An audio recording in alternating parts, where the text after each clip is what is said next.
Hello, y'all. How is it going? It is. Am I sitting on the controller? Why is Mario jumping? Yes, I am. Apparently. Nice. Okay. Hello. How you doing? It is. Just enter the camera. All nice and good. It is. December 12th. 2025. I don't always say the year, but I'm gonna say the year today for no particular reason. How you doing? This is viewer levels. This is gonna be a viewer level stream, and yeah, that just about sums it up. I kind of don't have to say much more up top. We kind of had a late start today. Kinda.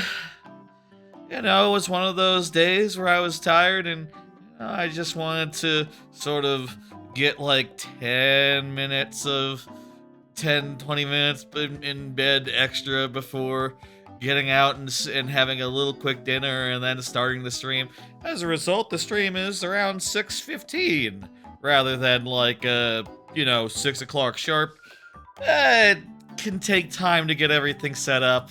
It can, after work is a whole situation sometimes. Get out of the office. Honestly, I get out of the office pretty early compared to most, but, it is still a bit of a thing to put on immediately as soon as, especially if you're tired. But that's not important right now. What is important right now is that we're going to have a good night. A lot of fun stuff to talk about and all that. And yeah, I have nothing further to say. Like nothing up top, other than hey, some stuff is coming up. Gonna have a vacation starting in like a week's time.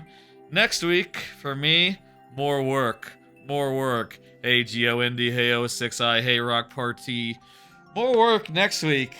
Unfortunately, but I'm looking forward to vacation in a week's time, and if y'all's got vacation coming up as well, I hope that you get there. We're all gonna get there, right? Statistically, no. Some of us aren't going to make it. God, imagine if you just never see from me again as of next week, and all of a sudden, like, oh, you just wonder, oh God. That would be a hell of a last thing to say on stream, huh?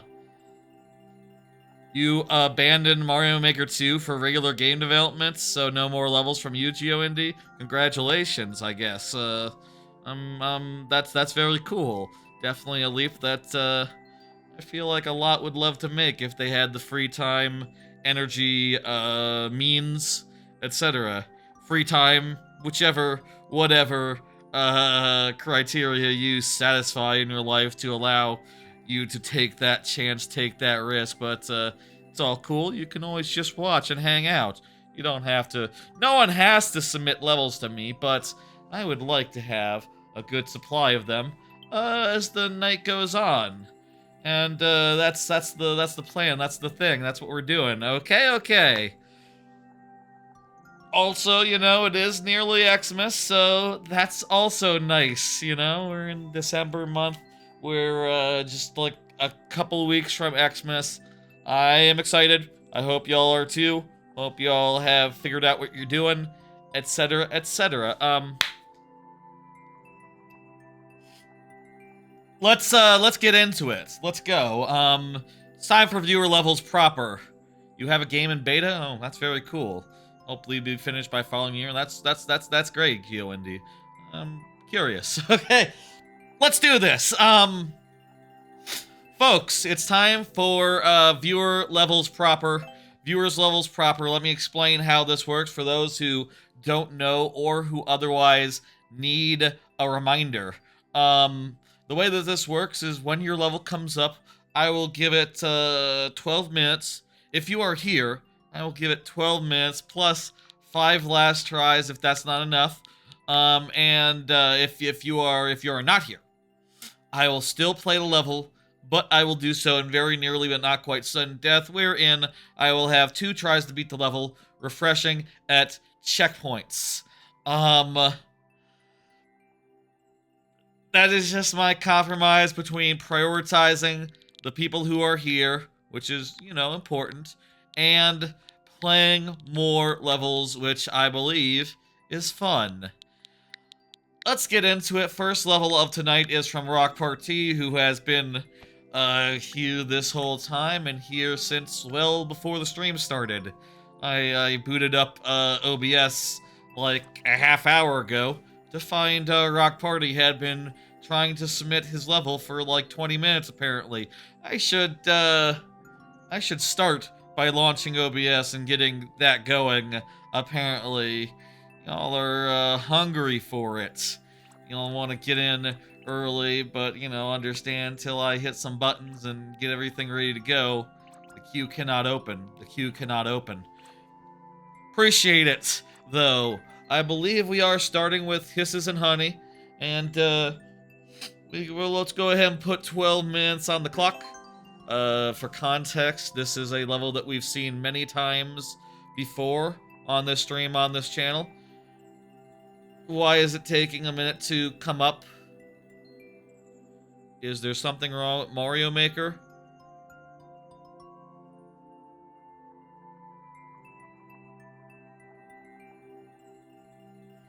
Is there something wrong with my internet? Y'all see me? Y'all hear me? Please confirm, please confirm.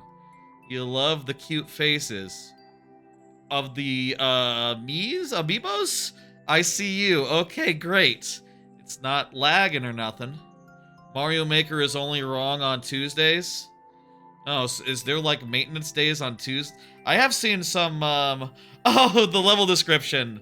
Two best friends built a level. Yeah. For context, this level has been submitted quite a few times before. This maker code is from Rock Party submits it. It is Grand Pooh Bear's maker code, and we spent like 10 months working on one of them and beat it, and now we've maybe been doing this one for like a month. Haven't gotten to the first checkpoint, which is fun. Okay, that's a concern. Let me get the timer down. Yeah, I know, right? Hey, Storm Trippin', what's up? I think I can find it via played courses rather than typing it in again. Please work, please work, please work. Yeah, okay. There we go. We got a level. We got a thing. You got some cheese fries? I'm not really a big, my favorite fries are just the regular ones, though I don't mind curly fries, I guess. I don't mind it when they're curly or, like, waffle, hash, shaped. Let's do it, let's go. Timer has started. We got 12 minutes to get in there. I'm happy that y'all are getting some levels in, making the queue all nice and fill up. I like that a lot.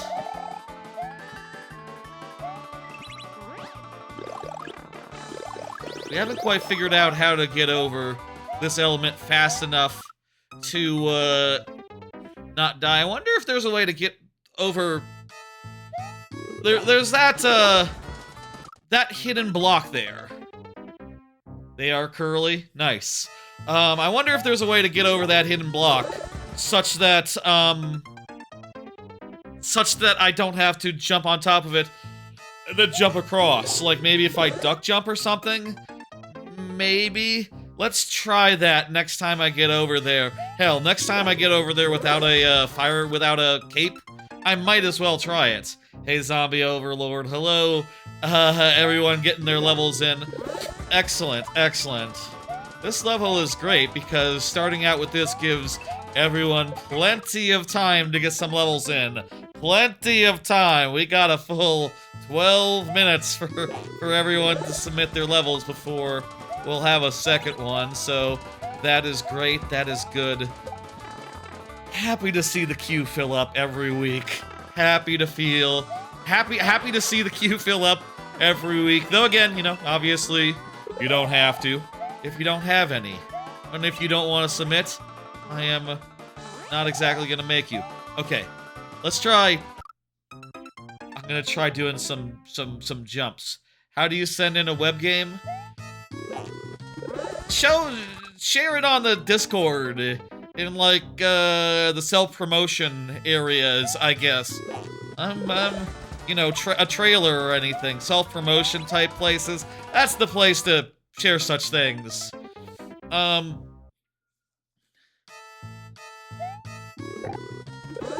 Again, proud of you. Proud of you. Whew. You're not going easy on me, Zombie Overlord?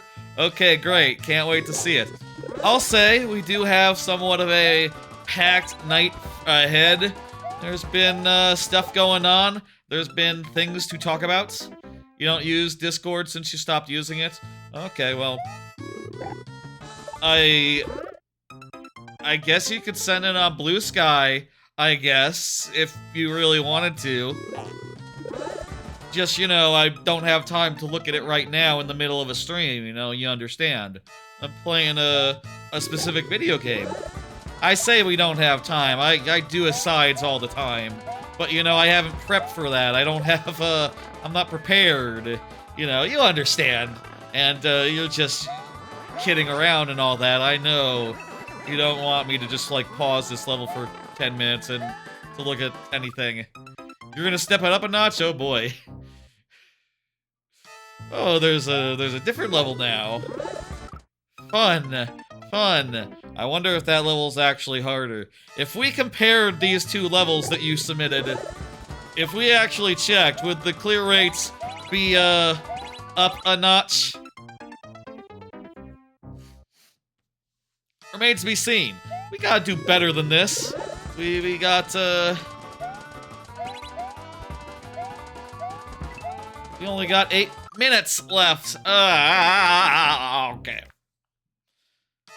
So yeah, you know, we're gonna get lots of cards. We're gonna talk about lots of news. It's been kind of a news-heavy week. How is y'all's week? Again, for me, I feel like even as, like, you know, we'll talk about it as we go on. Even as news happens, gaming news happens, time before end of the year, I feel like is dominated just by,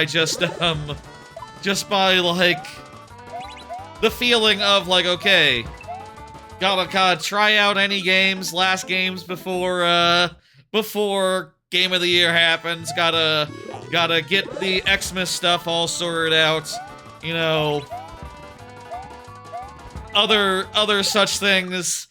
The news cycle right now, I do feel like is a passing concern. Something I'm not, like, actually thinking about all that much, but we're gonna talk about it. New games and other such big announcements. You'll never guess what I think is the headline tonight, the headline news item that I am choosing to lead with. And we're gonna wait until I finish this level or spend 6 minutes in it. Who could say if we have a card for that big, damn it! Showcase that happened earlier yesterday. Who could say? I say showcase. Advertisement? I'll say, for reference, just like, let me say, like, I don't tend to watch it. I don't really like Jeff Keighley. I don't really like the shows that he puts on. And, I basically spent, yesterday evening wrapping presents and, just being kind of vaguely bored, or being productive, and, doing channel business type stuff, you know? Which is, you know, something I have to do, but it's not, the most exciting thing in the world. Obviously, the most exciting thing in the world would be playing a new video game that's good. I wish there was one.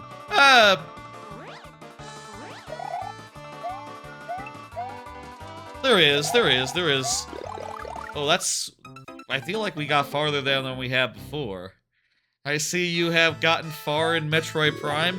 Oh yeah, I've been, chatting about that. We'll hear about that later. Oh my god. let me say, just like, well, we're gonna talk about it later, but man, Metroid Prime 4. I'll say this. The more Metroid Prime 4 I play, the less I like it, and I'm honestly like so fucking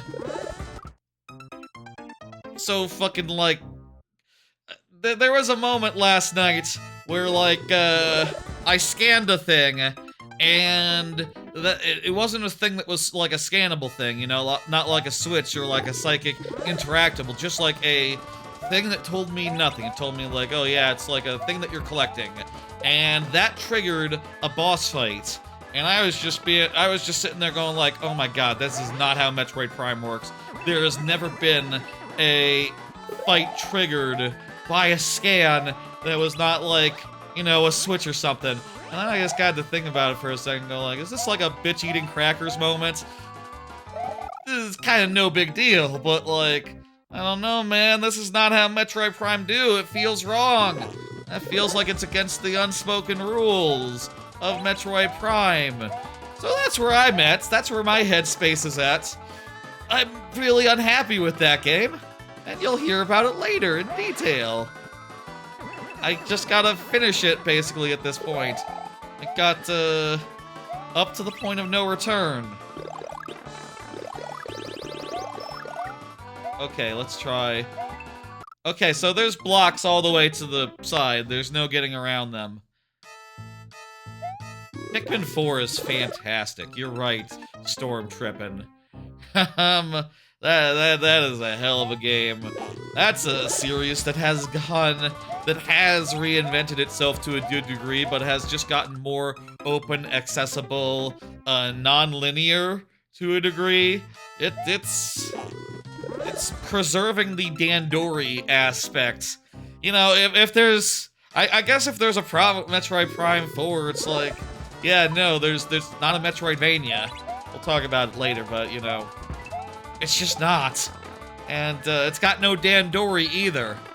Got no Dandori. Who has the hardest profile picture to draw? See that many profile pictures. What, you mean on Discord? You could see profile pictures on YouTube or you can on YouTube, actually. But I don't know about Twitch. You don't see them in chat. You have to like specifically like push a button and I guess you could click on. Is there a way to see? Click the names. Okay, click the names.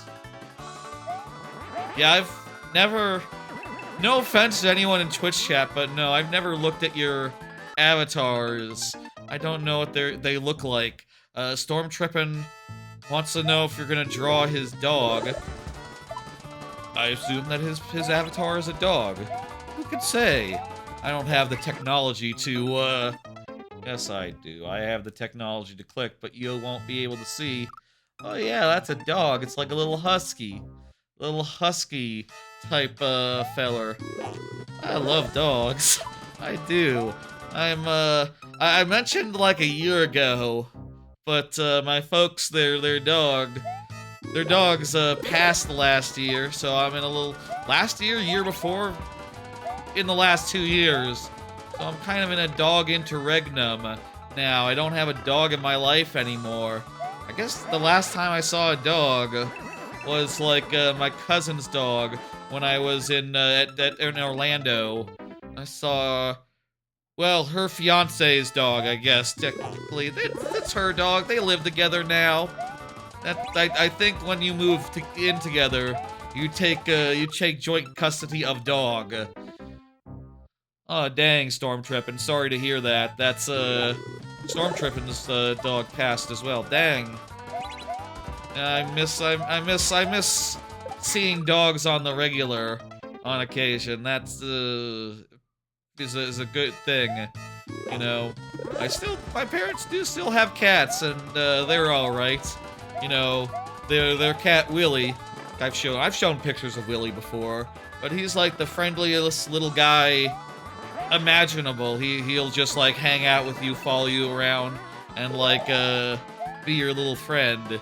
He's so loving. It's amazing. Definitely recommend hanging out with Willie. He's such a good cat. He acts like a little dog sometimes. Timer's up, 5 tries left, let's go. He acts like a little dog sometimes, you know, I got a picture of him, like, paws on a tree, looking up it like a dog would, and it's just, like, so funny. He loves going outside and rolling around in the dirt. That's, like, his favorite thing to do. It's just to roll on his stomach on pavement or in the garage. It's peculiar. I don't know where he gets that from. Maybe he was just very influenced by my parents' dogs while they were alive.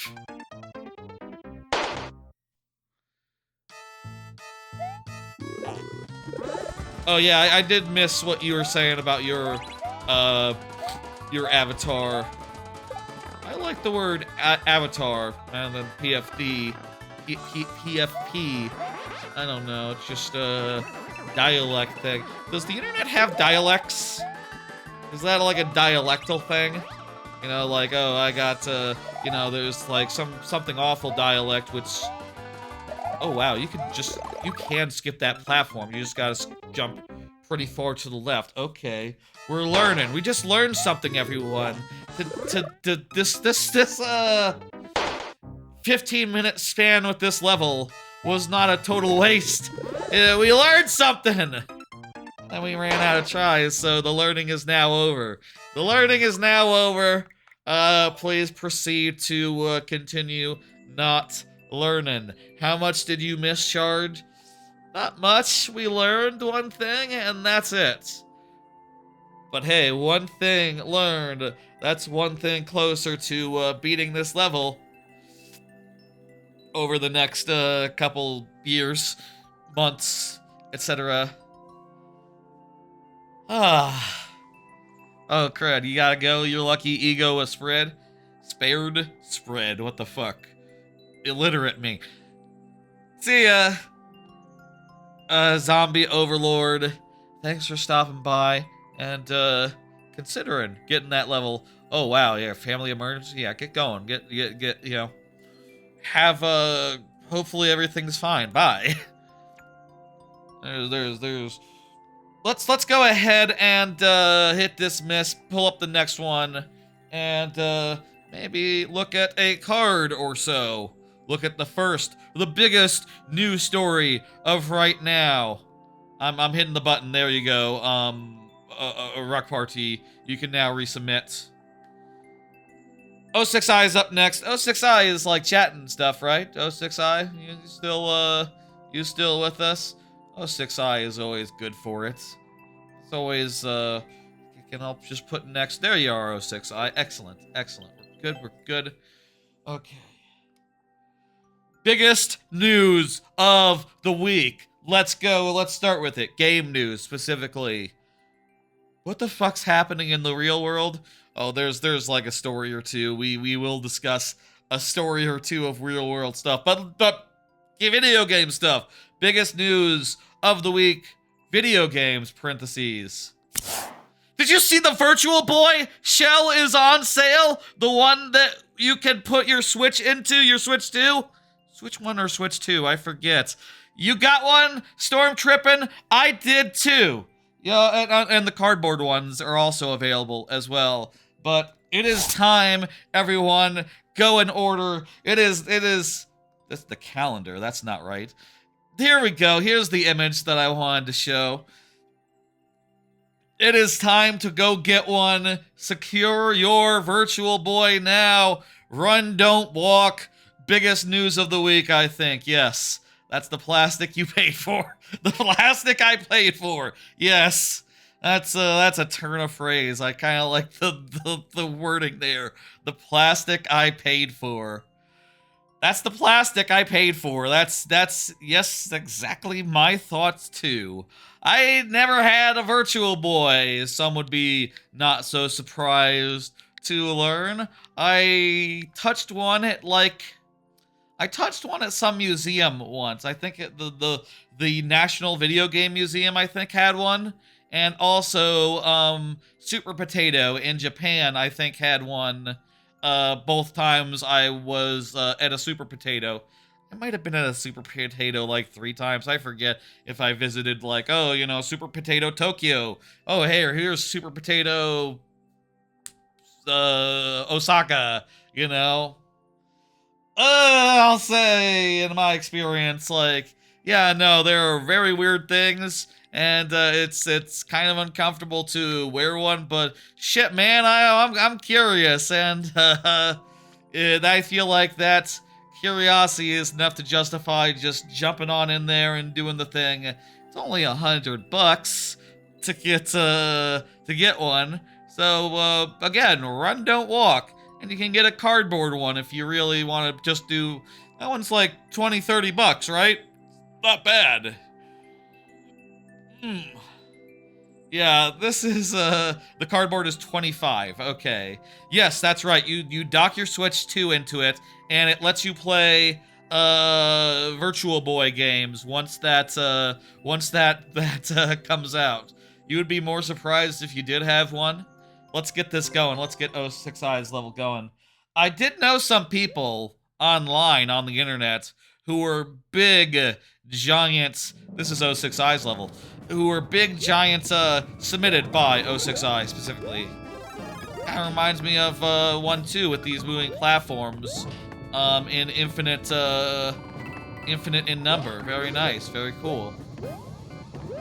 Gonna be an auto scroller that like takes after 1-2. That's smart, especially because like with this you can have it so that the moving platforms like you know, they go off the top all nice and cleanly, and then they come back on the other side, and the camera doesn't scroll up or down, so you can have as much space as you need to, like, get the platforms under and over, like, up there and down there.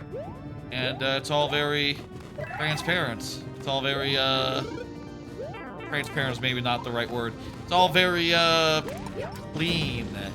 It's all very, like, all the machinery is hidden. Yeah, that's right. It lets you play awful red games. That's exactly what it does, yeah. I will say I did know some people on the internet who are like big advocates, fans of the Virtual Boy. They were the admins of a Donkey Kong website that I was a, you know, forum, you know, that I was a big poster on back in my teenage years. And still, I'm on Discord, on a Discord with most of them, half of them. The ones who weren't, didn't turn out to be, you know, right-wing. You know, there was a schism, as I imagine like many communities had, when a certain amount of people turned out to be like, you know, a certain amount of people turned out to be terrible, and a certain amount of other people turned out to be trans, and you know, never the two shall meet. Like that's a complete non-starter. You can't that's just not compatible. Well, I'm sure there are some that are some LGBT people that are conservative, weirdly enough. You know, I definitely know of a few, and I'm pretty sure there are a couple people that I knew from that time that had like Encyclopedia Dramatica articles, you know. They seem like real peaches. In retrospect, I don't know. Hello, real Ferrari. Yeah, this is a great traditional level. How did we get... Right, I was just talking about the Virtual Boy and all that. That's how we got where we are. This is cool.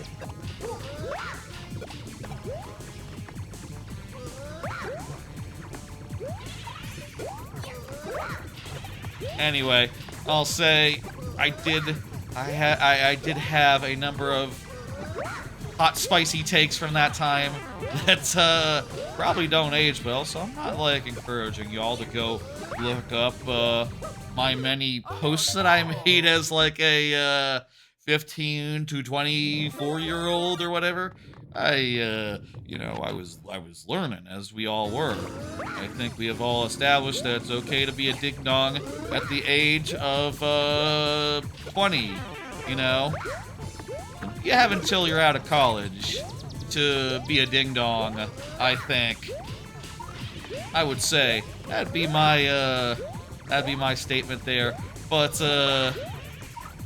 you know, things have gotten a lot more, feel like we've gotten a much better understanding of the world, etc. And, things have gotten a lot more clear, I don't know. Anyway, that's some thoughts. Hope you enjoyed them. What the hell were we talking about? Oh, I can just kick the shell. I don't have to wait for, the shell to, I don't have to grab the shell. In fact, it's probably better to kick it. Oh no! You've said some awful shit in your youth and grown a lot. Yeah, we all have. I say that after spending $100 on plastic. Plastic for a system I don't even have fond memories of. That I think the one time I tried, I was like, oh boy. Okay, yeah, I could see why it went the way that it did. Okay.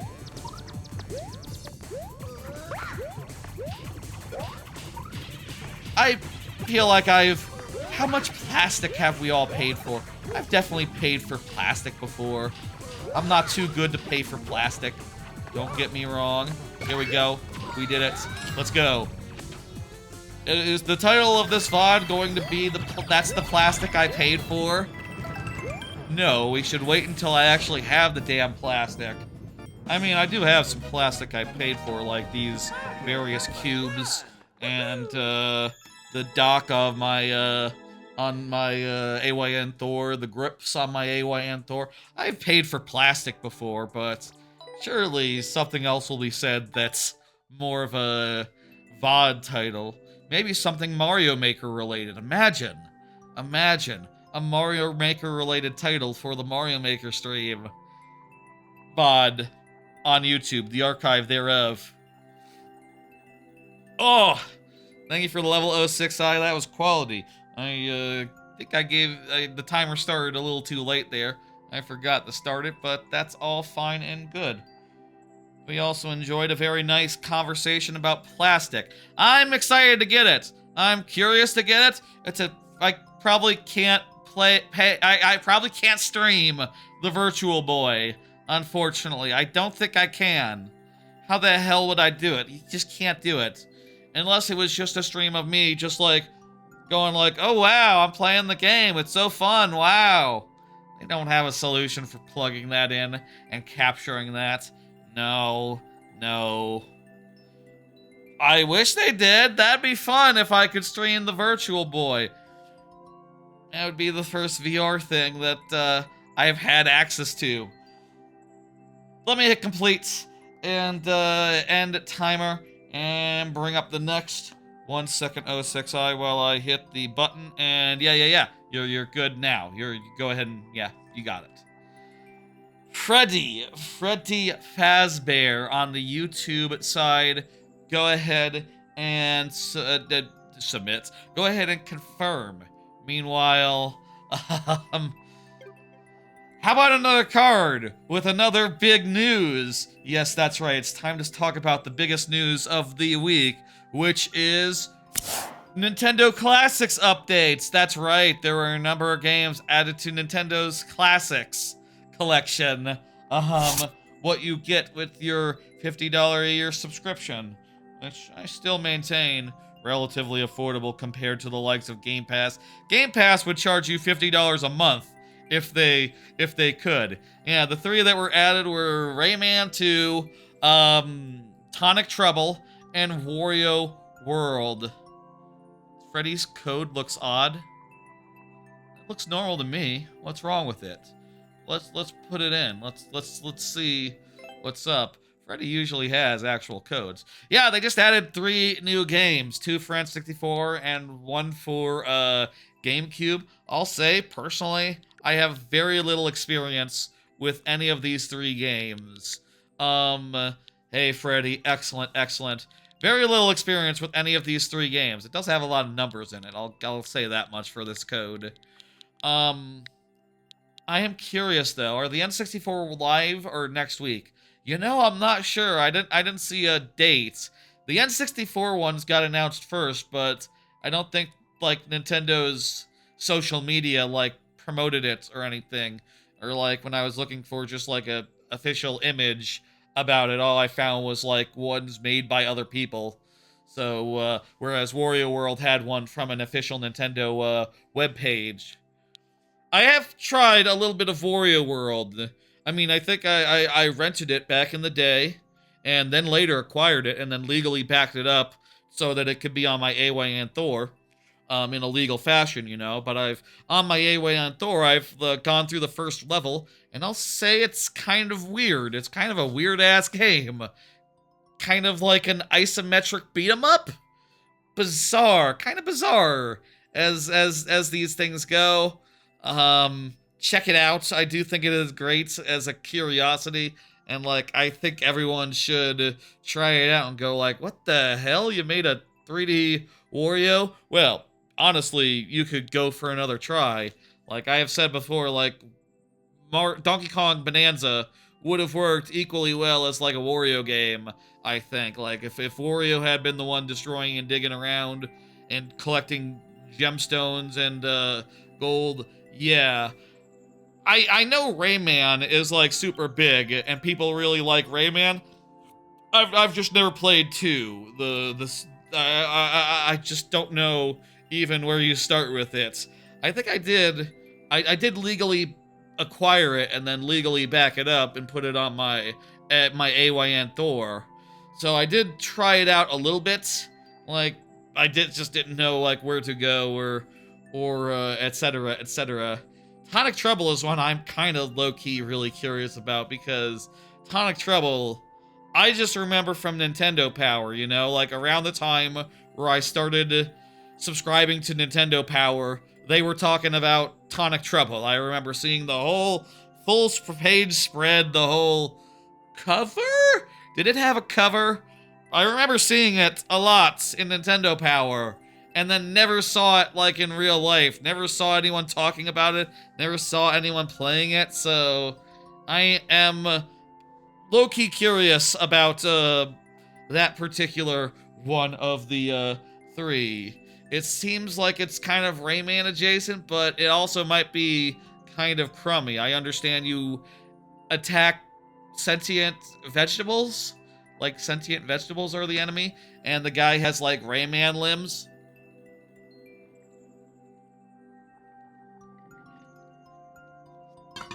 Let's do it. Oh, this looks like a fun 1-1. Look at this 1-1. Look at the thumbnail. It's all spikes all the way down. You gonna try to get a GameCube eventually? I love a GameCube. GameCube is S tier. I don't care. I don't care what people say. I don't care what the. Oh God! Wait. I saw the spikes and I thought I knew what the gimmick was, but it's actually the gimmick is actually these guys, the pegs. Let's just dry run this. I will say we don't have to like go down or anything, and there are some cases here where if we can get enough speed, we can clear multiple, and we can. Oh God, some of these are gonna be tight. We can get all the way here.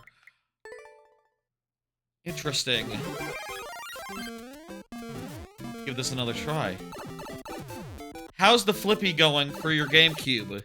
Oh, I haven't. Honestly, I haven't touched it since the flippy drive stream, but it was really nice to be able to do that on stream, and I really enjoyed that stream a lot. I am really happy with that as a product, and you know, if I wasn't like more into retro handhelds these days than like actual real hardware, I would definitely use it more often. You know, like definitely it is just a thing where it is just a thing where I prefer to play just handheld style rather than real style honestly. Hey, Coco Coco. Tough pegging course.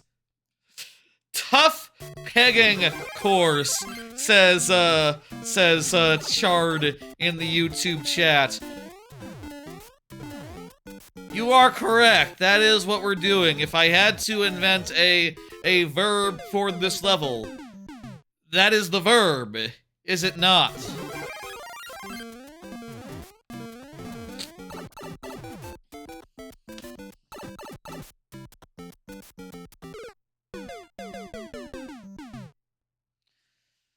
Woo! Sure gotta get a lot of pegs up there. I don't know what I'm saying.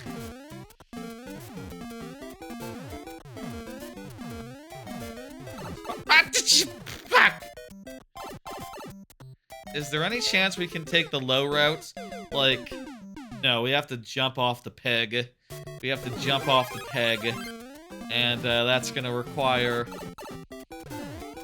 That's gonna require to land on it. It's not like we could... It's not like we could... Let's just... It's not like we could... Hang on. Maybe we could run off it. And, like, not... Maybe that's a viable route. Hang on.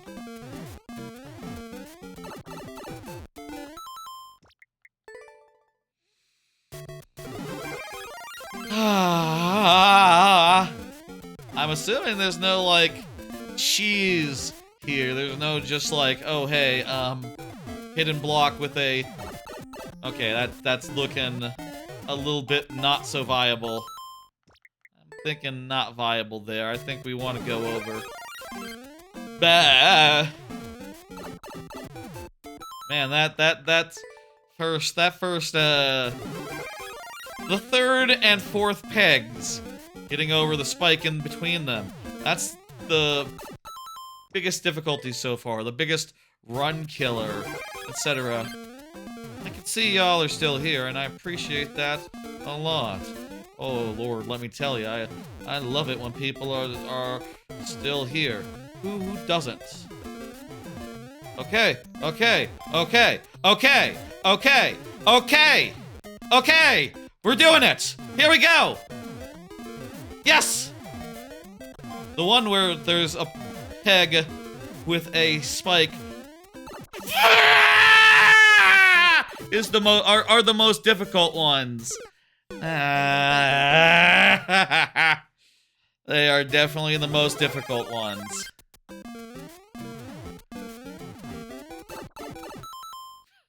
That was close. I know.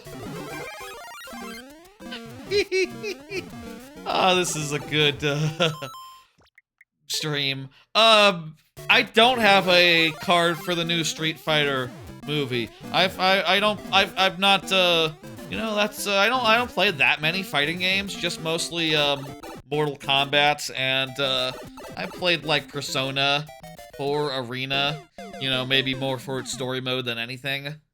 Smash Brothers, if that counts. I've never been a Street Fighter person. Well, I guess I did. I have watched, in a watch party format, I have watched the older movie, and I know the memes of, like, you know, For Me It Was Tuesday. I'm not terribly interested in a new movie of that. The cast is crazy.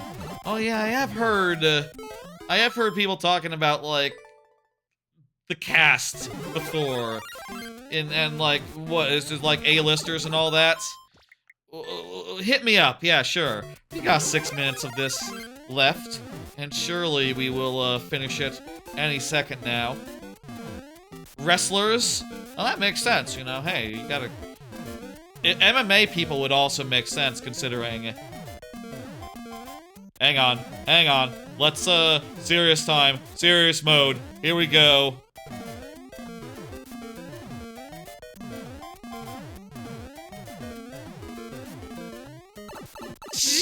Yeah, again!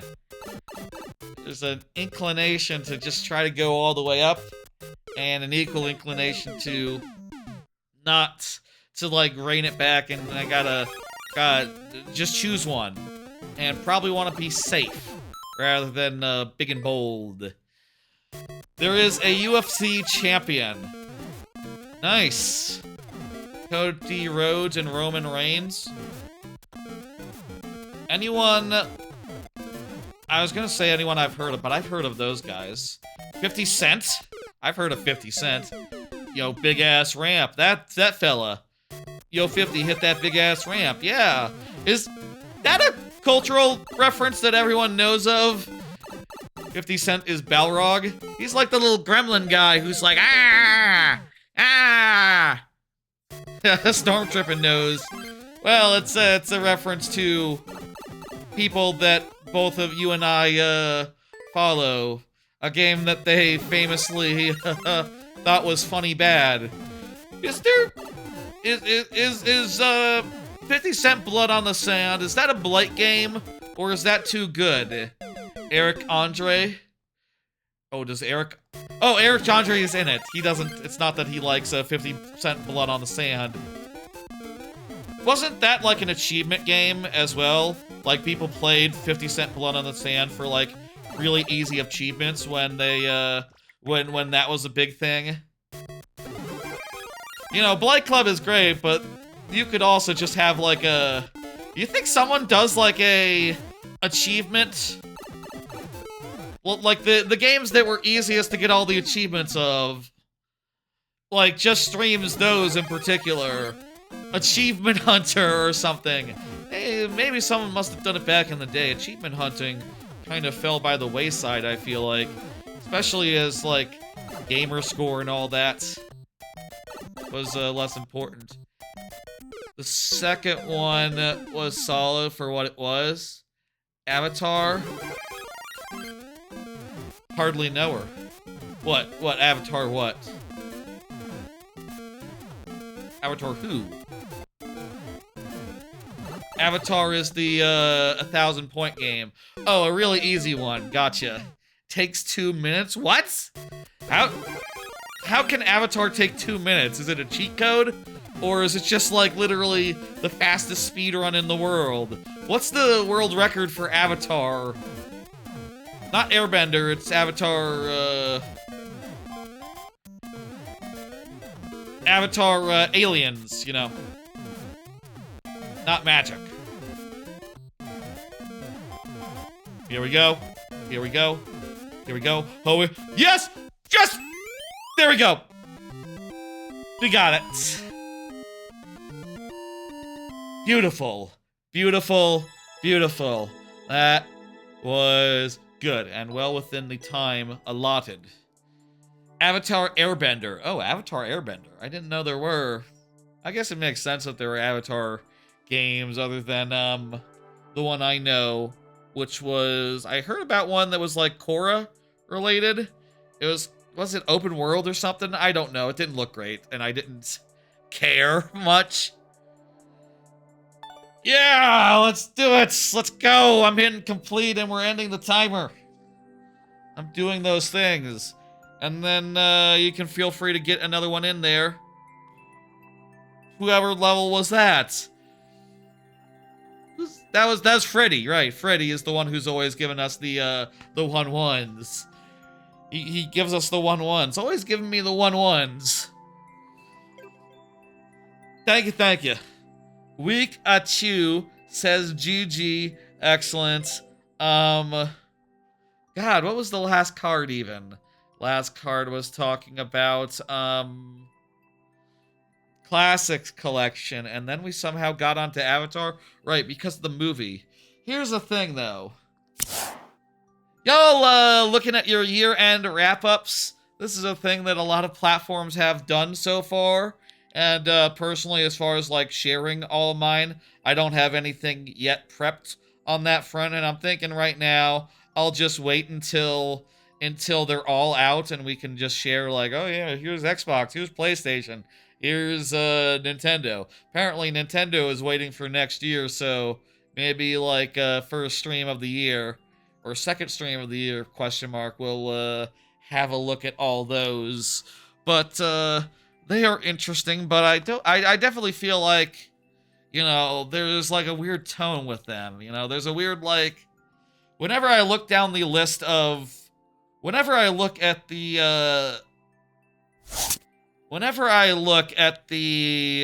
end of the year platform specific lists, I feel like it's like the parable of elephants and thank you, Huckledorf for the Twitch follow. I appreciate it.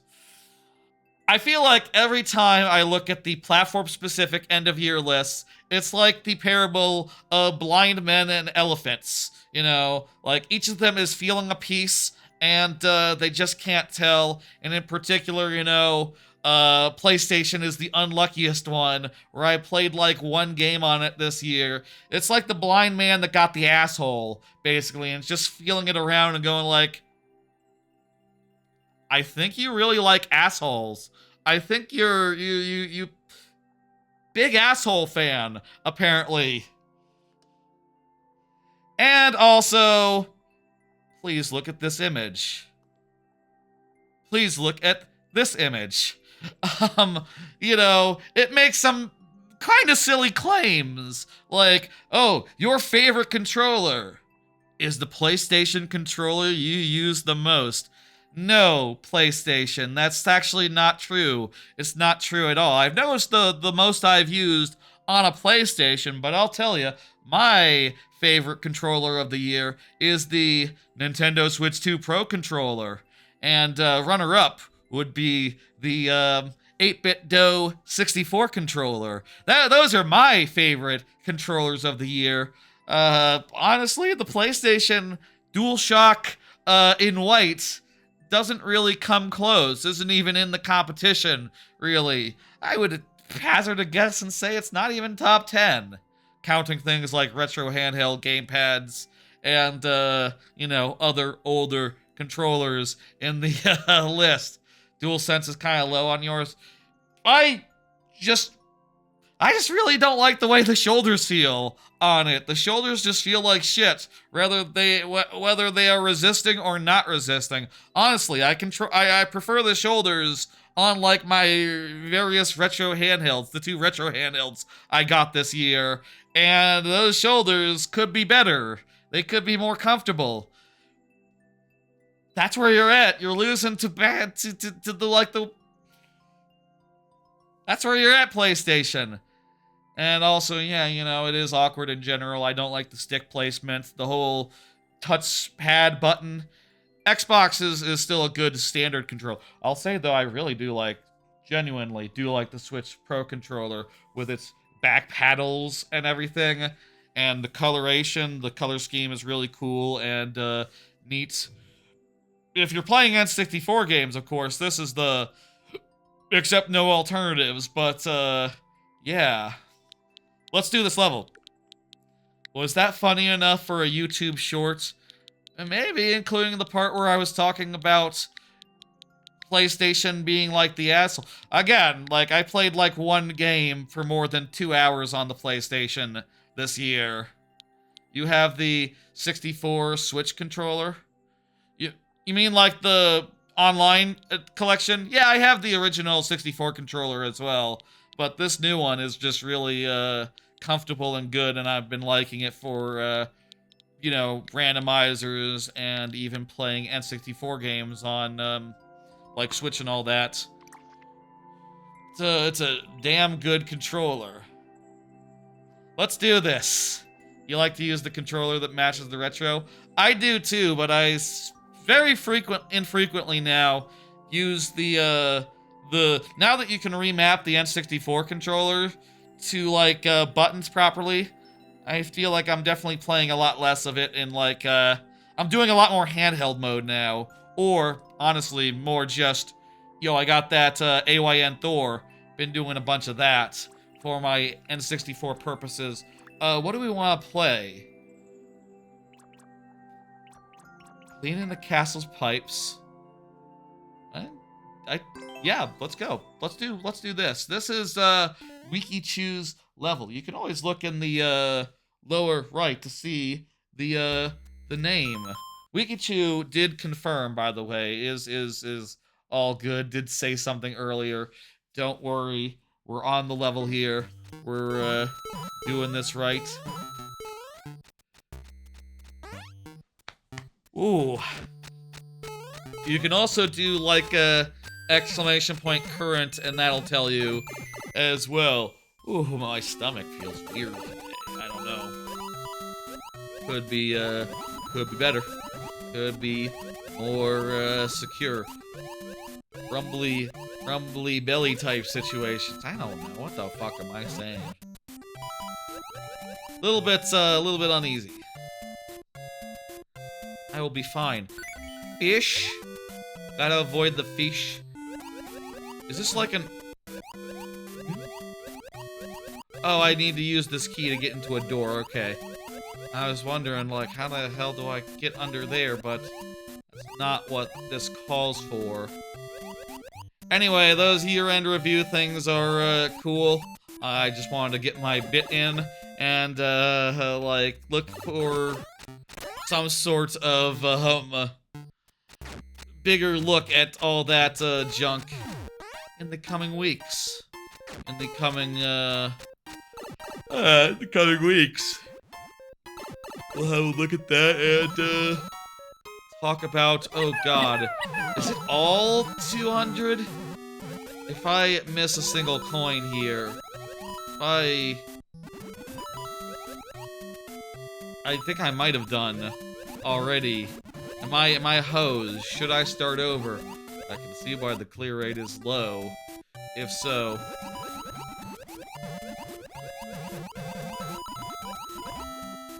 We have gotten a fourth of them, which is nice. E block is a wrinkle in the ointment. Ointments? Hair in the ointments? I don't know. Did the Pikmin work?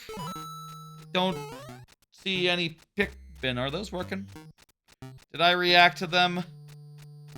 Let me check that. Ow, ow, ow. Okay, they're working. At any rate, if they weren't, well, there you go. I don't remember Pikmin. Maybe I've been here by so many Pikmin, I don't even register them. It's just they bounce right off me. They missed? Okay. Well, they hit their mark. They hit their mark this time. If there's any trouble with that, that's you know, on the thing that does that. Yeah, I don't have any control over it other than, you know, I didn't make it or nothing. I don't know. It's just a thing that I use. Anyway, let's do it right this time and make sure we're not missing, etc., etc. Ugh. We got cards coming. Would y'all like to see a card, or is it rude to do one in the middle of the level? We can do a card and start talking about a thing. For if you're curious, yes. Let's talk about the Game Awards. I did not watch it, but I did go and watch some trailers later on. There is a list of the ones that made me go, oh, okay, that's interesting, or that's something, or ha ha ha, oh, look at that. And yeah, we'll just sort of talk about these in turn, if you don't mind. Though, of course, if you have any ones you'd like to point out that I'm missing, or forgot, or didn't see, go ahead. Yeah, I'm just never a big fan of the Keeleys in general. I find that it is mostly ads, and also half the time when I ask, like, hey, what got announced? Everyone's like, basically nothing. Like, Divinity. I did seen people talk about Divinity, and I'll say I never played Divinity is by the Baldur's Gate people. Didn't play Baldur's Gate 3. Watched some footage of it. Didn't really look like something that really tickles my pickle, you know. Wasn't didn't look like a pickle tickler. But I guess, you know, obviously the Game Awards people would disagree. Would disagree with my assessment. Definitely some pickles are tickled by Baldur's Gate. I'm not denying it. Fuck. I'm not denying that. But, not really, my jam, you know? So, Divinity, not necessarily either. I'm not exactly gonna go out and watch that trailer, given that, like, yeah, it's from a team I don't care about, etc., etc. And that also is the case for things like, I did see the Mega Man. I didn't play Mega Man 11, 10, 9, 8, 7, or 6. So, jot that down. And I also only played a little bit of 1 through 5. Really should, on my Retroid, just, like, go in on that and do all those games all nice and good. That would be a fun thing to do. Or play them on, I don't know. I have the retro collection of them on my Switch. Could play that version. I guess it's theoretically possible to back up that copy of, that collection and play it on AYN Thor. Probably runs good. It's a Switch game, and Switch games run good on AYN Thor. Food for thought there. Mega Man is 2027? What? It looks like a very basic game. They should do Battle Network. That was my Mega Man. That was the Mega Man I really got into as a young lad, you know, on the Game Boy, back in the Game Boy Advance back in the day. That was my shit. I would like to see that come back. I say I probably didn't play the last couple. Falcazar or whatever, didn't play that. Didn't play that one. Let's talk about some of these. And I have, nice images to illustrate the, various thoughts. I feel like the most impressive thing I saw was, not a known IP, I don't even know who made it, but a, game about a badger. Bradley the Badger. Yeah, that's it. Bradley the Badger. I don't know if you could step on Goombas under. I should try that. I am actually not sure at all. You might be able to, yeah. Oh yeah, totally you can. Oh. Lesson learned. That, we got it now. There's Diablo 4 DLC. I didn't finish Diablo 4 base, so, you know, not terribly interested in DLC. I don't need it. I can just go back to the base game if I wanted to. And I prefer Diablo 3 anyway, so, you know. But, it's not free DLC, right? Pre-order, okay. It's probably part of Game Pass if you have Game Pass, but who has Game Pass anymore? I assume it's free with Game Pass, and if it's not, ooh, that's shit. Buddy. That's not good, if it's not. Good that they have, like, more classes for that, I guess. I don't know. That's a good thing. I just prefer the more whippy-dippy, open nature of, the third of the, Diablo games, you know. I like being able to switch skills whenever I want.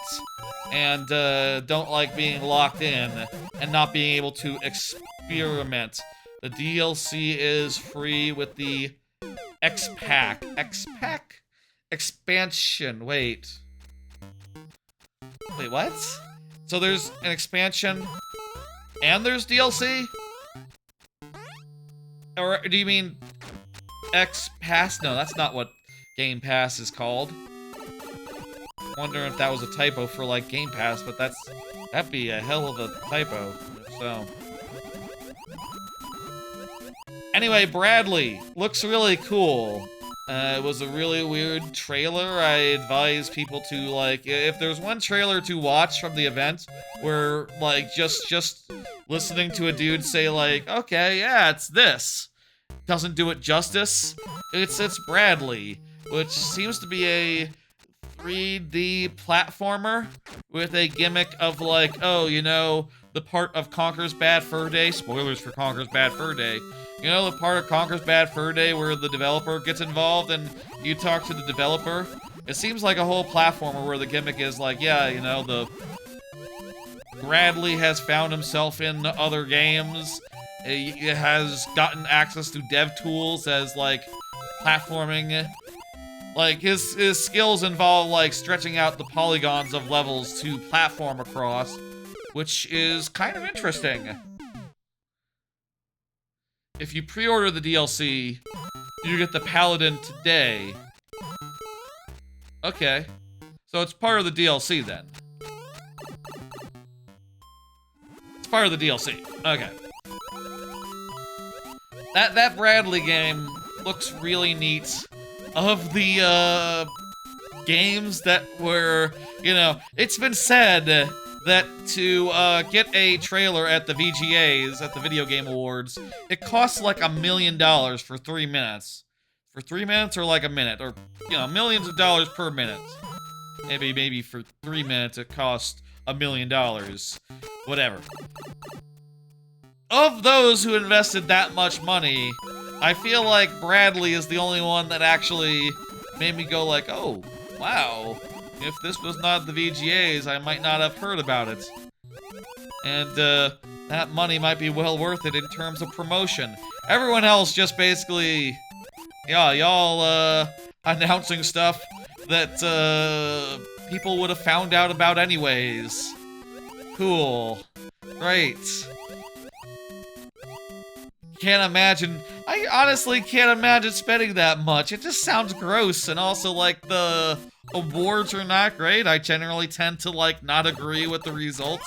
And, you know, I definitely personally prefer seeing personal, Game of the Year lists generated by people, rather than looking down a list that, like, you know, our panel of judges put together. Like, oh, just like an average of everyone? Okay.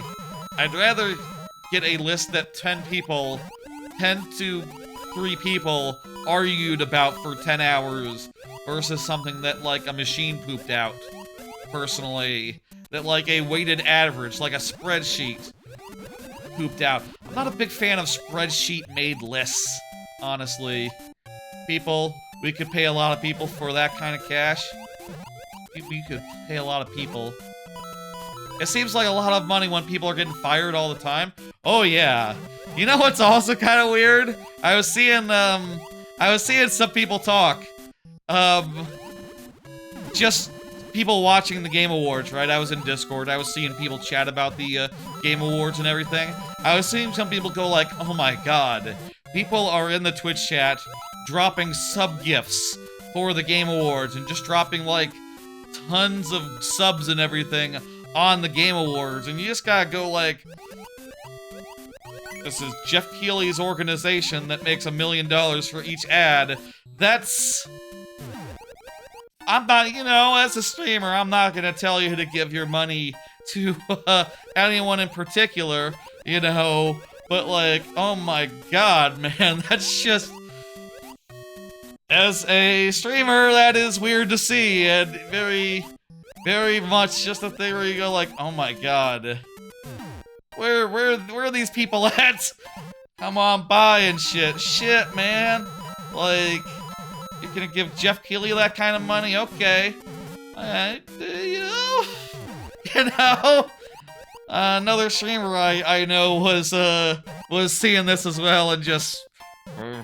Where do these people come from? I don't know where they are. That's incredible.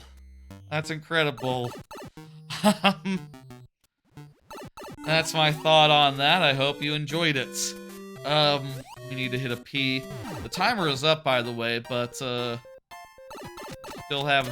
There's still gas in this particular...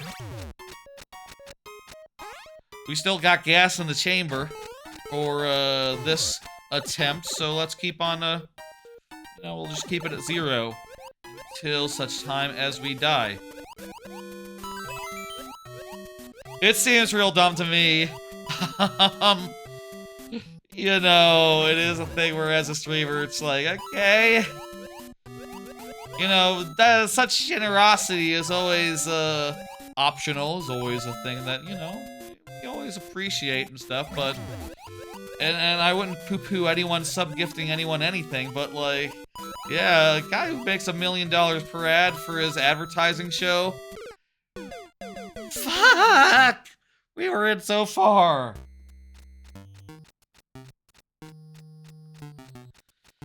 5 tries. Seems low-key gross to me. Low-key, like, it's already kind of gross that he makes so much money off this, that this is such a big business. And, you know, there's been talk about, like, oh, you know, indie developers nominated for awards. They gotta buy their fucking tickets. They get, like, a free comp for being, like, nominated and all that, but they gotta buy the rest for money. And they don't get a discount. They don't get a break because, like, hey, we're the guys who made Clair Obscur, the game you're, like, you know, gonna give the award to. Oh, Clair Obscur won, by the way. If you didn't see that coming.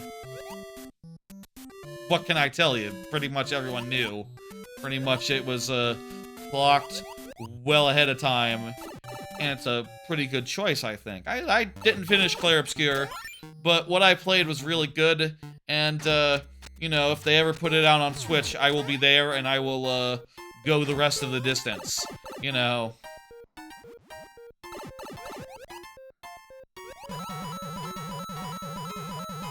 But, yeah, you know, it's just a thing where you look at it and go like, really? Okay, whatever. You know, to each their own, you know, you can support whoever you like. Okay.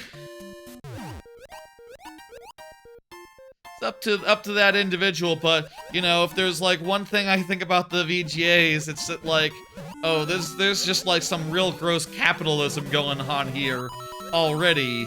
Like, it is the last thing you need to give extra money to, unless literally they said, like, hey, we're gonna donate this crap. Or if they said, like, yo, hey, if you sub, all the money we raise through subscriptions goes to additional tickets next year for, like, you know, Indie of the Year developers to extra Indie of the Year developers to attend, which, I think they literally could just comp those things, you know? I don't think there's, like, anything stopping them from saying just like, yeah, bring as many people as you want to the Game Awards. If you are the developers of Clair Obscur or Hades 2, or, you know, let's say if you are nominated for one of the big 5 awards, one of the big awards. Is there maybe like the biggest award is just like the biggest big awards? Are all the gamers of the year? Do they still do that trending gamer? You know, that's one thing I didn't see out of the Game Awards. I didn't see who won trending gamer. Who was the trending gamer this year? Was it someone I've heard of?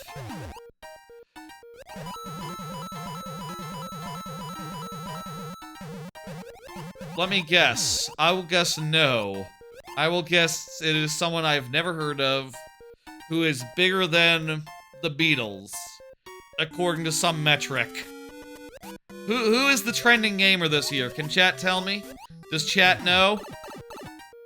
Maybe chat doesn't even know. Maybe no one knows. There is no trending gamer? What happened to trending gamer? How are we gonna know who's... They got rid of trending gamer? Okay. Jeff Grubb. He's my trending gamer, yeah. That's true.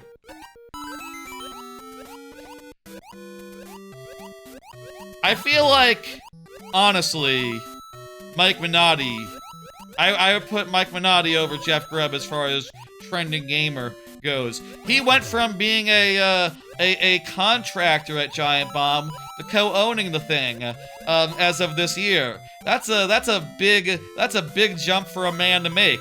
You know, I think that's worth lauding, you know? He was a nobody to a staple. Jeff Grubb was an employee of Giant Bomb before becoming a co-owner. Less of a jump. Also, you can't forget the merch mastery of, Mike Tokoto. Mike Minotti. I'm a real big fan of Giant Bomb, and, you know, sometimes I talk about them. If you don't know Giant Bomb, it's a website about video games. They just got a new website. They just redid their website after going independent earlier this year. Let's hear it for independent games media. We love it. We love independent games media. You fuck with Chuck? Yes, as I understand it, Chuck is the dude that made the new website go. Made it all real nice and good. Hell of a job. Hell of a job, Chuck. We're gonna do it. We're gonna do this.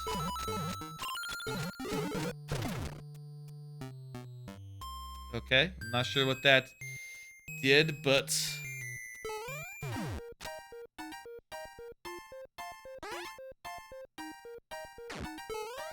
I still have...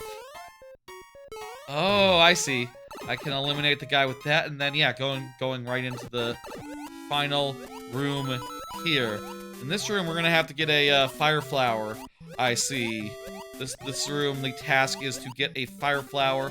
If I kick this the wrong way, it's over. I kicked it the right way, and it is not over. If I get well, obviously, if I get a hit a single time, it's over, but, yeah. Who was the esportsman of the year? There's a category I don't give a fuck about. Do y'all give a fuck about? That's just a complete go fuck of, okay. I honestly didn't know there were still esports to care about. Honestly, I haven't watched an esport since, like, Heroes of the Storm died? I think when Heroes of the Storm went dormant, that was the last time I really cared about esports. I liked Heroes of the Storm a lot. I definitely followed the esports scene and, whole nine. For what a scene it was. There's, like, GDQ type stuff, you know, like, where does this lead? See you later, Storm Trippin', you have a good one. We did it, we got the clear condition. We can leave now, we can finish. Wait, where's the end? Imagine if that killed us right there. Right, the end is over here, we got it. Excellent. Excellent.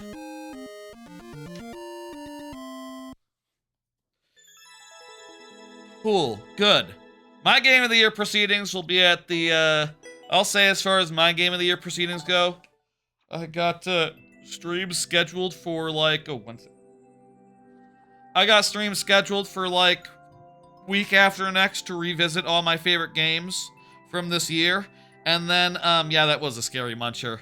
And then I will have a decision as far as the full list of top 10 by, you know, January 2nd. And I will show it off then. But basically, Game of the Year for me comes down to Silksong or Bonanza. Those two are the top two, and I will be playing, like, at least 5 hours of both. Probably 5 hours of both on, like, in like, what's that? A week and a half? In a week and a half time to, figure it out, narrow it down, really go head-to-head there, and, get it figured out. Thank you for the level, Wikichu. That was, those were indeed pipes to clean. Let's say 8 o'clock for the lightning round. Let's, or at the very least, let's finish the Game Awards, talk. We've barely gotten through any cards tonight, somehow. Let's go for 8 o'clock for lightning round. Next up will be Zombie Overlord, who did have to go earlier due to family issues. That, Zombie Overlord did mean to exit queue, but didn't use the right command to leave, so still in there. I'm going to go ahead and do it in sudden death then. Though, let's just, like, go through all the games that I saw and I thought were more notable. Like I said, Bradley was the one where I was like, ooh, that's interesting. Everything else was just like, oh, that's a thing that I recognize, or something that looks alright. Control 2, I feel like, was the biggest of the known quantities. I say known quantities. Sequels, I guess, because, like, yeah, Control is really good. I really liked Alan Wake 2, at least plot-wise. You know, I feel like I had issues with the structure difficulty, etc. But Alan Wake 2 was great, was pretty damn cool in a lot of ways. I feel like I had issues with it, feel like it was a mixed bag, but I'm really looking forward to this, which takes a interesting turn. It's no longer a first-person shooter. It looks like a character action game. That sounds really neat, and I feel like it could do some interesting things with the world, going outside of the oldest house or into some alternate reality. I'm not really sure what's going on with it. I know that you play as the brother and you use melee weapons now, and that all sounds really neat. There's a Gang of Dragon, which, you know, literally uses the gate from real life Kamurocho, the real life Kamurocho, which is, you know, a part of Shinjuku. I was there many times. It's a real thing in real life that you can walk by and, you know, have dinner or lunch at, or, you know, just like look at the buildings and go like, oh yeah, there's some sort of naughty business going on inside that establishment, but, you know, you see more titty, like going into a random store at in Akihabara, and that's free.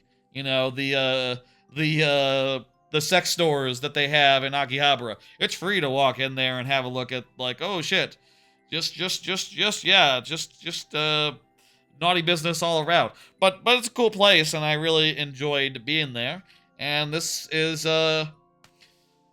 very much looks like a dragon, and there's a good reason for this, because the guy that is making this used to make Like a Dragon, used to make Yakuza. So that's cool, and it stars like a well-known Korean actor who looks seems cool.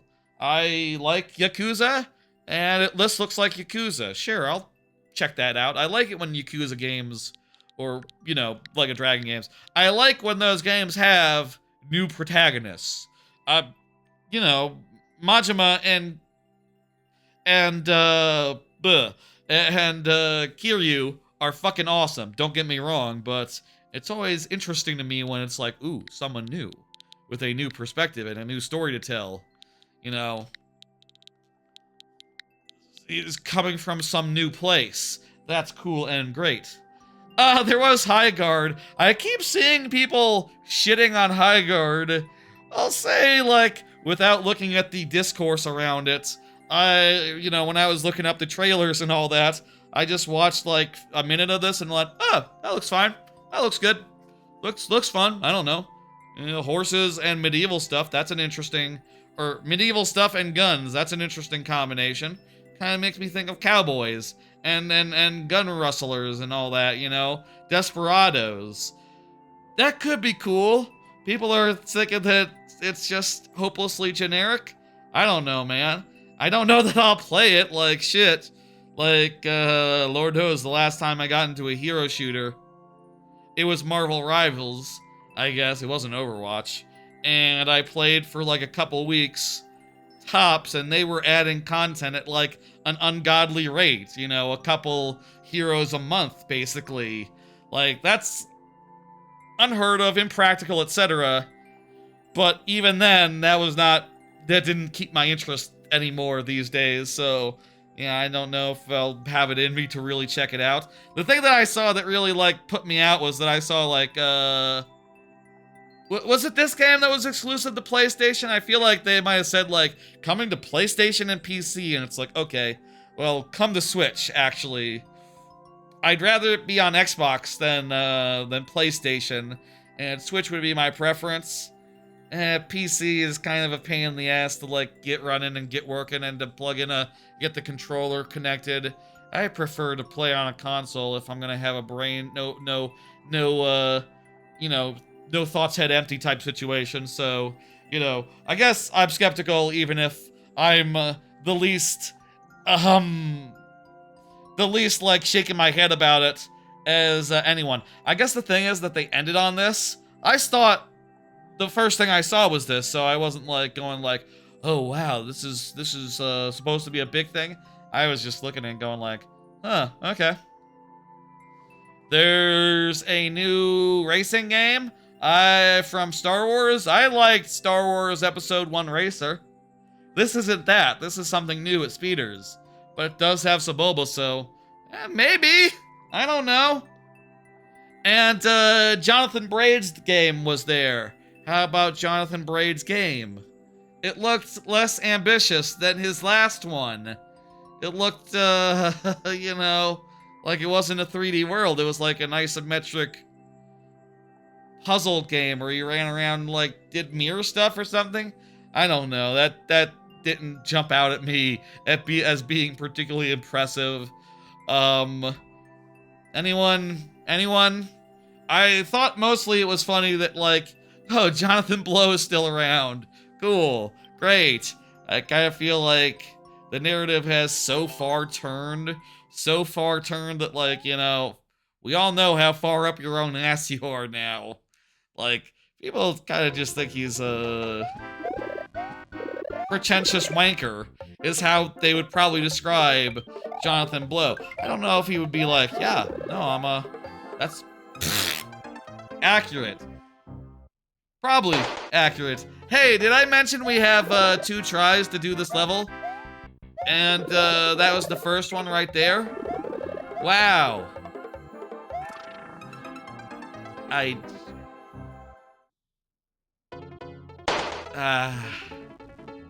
Let's see what's through the door at least. Let's see if this is a door of death. Well, this looks really interesting. Unfortunately, Zombie Overlord did have to go. You know what? We'll do. Wait, does this literally run away from you? Yeah, I don't know. Thank you, Zombie Overlord, for the level. We gotta move on, though. That's enough thoughts about the Game Awards as well. Like I said, it didn't seem like a terribly exciting Game Awards. Like, really, as far as new games go, Control 2 seems like the most exciting one, to me. I know there's some that, like, other people are interested in, but, you know, it's different. What happens when you try to change a 30 frames per second game to a 60%? For 60 frames per second game, you've had to deal with that for the last hour? Oh, right, as an indie developer, right, as a web person. Okay, I was thinking for a second, like, I've heard that there is a new Skyrim, and it's 30 frames a second on Switch 2, even. I don't really care. I don't think I'm gonna play a new Skyrim anytime soon. I'm just not in the mood, don't have the time, etc., etc. I guess I'd rather play Skyrim again than Outer Worlds 2, but that's not saying much, honestly. Rock Party, go ahead and confirm you know what to do. Weird looking Skyrim you have? Gotcha. Yeah. I understand it is like the Game of the Year edition. It has like mods and stuff in it, but whatever. We'll do another card real fast. Buy a tiny bit of time for Rock Party before I start the level. I started Skate Story. Gotta say, I've this week been playing some new games, trying to get any last minute like Game of the Year type potential games out of the way tried. So I tried Skate Story, which is a hell of a thing. Y'all might have seen the trailers. It is the one where you are a demon made of glass and pain, and yet you must skate. It has some really amazing, like, writing in there, and basically plays as a, sort of behind the shoulder, somewhere between, like, a Tony Hawk and a Skate. You know, taking the skating seriously, but it's not, like, right stick based. It just has, like, weird controls and, sort of a heavy sort of, style to it. You're not supposed to do that, the eyes said. Without the moon, a soul could escape. It has come to my attention that you have been skateboarding, says God. A sin beyond sin. Actually, that's the philosopher. No skateboarding, says the eye. Look at that poetry. The game has some cool bits, some cool ideas, some goofy business. It's pretty cool. I've gotten like one world in, and don't know if I'm gonna find the time to go any further. but it's pretty cool, and I wish I had more time before Game of the Year to really consider it, because I feel like with Game of the Year fast approaching, it's like, okay, well, time's up. You know, you gotta like convince me right now to put in like 5 more hours, or else you're done. You're cooked. It's you're not getting on the list. And I'm not sure if it will, but I do think it's really cool, and I would recommend people at least check out what Skate Story has to offer. It seems pretty dope. Rock Party, you're gonna have to confirm. Again, let's put into sudden death and have 2 attempts on here. Rock Party, say the word at any time, you know what to do. Or throw Pikmin at me. Either or, and you'll have all the time in the world for this level that takes all the time in the world. Oh, jeez. We have 1 life this go around until such time as Rock Party confirms. Can we use the lesson we learned earlier to make progress? We learned a lesson earlier. Let's see if we can put it into action, or if this is the smartest thing where we need to, like, you know, have more than 1 attempt to really nail it in. Okay. And remember, we need to jump. Yeah, there we go! Oh my god! That's as far to the right as we've ever seen. That counts as progress. That counts as progress. That counts as progress, everyone. We can be proud of ourselves. Rock Party, if you're here, now's the time to confirm, to give me another 12 minutes, maybe even to make more progress. But it's up to you.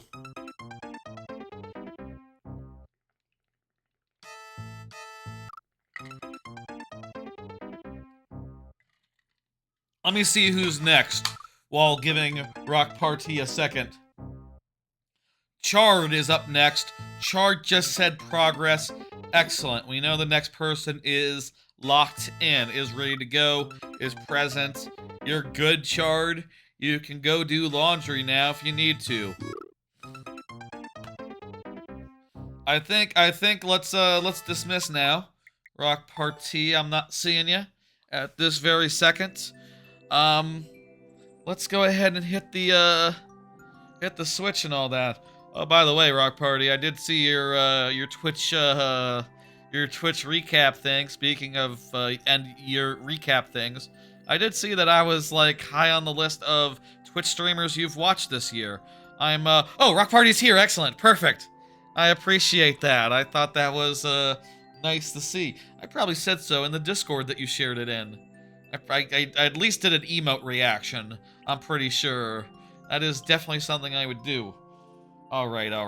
Get that sudden death out of here. Let's put in 12 minutes. Let's make some progress, people. It's time for progress. Can we make it past the Magic Koopa in the next 12 minutes? I believe we can. Shit, we might even make it this very run. This might be it. This might be checkpoint. You think this might be checkpoint?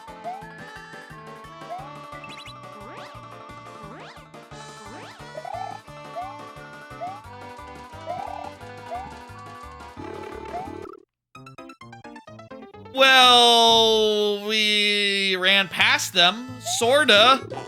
Again, that counts as progress. We're counting it. We're counting it. We're counting it. That's right, this level again. Rock Party submits this. I'll say, you know, there's nothing stopping anyone from submitting any level.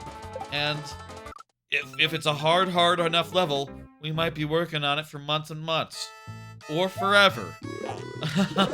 I make no guarantees of ever being able to do it, but, you know, make the programming decision that you want to make at home.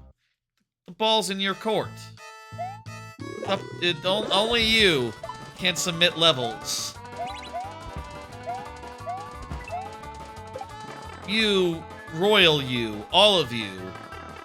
Only all of you can submit levels. You know, like the Smokey the Bear. You got what that was a reference to, right? Everyone's heard of Smokey the Bear. Very popular bear. You think Smokey the Bear is like top 5 of bears? Who are the top 5 bears? Is Yogi Bear? Unfortunately, I don't think Banjo Bear is top 5. I think there must be 5 bears more popular than him. There's Baby Bear, the family of bears. You know, the bear family from Goldilocks. Do those count as 1 or do those count as 3? Also, are those some of the most popular bears? The Berenstain Bears? Winnie the Pooh! Yeah, that's definitely top 5. Winnie the Pooh is definitely a top 5 bear. What about the Charmin bear that wipes its ass? What about the bear, the ass wiping bear? I think Charmin bear wipe ass fuck shit. I think Charmin bear is top 5. This, you know what? This might be an American thing. You know, like maybe people from Europe right now are going, who the fuck is the Charmin bear that wipes its ass? In America, we have a bear in commercials and stuff. I guess also if you're under the age of like 20 and you've never seen a commercial before in your life. Commercials used to be a thing on television when people watched television, and there was a bear that would, you know, like sort of saunter around and wipe its ass real good. And that was advertising toilet paper, which I have come to understand is known as toilet rolls in the UK. Can you do the level above this one? Interesting. Let's do this run, but next time, how about we'll switch. We did start in on this one, and we have been doing a bunch this particular go round. We saw a little bit more. We're getting a little bit of an idea of like what's next. We're doing it. We're doing it, folks. It's progress. It is progress. Let's talk more about bears that wipe their asses. Other big bears. I think Smokey is definitely like in the same ballpark as Charmin bear. I guess Smokey might be a bear that's another American bear, you know, not necessarily a bear that is known in the rest of the world as much. What about Disney movies? What Disney bears are there? There's the Pixar bear. Apparently, the autofilter doesn't like the word bimbo as part of Bimbo Bear. I don't know a Bimbo Bear. Who's Bimbo Bear? Hang on 1 second. Let me. I'll allow it. Who is the Bimbo Bear? There's a bear from a Russian television show. Never heard of that bear. No. I know there's a show called The Bear. Does that show involve an actual bear? And is that bear one of the top 5? Maybe top 10.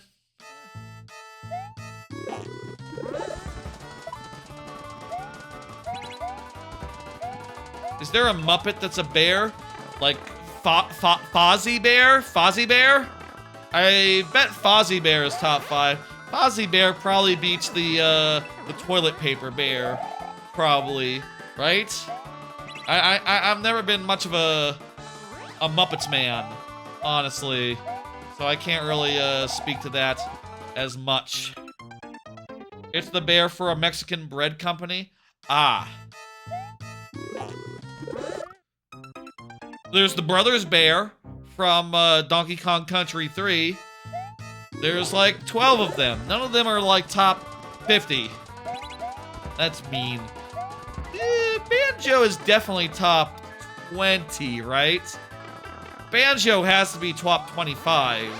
And then like how far can the Brothers Bear be back? Like there's gotta be... How many fictional bears even are there to compete with? You know? Like Boomer Bear? Boomer Bear probably... He ranks okay. He's the one that destroys the Baloo, yeah, Baloo from Jungle Book. Oh yeah, Baloo. That's a top that's a top 5 for me. If I was just rating my own top 5 bears, well, first Banjo would make that list. If we're talking personal top 5 bears, Banjo, Baloo, Lotso. Oh, Lotso's a good one. Kind of not a real bear, but I guess like most cartoon bears aren't real. He's kind of a toy, you know? But, I can see that. Grand Pooh Bear? I didn't... We are currently playing a Grand Pooh Bear level. That is, hell of a tangent to get on. Accidentally. Coincidentally. That, low-key works. Poe! If pandas count... Yeah, Poe. Poe is, up there. Later, Huckledorf. You have a good night as well. Thanks for coming by, giving me your level. And, you know, feel free to come back at any time. Any, future stream. We do streams at 6 p.m. Central every Friday.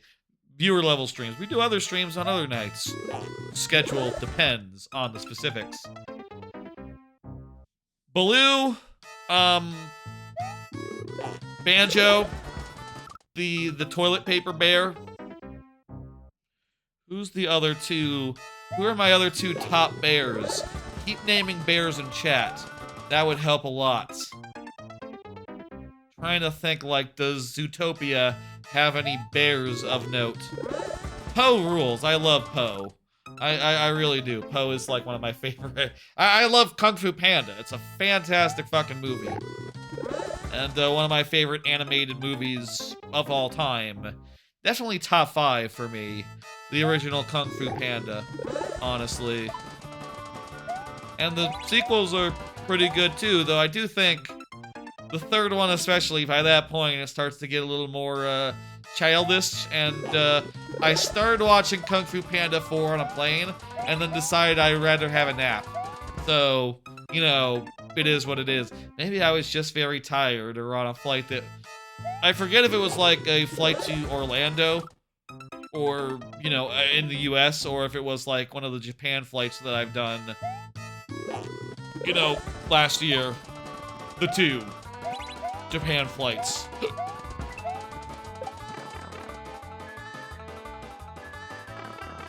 Freddy Fazbear? Oh, right, from the, that wouldn't be one of mine, just because I have no childhood nostalgia for, Nights at Freddy's. Any of them, any of the 5. But, it's cool if you do have that, yes. Are there any Mario Bears? Oh, what about, fuck, Freddy. What about Fatty Bear from Putt Putt and Fatty Bear? Minigame, whatever. Remember, Fatty Bear from Putt Putt and Fatty Bear's Minigame Mayhem or whatever the fuck? From the 90s? It was like a Putt Putt, board game. I remember Fatty Bear saying, "Go fish!" And he had kind of a funny voice. Does anyone else remember Fatty Bear? I don't know if I can put Fatty Bear on my list of top 5 bears, but I honestly don't have any other. Okay, you know what? We're getting there. I don't have any other bears that I would really like, that I would really call out. I wonder what's after. What's after that pipe? Let's do a little scouting. Let's do a little looking at the thing. Let's see. There we go. So yeah, after the pipe, we're going to have to jump off a bunch of guys in a row. And just do... It looks pretty simple, pretty straightforward, but probably will be pretty difficult.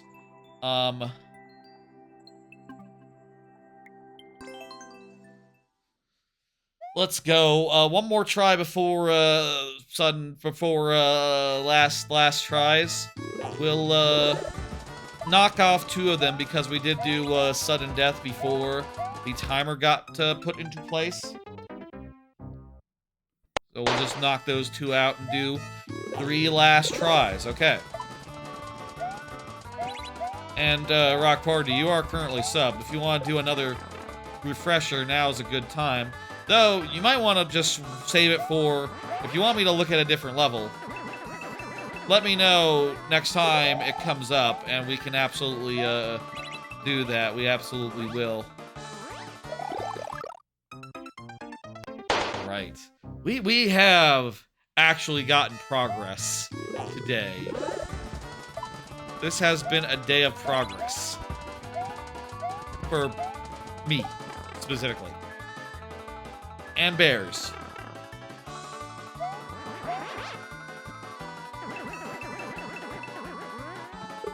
I don't know. Comments on the YouTube. Gummy bears count? Ooh, that's a pull. I like it. I think they do. They've appeared in like stuff, right? In like there's been like sentient gummy bears before. They've been like characterized. I would say they count. There we go. There's the last try. Thank you, Rock Party, for the level. As always, hope you enjoyed seeing that. I enjoyed doing that. That's progress. We're getting it down. We're making some genuine progress. I'm gonna go ahead and dismiss. It is now 8 o'clock. Let's go ahead and get into. Tell you what, we're gonna do one more level. I'm gonna do one more. I do have still some cards. I'm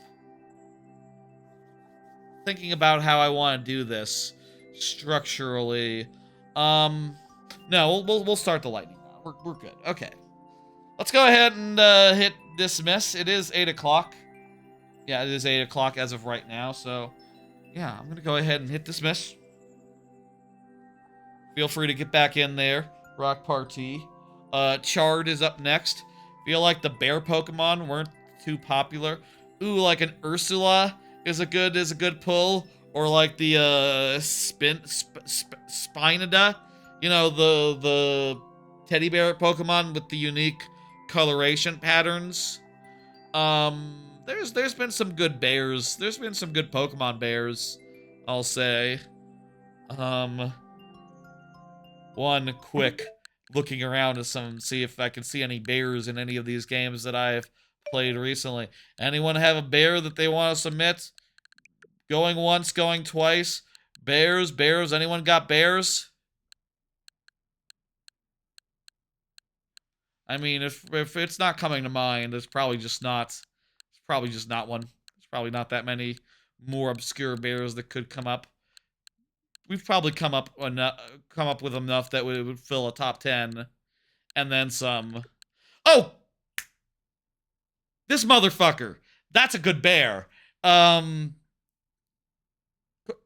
What's his name? Koros Kumakoro? Monokuma. Yeah, that's it. Yeah, Monokuma. Yeah, that's it. Yeah. I did not say Kubcho or Beartic. Those are some good bear Pokemon. Is there like a Sonic Bear Chow type thing? No, I don't think so. I think you can give them bears, but that's different. You're gonna say, are you drunk? I'm trying to think of bears. I'm not drunk. I am stone cold sober. I've never been drunk. I don't drink. Honestly. I just, that's the tangent we're on. It's the tangent we're on. Bears. Please get used to it. I can't think of any more bears, but Monokuma is a good last one. I would put Monokuma on my top 5, I think. Monokuma is a top 5 bear for me. Is there any Undertale or Deltarune bears? None that come to mind. Moving on. Oh, what about the Chicago Bears? Not really a sports person, and I don't live in Chicago, so that wouldn't be likely anyhow. The three from We Bear Bears? Never seen it. I think I've seen images from it, though. I've been thinking, as far as cartoons go, I might want to watch I was hearing some interesting things about the lore of Adventure Time. I've never watched Adventure Time. Should I watch Adventure Time? Would that be a interesting, cool thing to watch for the first time? Is that like a top 5 cartoon for people, even of a older disposition? Adventure Time has a bear. That's cool. A lot of shows have bears. Doesn't Steven Universe have a bear? Maybe just people who are large and, like, bear-shaped. That's different. Adventure Time seems okay, has lore. Yeah, I'm kind of interested in its lore and its setting. Honestly, that sounds cool. Never seen Gravity Falls either, no. It was just more coincidence that I fell into Steven Universe, considering at the time I was old, I was an adult. And, tried it out and got into it, and probably could have done Adventure Time and Gravity Falls at the same time, but didn't. So it is what it is.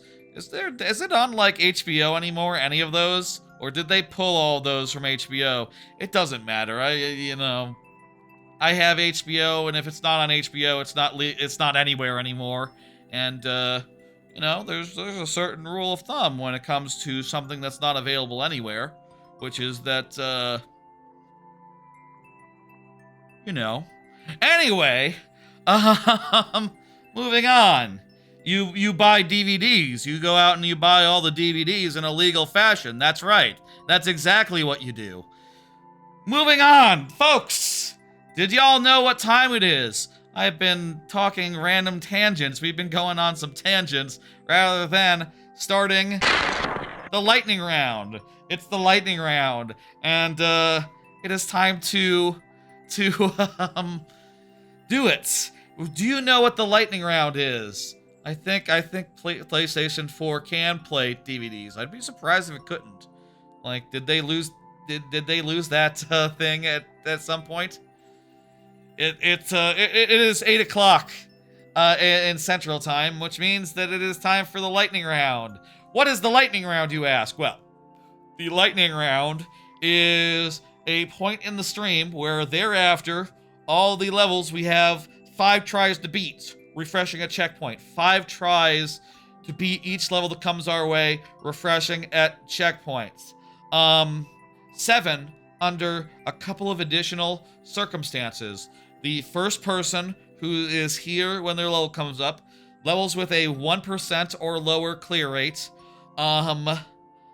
or the third case, Super Worlds. Yes, yes, yes. Oh, it is on HBO as well as sequels as well. Okay, that's nice. I have HBO. That's great. Till such time as they're absorbed by another mega company and everything gets confusing and weird. Thing to consider there. I should finish House before I start watching another show. Finish House, get back to House. It's been kind of busy haven't had time to watch House recently, I'll say. Distant Lands and Fiona and Cake. That's cool. Yeah. Cool that they did spin-offs, I guess. So yeah, that's the deal. The bonus heads are represented by additional tries. The additional heads that you can see there come in a variety of forms, some of which are Mario and some of which are not. You've suggested this before, but what if we did a lightning round where we stock up on loads of levels with 1 try each? That would be crazy. That would be fun, but you would end up in a situation like that, mostly typing in codes. Like, the ratio of codes and the tangents that go with codes to playing levels would go off a fucking cliff, and that's not terribly good. I think 5 to 7 is the right number. Though I will say I have been considering. I think last week I was saying that, like, maybe next year we'll bump up the threshold for the extra heads to, like, maybe a 4% or something, 3-4%, and then maybe give something special to like things that are really hard, you know, things below 1%, maybe a couple of extra lives or something. That might be nice just for the thing. Did you watch Super Pat? Super Pat? No, I'm not familiar with that. I don't remember that. Is that like a show from the 90s, or is that like a YouTuber of some renown? I'm not familiar. You're new to the stream? Good to have you, L-Dog. I appreciate new folks. Let's do this! Let's play the level. Play them all first and then use your recently played tab so quickly switch between the levels? Well, that's an idea. That would require everyone to... The hell?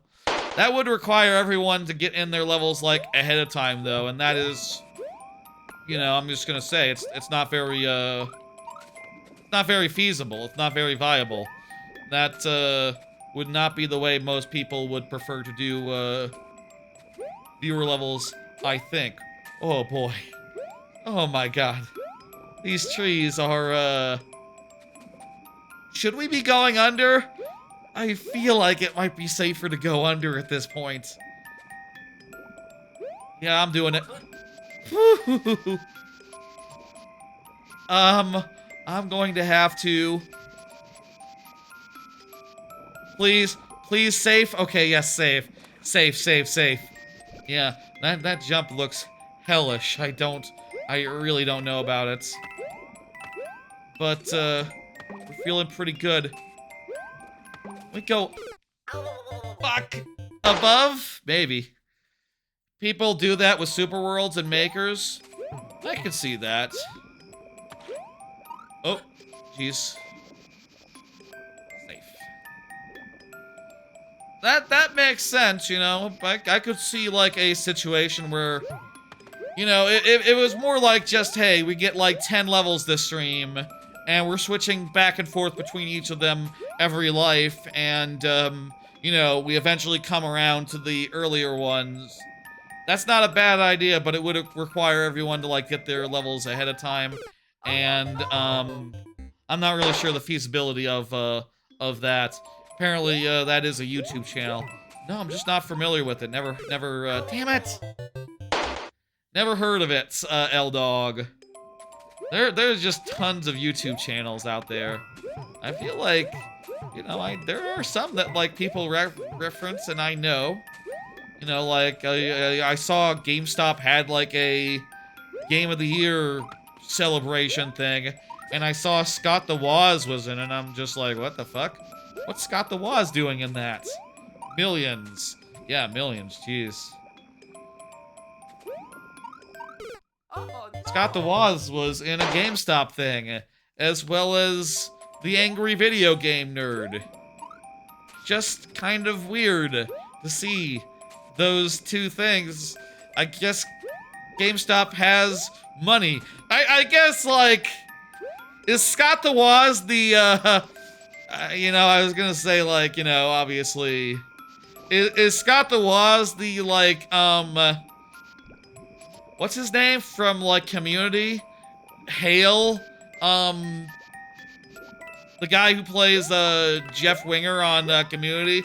You know, that Ubisoft used to get for, their conferences? Is, like, Scott the Woz just, like, that dude they can get? That dude they can afford? Like, we can't afford celebrities, but...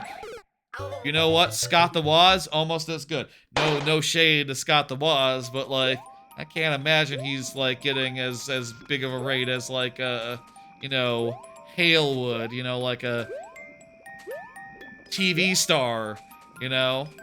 He's a cool dude, though. And I like his retrospectives. They're good stuff.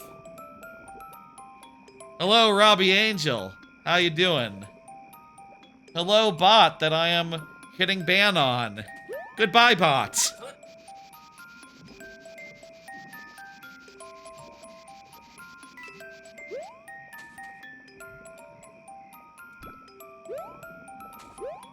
That's an idea. I'm not sure about the feasibility of it. And if anyone is wondering, yeah, there's a YouTube side and a Twitch side. Excuse me if I greet people from the other side. I feel like over is easier than under. I want to do over.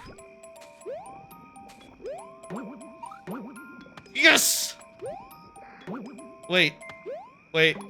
Wait. Wait. Huh? Is this a trip back to the bottom? No, it's like a secret room.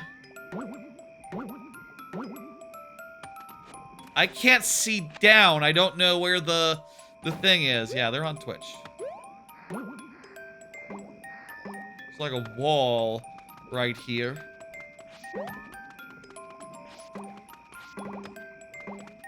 Okay, hang on.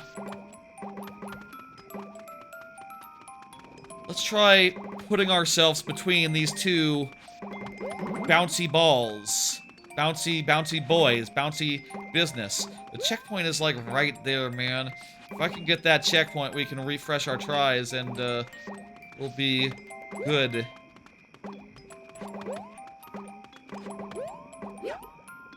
If we can't, ooh, that's the plaintive moan that I'm going with for that. Yes. Should we just go over? I can't see! I don't know what's down there! I might die!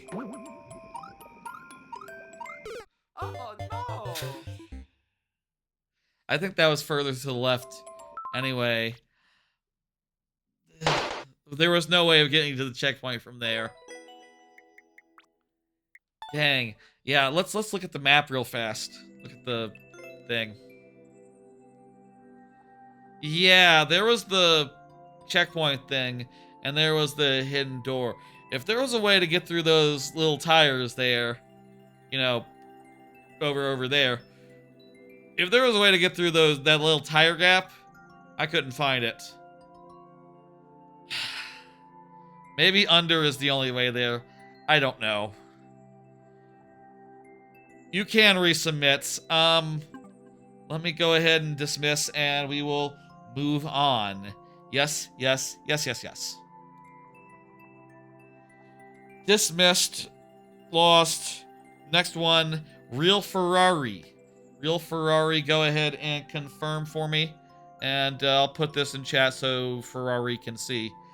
Meanwhile, it's time for another card. Has Ferrari chatted in a minute? I should check and just see. Not in a minute, but might be kicking around.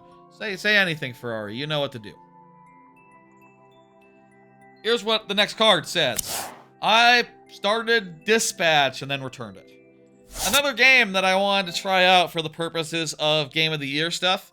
I heard people saying that they really liked Dispatch and that it might be high on certain people's Game of the Year list.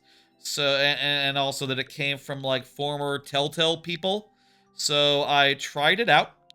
I found out what it was. Basically, it is a Telltale style adventure game with like text and with like dialogue choices and quick time events, where it's basically like a 3 out of 5 version of those TV shows that people do and people like Invincible and all that, where it's about supers in a super society sort of doing superhuman things, or, you know, being heroes and not heroes, and having superpowers or not having superpowers.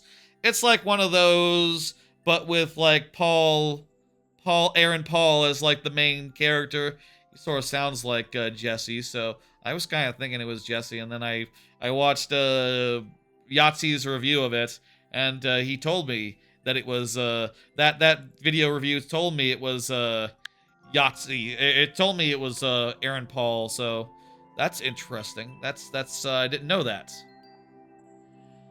Anyway, then it has like a management, like a what do you call that? Like a hero management minigame where you have to just be like, okay, I'm sending these heroes to this job. It's called Dispatch, so that's like the main gameplay thing, is that you do like Dispatch minigame. I'll say I did the first episode. I thought it was like okay. The plot was like whatever, seemed like an average one of those. The quick time events were bad and I turned them off like immediately. And the dialogue choices weren't as snappy or cool as I wanted them to be. And I didn't really like the management minigame, so all that put together, I realized very quickly, like, as impressive as this is, and it does look pretty impressive. It looks like a proper animated TV show, but in playable form, you know, like in but with dialogue choices and all that. It is very impressive, but I didn't love it, and I don't have 30 hours to like go through the whole 20 hours, 10 hours, whatever it takes to go through the whole story, all its episodes. So I just decided to return it, return that to Steam, also return Despelate while it still is in the window. I decided to get a little bit of money back while I could. So that's where I'm at with that. Just like, hey. Oh, okay. It's not so easy. Let's go into this pipe. Just a game where, oh Jesus, very much not so easy.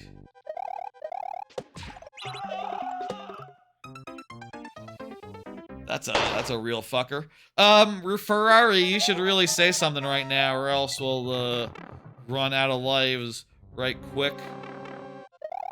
You might do anyway. Clearly. But, whew. But yeah, that's two of them. That's all we can do if you're not going to be present. Up to you. You'll say you'll say shaking my head for the hell? SM shaking my thinking head. Not sure. Shaking my SMTH. What does that stand for? Just not 76.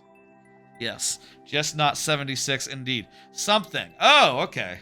There's some abbreviations that I just never see that often. Never got the hang of, you know. Is it funny to say 67 is 67? That's a funny way to say 67, right? It's just the number, 67. That's exactly what everyone is trying to say when they type those two numbers together. That's right. Let's hit this mess. Let's bring up the next level. That's enough vamping and waiting and stuff. I didn't like Dispatch. Moving on. That's enough thoughts about Dispatch. Hey, Robbie. Um, 64. 64 is a good number. I love 64. 69. Oh, man, that's a top tier number. 67. It's alright. I feel like, you know, on a tier list of numbers, most numbers are pretty mid-tier. Pretty much in the mid-tier. You know, the only, like, low-tier number, I think, is 13. 21's pretty good. 21 is, like, upper high, I think. I have totally went on some website and some tier list maker and did a tier list of numbers once off stream, and the results were less interesting than you would think, honestly. Like, yeah, basically anything with a 5 in it is just higher than average. Anything that's like a good square number is like, ooh, that's super high. Anything that's a 9 plus 10 meme? What is that? Is that like, you know, 789? 789 is a thing. Y'all know 789? You know, why is 6 afraid of 7? Because 789? It's a thing. It was in cartoons when I was a kid. Everyone knew it. 06i, do confirm. 64 is a square number, yeah. 64 gotta be S tier. Like, it's a square number. It's the number of the N64. Yeah, there's scarcely any numbers better than 64. I'll say that. 41 is and 61 are like super bad. 41 is pretty close to 42, which of course is the Hitchhiker's Guide joke number. That one's pretty good. Let me do another card. Let's talk about something. Oh boy. Oh no. Hey, I've been playing Metroid Prime 4. I guess it's time to talk about Metroid Prime 4. Apparently there's some more memes about numbers I've never heard of. Go figure. Metroid Prime 4. Last week that came out, and I've been playing it off stream, and I have said since last weekend, since like pretty much every time I've been on stream since I started playing it, the more I play it, the less I like it, and that has continued to be the case as I have gotten into the mid game, into the late game, and into the scavenger hunt. Oh my god. You know, I said one of the first things I said about Metroid Prime 4 when I played it. When I played it like for the first stream, is that I said like it kind of reminds me of Metroid Prime 3, sort of feels like a sequel to Metroid Prime 3 that goes farther in a few places and is more linear. I'll say now, having played like a lot more of it, like I kind of feel like it is. I've described it, I think, on a Discord or whatever, as like a Ghost of Christmas Future version of Metroid Prime 3, right? It's like the thing you show Metroid Prime 3 to be like, okay, you gotta fix your ways, or else this is what you end up as. Those segments where you have like a bunch of Marines following you around, they suck, and you probably should excise them and focus on the Metroidvania stuff. That is actually pretty damn great in your structure. Just like the linear, scripted, story-based stuff, suck ass. And like it's okay as like a hour of the game tops. But you know, as you know, like in Metroid Prime 3, but like in Metroid Prime 4, like how do I put this? Over half the game is escort mission. The 4th and 5th levels are entirely escort mission, where you're being followed around by a group of jack-offs, and you're just sitting there going like, please leave me. Die in a fun way, sacrifice yourself for the greater good. I don't give a fuck. Just get the fuck out of here. I'm tired of hearing you. I hate your camaraderie. I want you dead. And I want you gone, and, you know, not to spoil anything, but, you know, it's a problem, and I hate it, and I don't like it, and it's not what Metroid Prime is supposed to be. It's not what Metroid Prime is supposed to be. They made it feel and play like Metroid Prime, and as far as a gameplay perspective goes, let's start this level, by the way. As far as the gameplay goes, it's tight, it's good, it feels great. But like the things you do just increasingly kill your hopes for like, oh man, I hope this becomes a Metroidvania. Hey, this is a cool hit the blocks and light up the level type level. That is always a cool gimmick in a level like this. Let me say I appreciate it before I talk more about Metroid Prime 4. Wait, what's this?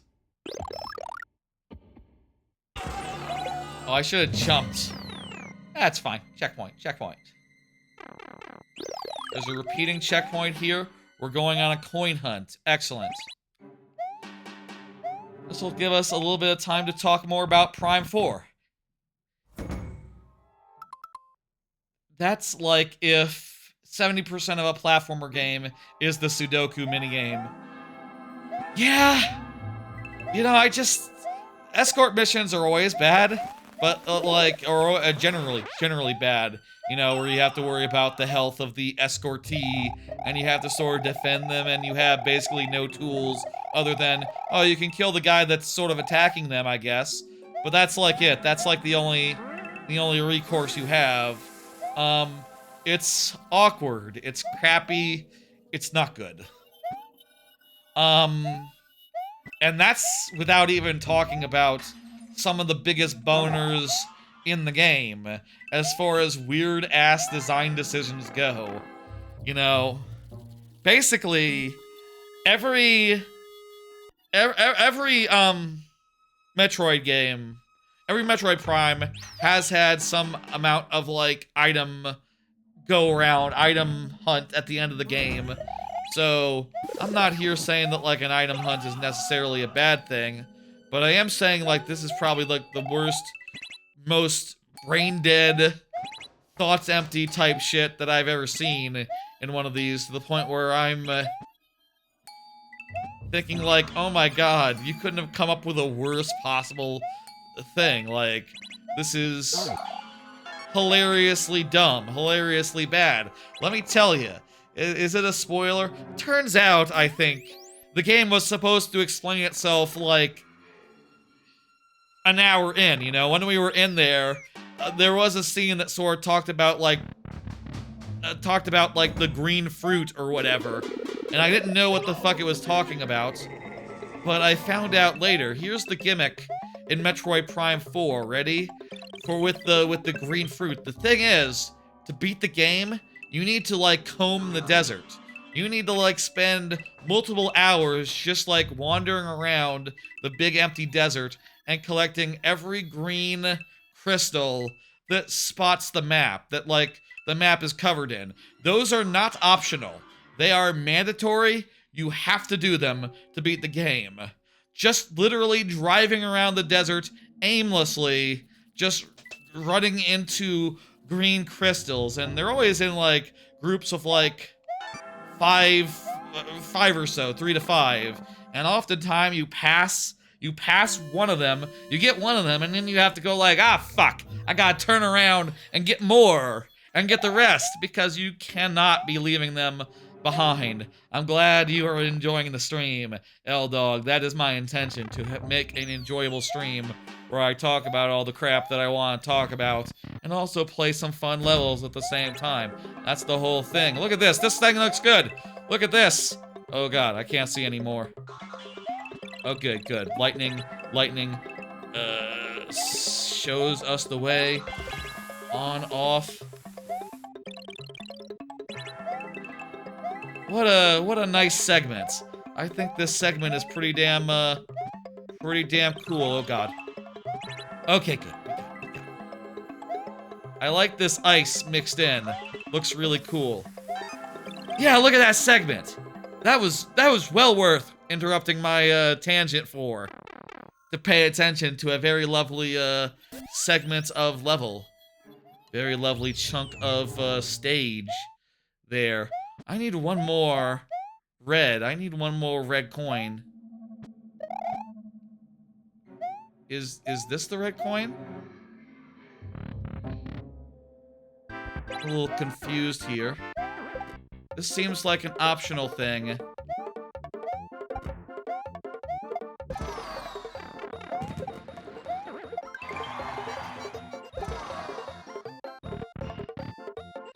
So anyway, it makes you grind for hours and hours and hours. For like a couple hours. And I'll say, for what it's worth, it is like pretty brainless. Like, you can do it while watching television, while enjoying House MD, or even subtitled anime. It's not that big of a... There's the red coin. It's not that big of a mental ask. It's pretty straightforward, really, when you get right down to it, but it did annoy the hell out of me to have to do it, and, okay, cool, we don't lose progress here. We can try as many times as we like, provided we don't run out of lives. We're in the right place, though. Here we go. This is like one final challenge. Sort of summing up all the... Damn it. All the parts of the level thus far.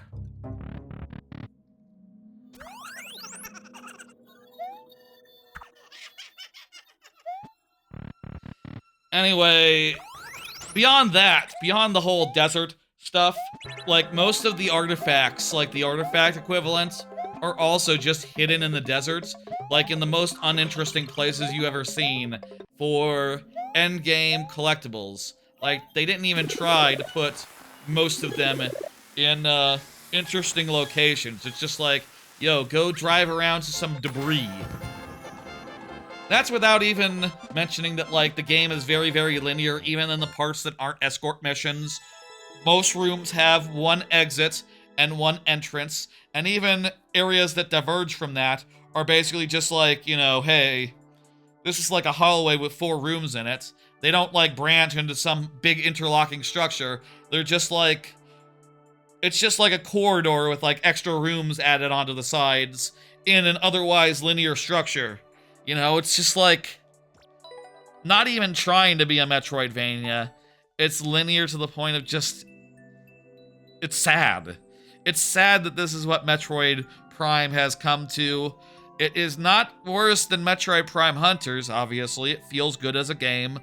The boss fights, though, I'll say, like, I've been annoyed by some of them, are, like, well designed and well made. And you can tell that they put in years of effort trying to polish the turd of an idea that they must have polished this turd into something that is as shiny as it can be. And it, you know, with the way the gameplay feels, it is tempting to say, like, oh yeah, it's pretty good, it just has, like, major structural issues, but the game is mostly structural issues, and fails to live up to the reputation, fails to meet expectations.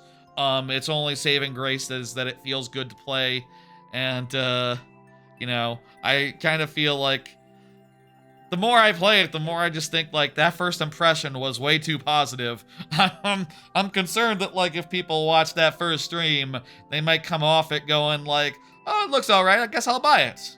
You know? Like, I put a comment into that first stream that I did of it, saying just, like, by the way, like, my opinion has fallen from, like, yeah, it's like a 4 out of 5 maybe, to, like, 2 out of 5. It is very much a sequel to Metroid Prime 3, but, like, in all the worst ways. In, like, all the worst ways. Like, imagine if you had a sequel to Wind Waker that was all Triforce. All Triforce Hunt. And no dungeons. You know, they just took the dungeons right out, basically. You know, I've seen people talk about Skyward Sword as a comparison, and I just feel like, man, that's unfair to Skyward Sword. Skyward Sword is better than that. And when I am saying that of Skyward Sword, you have fucked up. And I think there's no way I can't give this higher than a 2 out of 5. I think that Hunters, of course, is a 1 out of 5, so it's not the worst Metroid Prime game, and it's not even, you know, obviously Other M is also a 1 out of 5 game in my books, I think. I think those are worse games, worse playing, worse feeling, worse structure, worse plot, worse writing, whole 9. But, yeah, I'll say I've been playing it with the volume off mostly, and when cutscenes happen, sometimes I just, like, turn the screen away. I don't even look. I don't even want to see the cutscenes, I just want to skip them.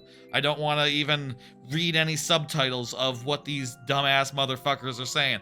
I just had it up to here with them. I'm just so done with all these fucking Federation troopers. No.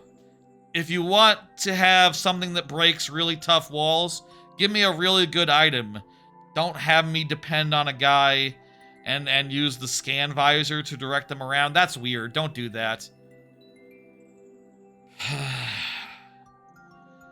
Coco Coco. Did I call for Coco Coco? Coco Coco is up next. Let me hit next in chat so the Coco Coco can see. Whew.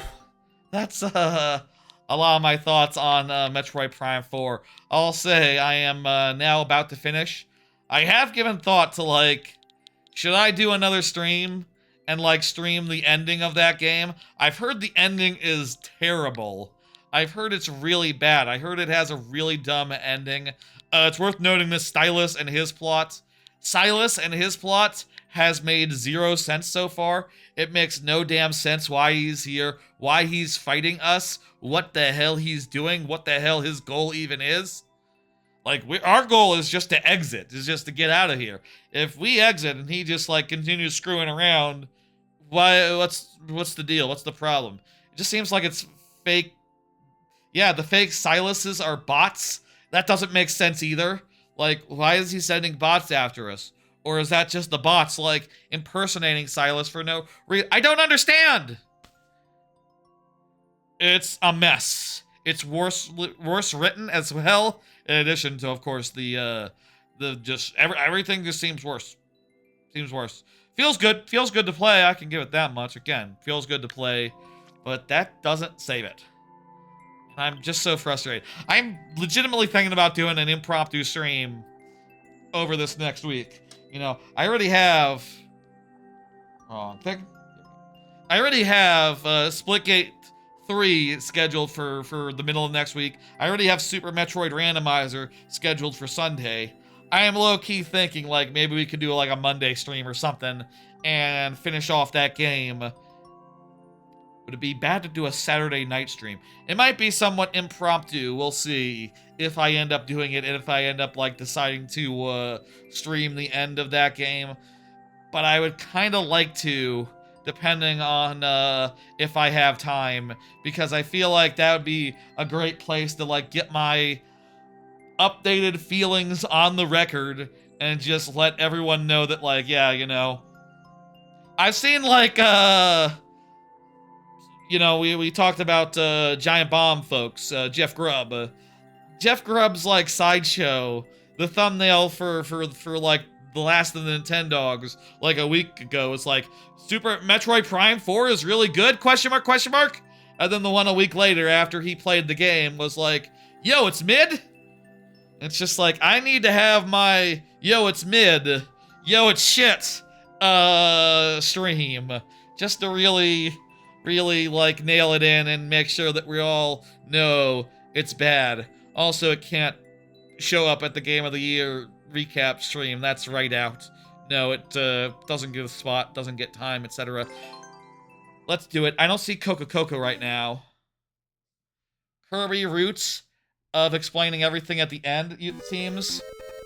It has to explain something. It has to explain something. Let me start over and get a nice clean start. Okay. This looks intuitive. We have 2 tries on account Coco has not confirmed, but I'm feeling lucky. I'm feeling like this is the run. I am gonna jump with good timing. I'm going to trust that the level will continue. And I'm going to beat it. First try, let's go. Good shit. Coco, thank you, thank you. That was clean, that was clean. Clean ass level.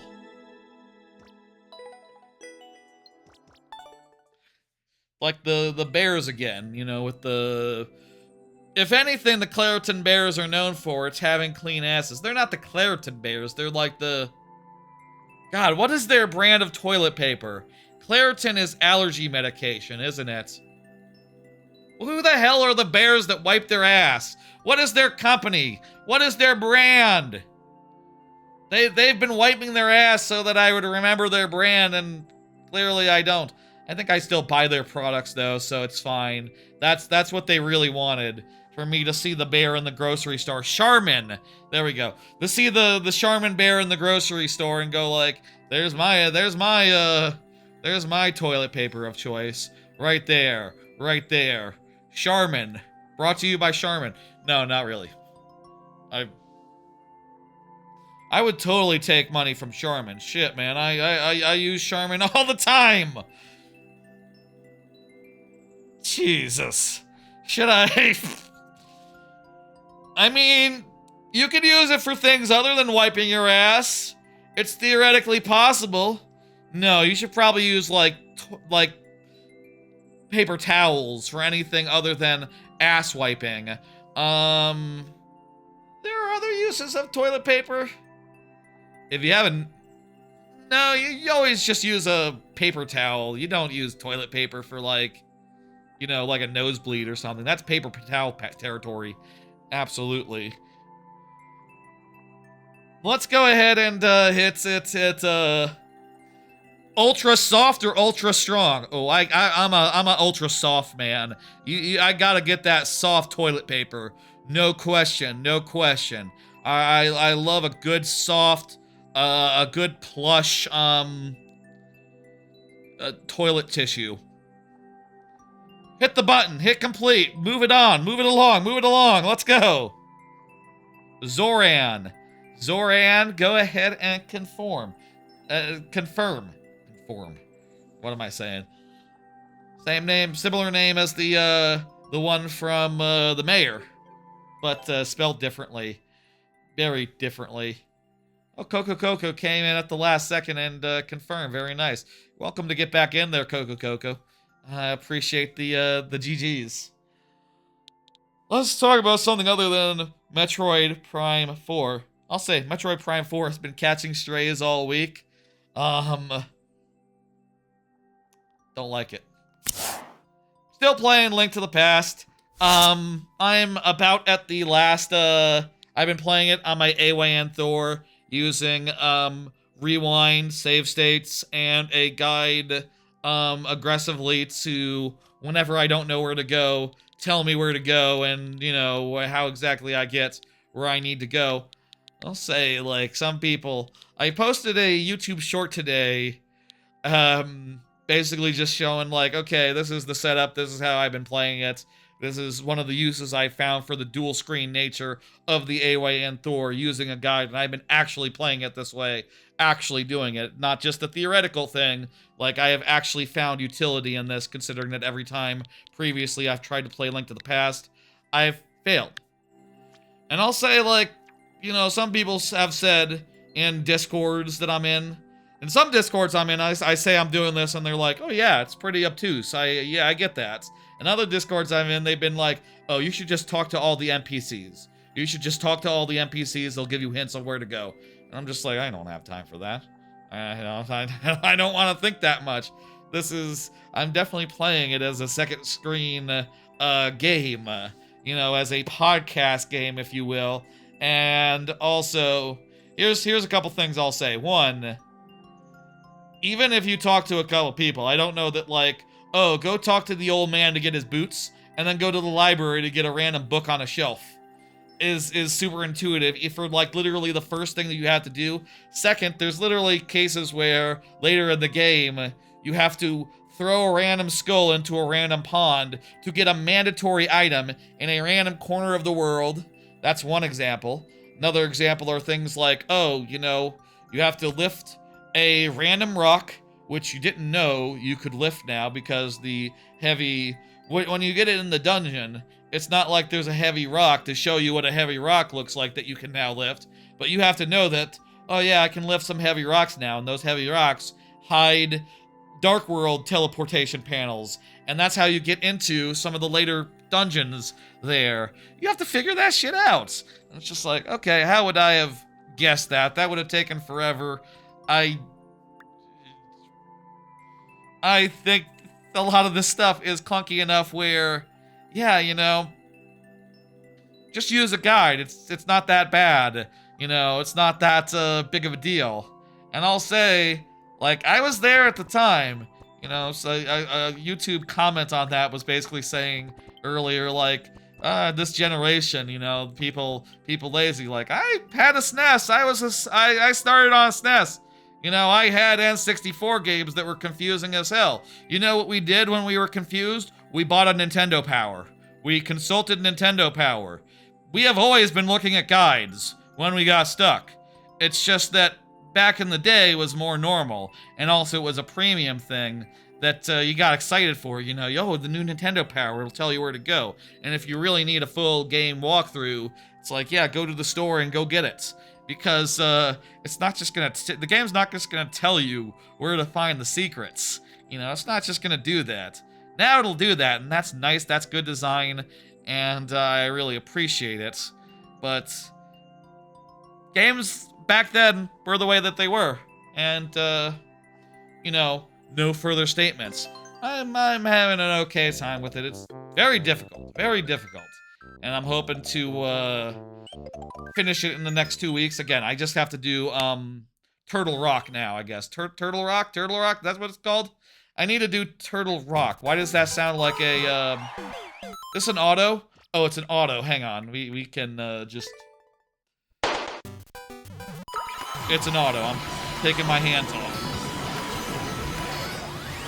we can just relax and, wow, there's a lot of stuff happening on screen, huh? Ugh. Just can relax and, let the little play out. I want to get it done by the time I'm doing the randomizer of it. I'm, at this point, not sure what I'm going to do about the randomizer, as far as, like, it seems pretty damn difficult, the game does. I feel like I might struggle to get through it with, without save states or rewinding, but, we might do save states before bosses. We might, do rewinding if I really want it.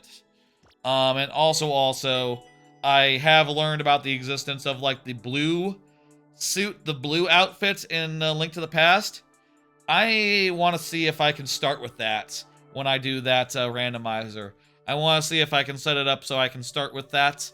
Maybe start with the Master Sword as well. Shit, just give me, just like deck me out. Just make me so that I'm big and tough and able to handle whatever. Maybe give me some hearts as well to start with. Just really make it as friendly as possible, difficulty-wise, and that should help a lot to the ends of getting through it. We'll see about how that randomizer goes. I want to do that randomizer to prepare for the Link to the Past / Super Metroid randomizer. So I'm gonna have to get it down. Both of them. Both of those randomizers. The other one, Super Metroid, is Sunday. Look for it then. Exciting, exciting. Complete. Freddy, you're up next. Go ahead and confirm. Freddy Fazbear, YouTube chat. Putting that in chat for you. Yes. Give me another card. Give me another game. Hey, did y'all see that Ultimate Sheep Raccoon is out? That's the sequel to Ultimate Chicken Horse, but it's a Trials type game. There's so many games coming out. It really makes it, if you're someone like me who likes to do their Game of the Year at the end of the year, and all of a sudden, like, you know, you're competing for both, like, okay, can I revisit, get any Game of the Year type games I missed? Also, oh shit, there continue to be some more releases that I'm interested in, that I want to play, etc. I know there were people in chat that were interested in doing some, maybe on stream, etc. I'll say right now, I don't know I have the time in my schedule for a Ultimate Sheep Raccoon stream. I did watch a little bit of Giant Bomb playing it, like, during their Unprofessional Fridays today. Apparently it just came out, like, a few days ago. And it looks interesting. I'll say it does seem like now the thing is that you can pretty much always finish the level, which feels weird to me. I feel like the best way for Ultimate Chicken Horse to go is that it takes anyone forever to even get one clear, and that first clear is it. But, you know, maybe the way this works is just like, oh, whoever gets in first gets most points, and then it just repeats round after round until enough people have cleared the level enough times. Maybe that's how it always worked, but I don't know if it's really jumping out at me at the same way as the original did. I feel like the original might be more my jam, but I'm still interested. I just don't know there's time. Y'all feeling a little overwhelmed right now as far as end of year nonsense goes? Kind of an overwhelming time of year, I'll say, as far as all things coming to a head. All things coming due at the same time. It can be challenging, the holiday season. I think, like Dr. Melfi once said on Sopranos, like, yeah, you know, a lot of us force ourselves to really, what the fuck did she say? She said something about the holiday season being a time of self-imposed, trials and tribulations. You know, it's a busy time of year, and we put in a lot of that on ourselves for no reason other than tradition or things we like to do, like caring a lot about Game of the Year, thinking a lot about lists of end of year lists of every sort.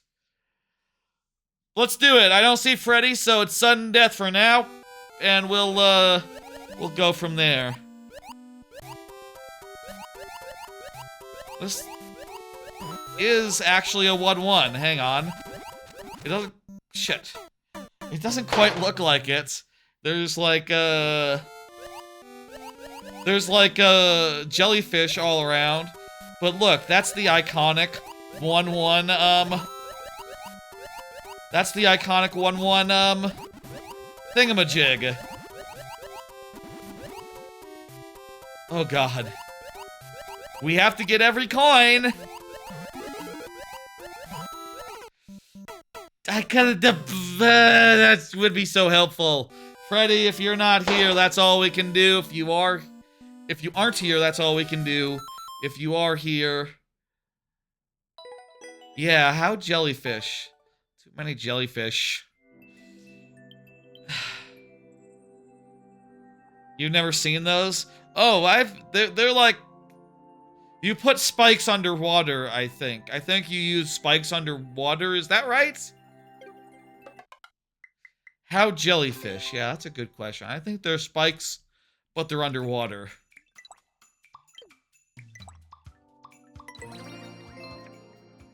Let's just look at that real fast and just see. Yeah, you can see that a bunch of pieces shift and change when we go over here. And, we're... Probably depends on the theme. Like, I think it has to be Mario Maker 3 in particular. Yes, they're Mario Maker 3 underwater spikes. That's how you get the jellyfish. They're cool. Yeah, you don't see the jellyfish all that often. I'll agree with you there. Chard. Let's hit the button. Thank you, Freddy. Feel free to submit again, resubmit, etc., etc. In the meantime, let's go ahead and hit dismiss and bring up the next level by Wikachu. Wikachu, you are up. Chard, you're right after. So you are ready to go. Not many Mario 3 water levels. I think I've seen them before, but it is true that they're not always spammed to that degree. That is true. Wikachu, you are up. Confirm. Let's talk about another card. Follow up on Fortnite. Hey, Wikachu. Perfect. How you doing? I'm still playing Fortnite. There's not that much to report as far as actual Fortnite goes. I'm still enjoying it, and I'm still thinking this season is kind of a down season compared to Simpsons. But I will say, My Hero Academia skins went on sale finally, and after getting a nice prod from I think Stormtrippin was the one that IM'd me on Discord. I went and bought a whole bunch of them. I bought ended up buying like I bought the Class A bundle, and I also bought All Might, and went real ham on it. I was kind of expecting just to be using Bakugo because he's kind of my favorites of the... I love Bakugo. I think he's great. He had some really great moments in the last couple of weeks of My Hero Academia's end. By the way, I guess like the subtitled, you know, as far as the sub version of it goes, My Hero Academia ends tomorrow. Huh. The final My Hero Academia ends tomorrow. That's amazing. That's, shit. Anyway, that was on sale for the last few days. I picked up a bunch of them, and I'll say, like, I'm really enjoying All Might, because the thing about All Might that's great is it's sort of a two form skin. It comes with Small Might and All Might, and you can switch using an emote, which seems really cool. Really cool. I've been playing a lot of the Blitz Royale, which is just like 30 player.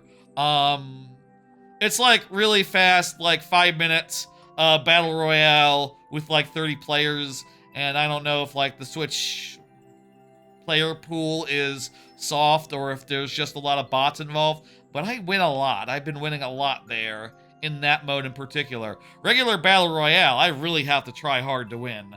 I really have to go the distance, so this is This is below 1%. Let's randomize the heads.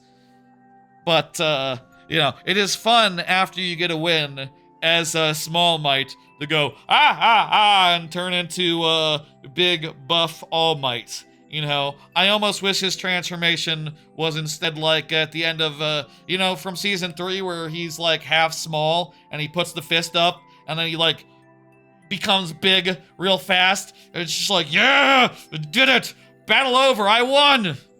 Like his last gasp, I think. Shit, was that his last time? Some minor spoilers, I guess. Was that his last transformation? I don't remember, but probably. No, actually, I think there were some other small moments here and there. But yeah, that was basically the last. That was jeez. That moment I still think is fantastic. That show's great. Really looking forward to seeing it end. Fortnite's cool too. Let's play the level. We got 7 tries. Again, I'm thinking about maybe options for less than 1% levels, maybe adding some extra stuff. A couple ideas have come up before, like the idea of what is the deal here? Ah, okay, you just have to fly gently through. Is this just precision? Is this just like get through the gauntlet?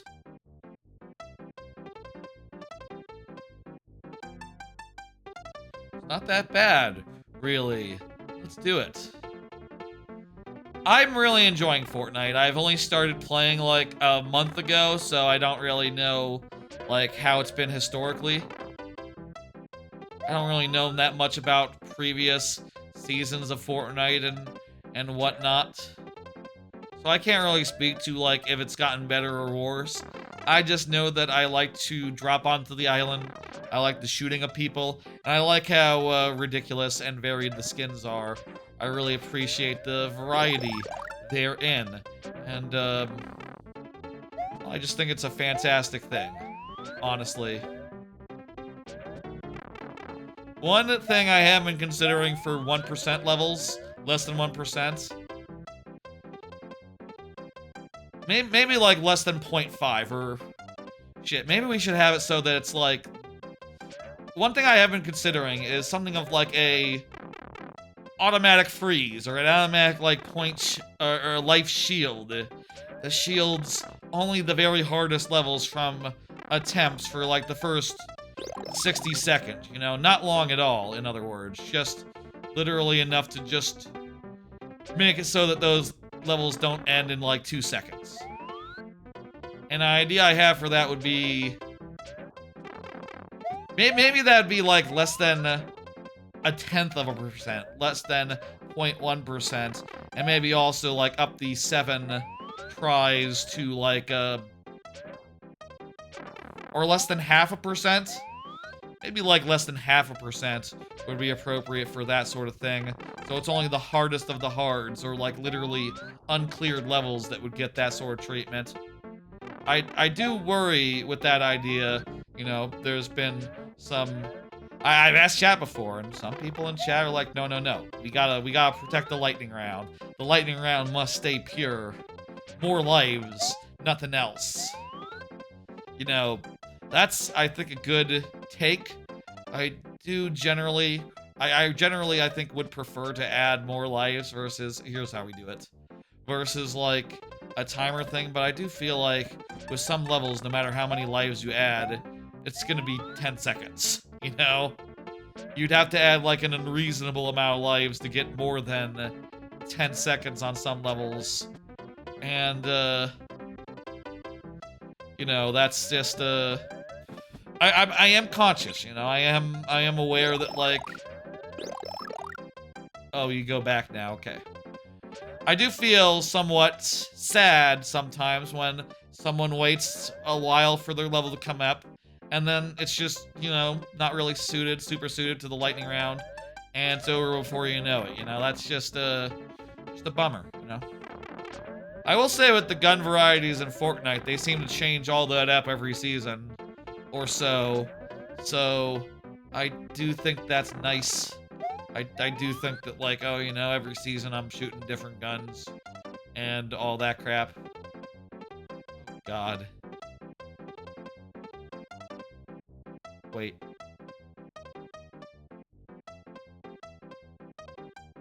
Oh my God. Can't believe that worked. Well, it worked.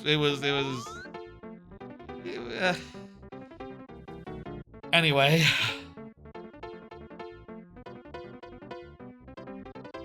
Do it again. Damn it!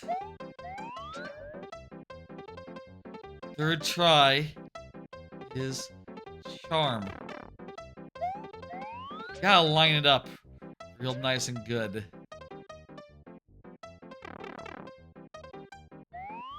You're used to Apex? Got it. I didn't mind Apex. I didn't go the distance with it. I didn't stick with it. But I did find it fun. For sure, for sure. Okay, when it start... Sync it to the turnaround. I'll say, by the way, with this level, a timeout will count for all of our tries. That's how the lightning round works when you have a level where you can't die. It just counts for... It just counts for multiple, you know? Counts for all of them. That's how we maintain the spirit of the lightning round, even in levels that otherwise would be impossibly long, given lightning round rules. Okay, we're back up here. Key, I think, is to start when you can, and then start going back and forth ASAP. As soon as, like, they reverse in direction. We got through. Oh, God. We have to go back. Two-way street. Two-way street. Okay.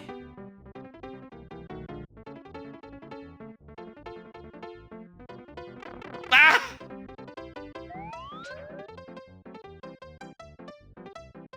Okay.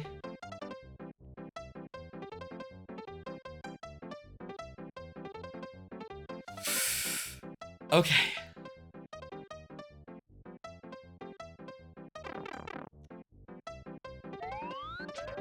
Yeah, it's tough. Can't confirm.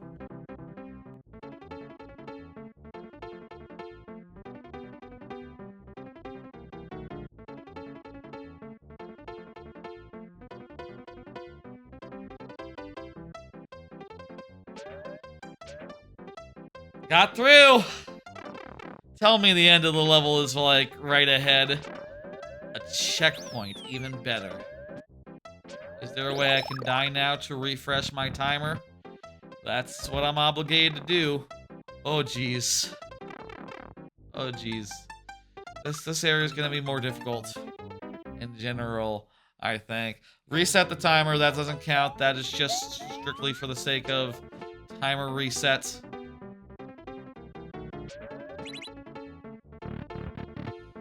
Let's continue. Here we go. In this case, there is infinite balloons to get, provided we can reach there in time without dying.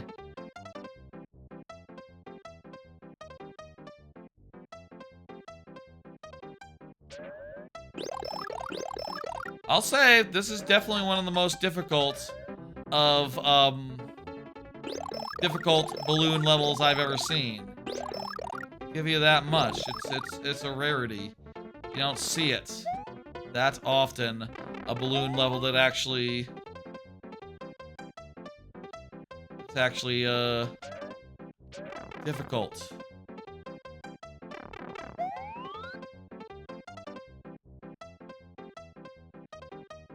I mean, I guess you put a balloon over a pit. You can do it. No. Definitely ways to make balloon levels hard. Most people, most instances of balloon I've seen are more just gimmies than anything serious. yes. No! I got to the end, but fucking flubbed it there.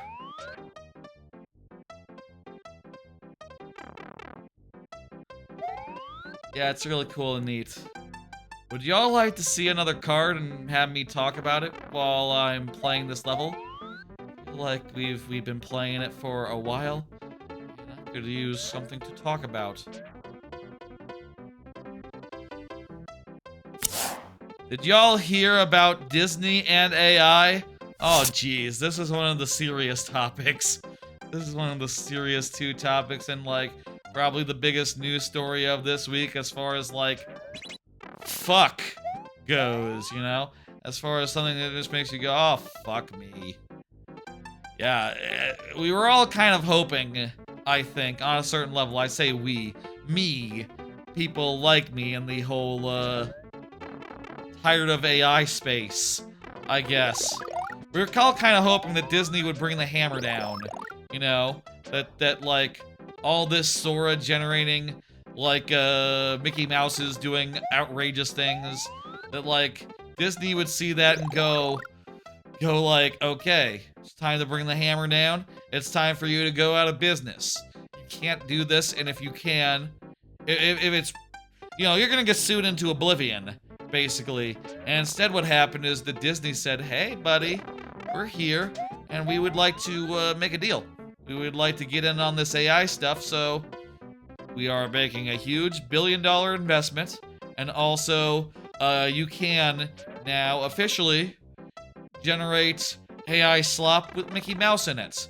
They are going to allow it. Shit sucks. Like, now, who is going to bring the hammer down? Who is, like, litigious enough to step up to the plate and be like, yo, you assholes, you gotta stop using our shit. This is not okay. You do not have permission for it. I mean, I guess at this point, it's all down to Nintendo. Like, Nintendo's the last bastion of, like, someone who might be a dick about this, might be, I say a dick about this, who might be defend their rights about this, you know? Nintendo goes after people for less, egregious reasons than the reasons that AI has, you know? There are Pikachus doing crimes out there. It's not pretty. And you think that they would be maybe the last one standing who could get in there and say, fuck you, die. They're the last ones who can say, die, monster, you don't belong in this world. To quote a famous vampire hunter. It's not a Nintendo game, that's a PlayStation game. I don't think it's even on Nintendo platforms. It's fine. It's a reference that you know. We gotta really hustle through that tight Podobo gap. Ooh boy. Ooh boy.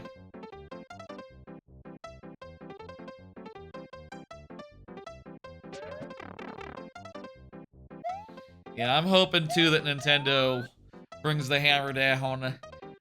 For once, I'm, you know, a fucking strange bedfellows situation. For once, I'm on the side of the Nintendo lawyers. For once, I'm rooting for them and saying like, oh, come crush these upstarts. Come let them know the wrath that they have invoked by making Pikachu fuck a waterbed, or whatever the hell they're having Pikachu do. You know, let them face the wrath of God, and leave the poor ROM hackers alone for a minute. Leave the poor emulation developers alone for 2 seconds.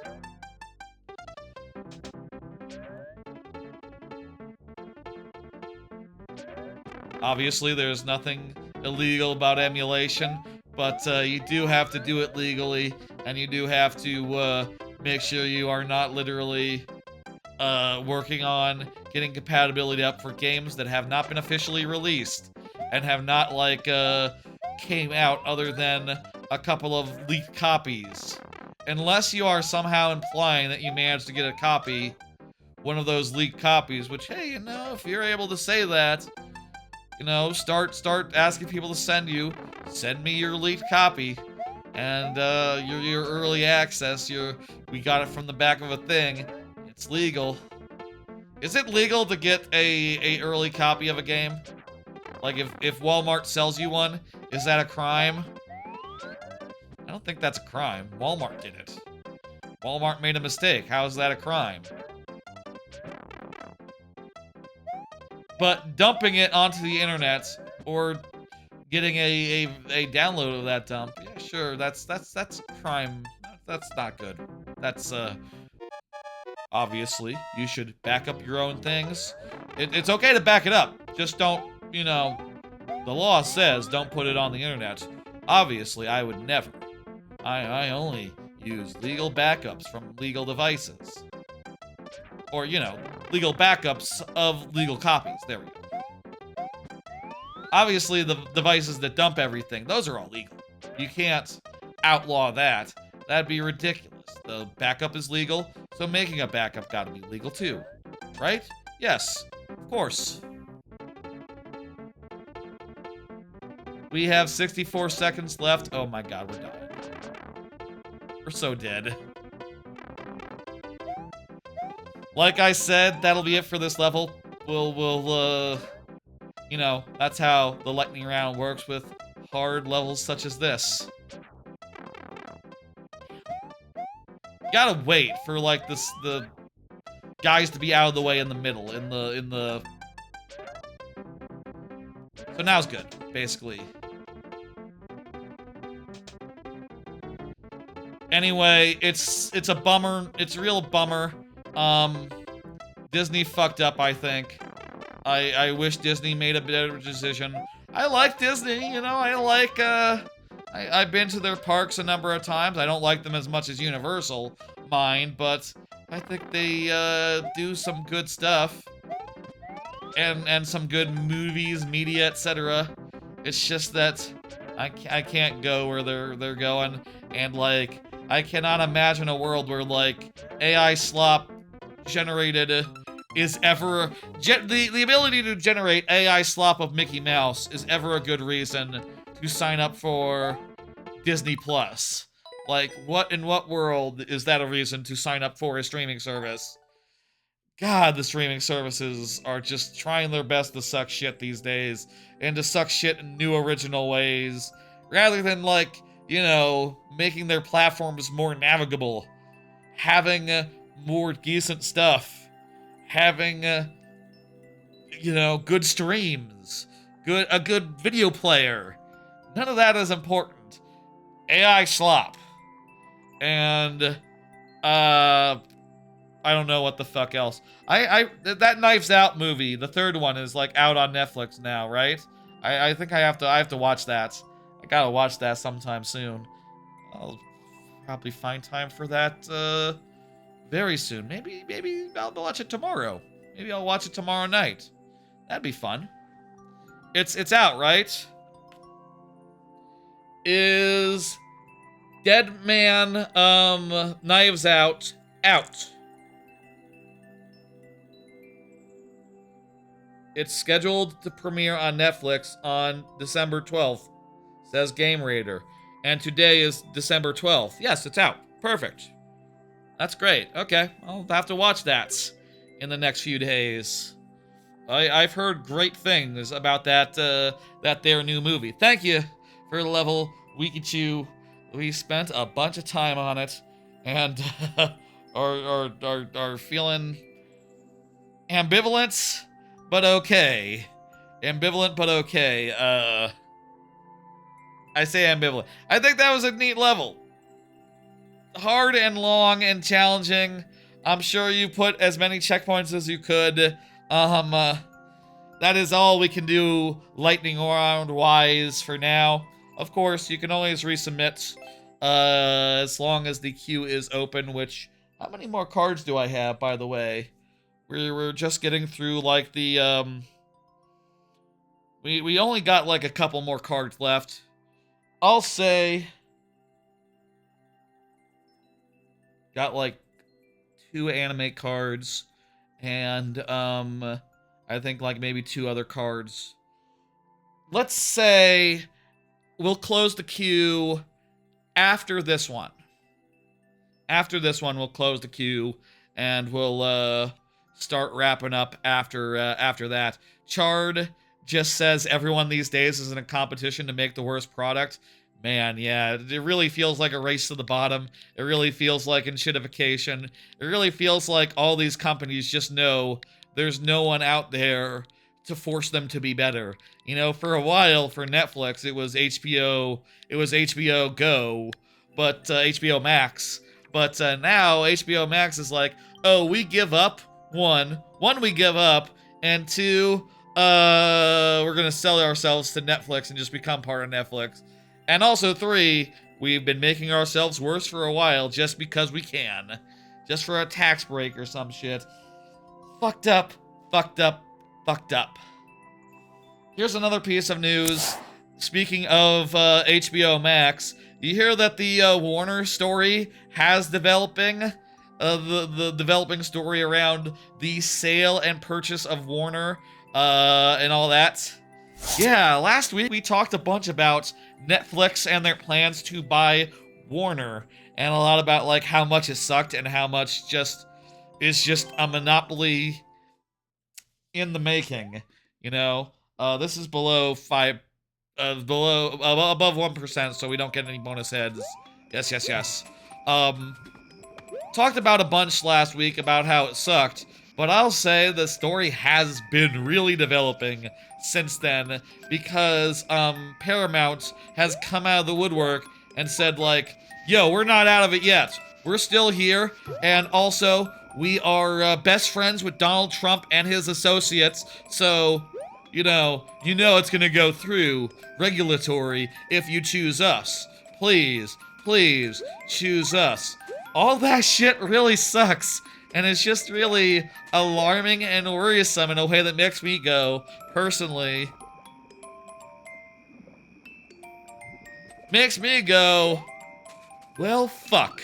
Am I on Netflix's side here? I think I'm on Netflix's side here, and I kind of hate that.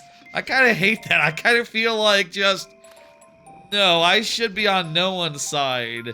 Neither of them should be able to acquire, Netflix, the biggest competitor in the space, shouldn't be able to acquire their biggest competitor, or their second biggest competitor. That's horrible. But also Paramount, despite being somewhat weak, also probably shouldn't be able to do the thing. Hey, we got to the checkpoint. Let's go. They also shouldn't be able to do the thing for, obviously Paramount is a little weak, but they also shouldn't be able to do the thing, and I don't want them to do the thing because what they are openly promising is like, oh, we're Jared Kushner is in with us, this will be literally like, if Donald Trump acquired it, through his brother-in-law, his son-in-law, and that's just like a situation that makes me go like, well, fuck that! I don't want that! So that's all fun. I guess consider me on team Netflix now, even though I literally, like, other than through family and usually when at family's places, I don't literally have Netflix. I never told my sister to just, like, pay the extra couple bucks to let me use it from my home and get me a account. I could do that. That is something I could do if I really cared to, but I'd rather they not have that. Oh And, no! it sucks to just know, like, okay, well, the company that I do use, because, they haven't stomped down on password sharing, and as a result, our whole family is on HBO Max, and, all the other things are also often shared around the whole family, the immediate family specifically. And just to know, I guess that's one thing about Netflix that I will say is that, like, if Netflix does acquire, they will definitely, like, turn on password sharing, like, right away. In which case, like, well, shucks. I guess my reaction is like, well, shucks. I guess I can't watch in this theoretical scenario, which, no one is saying what happens. I guess I would say, well, shucks. I guess I can't watch any of these shows anymore. Yeah, we made some good progress there. That is true. You could call that progress. You could call that progress. A lot of what you could call progress tonight. I feel like I've definitely said something this stream that could constitute a stream title. Several statements about progress. Plastic that I purchased.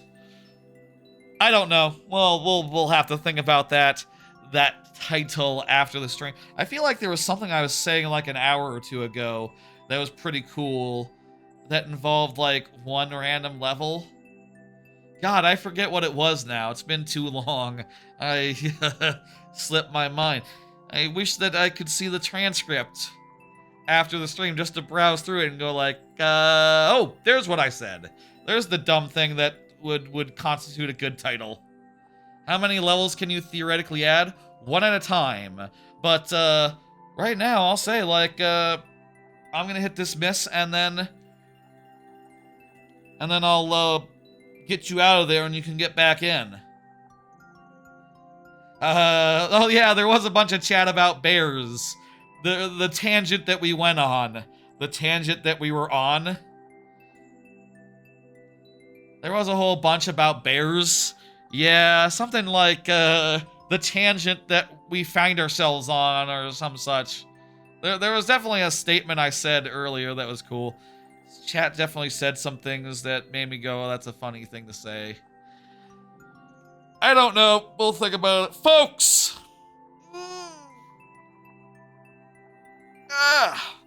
Folks! Do you know what time it is right now? BK, it is first come, first serve. And there's 5 people ahead of you in queue. BK. BKZ.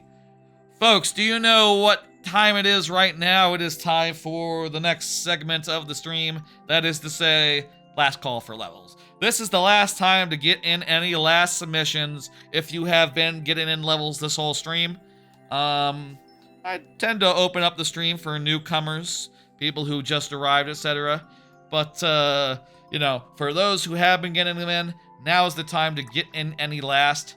And also, it is time for me to show off some of my own. What is a good gimmick for tonight? What is a theme for us? What's like the theme of right now? Honestly, I don't really have any ideas. I feel like I've definitely been showing off levels for like the last forever. So like trying to come up with an original theme for a last call segment is increasingly difficult. Let's just look for one I haven't shown off in a minute and then try to contrive a pattern that can give us like it and a selection of other levels. Spikes seem common tonight? Sure, let's find some levels that use spikes in excess. An excess of spikes. Specifically an excess of spikes. Now, I don't know how many levels really use an excess of spikes, but we will see, and we will see what I got here. I'm scrolling. There's saws. Were there no, like, levels that had an excess of spikes before the Super World? I guess I really just didn't use spikes all that often. But I'll say... And we'll show off Grand Gully 3 as an example of this. I guess vertical levels. Vertical levels often use it. I'll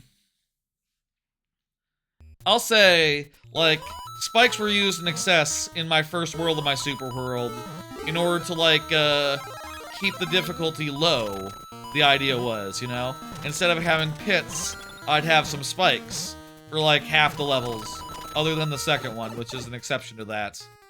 Not too much spikes in the second one. Well, actually, I think there were, like, fields of spikes, but also a good amount of just regular-ass pits as well. This one really makes sense as a level to have spikes, considering that it is a vertical level. So without the spikes, you can just go down.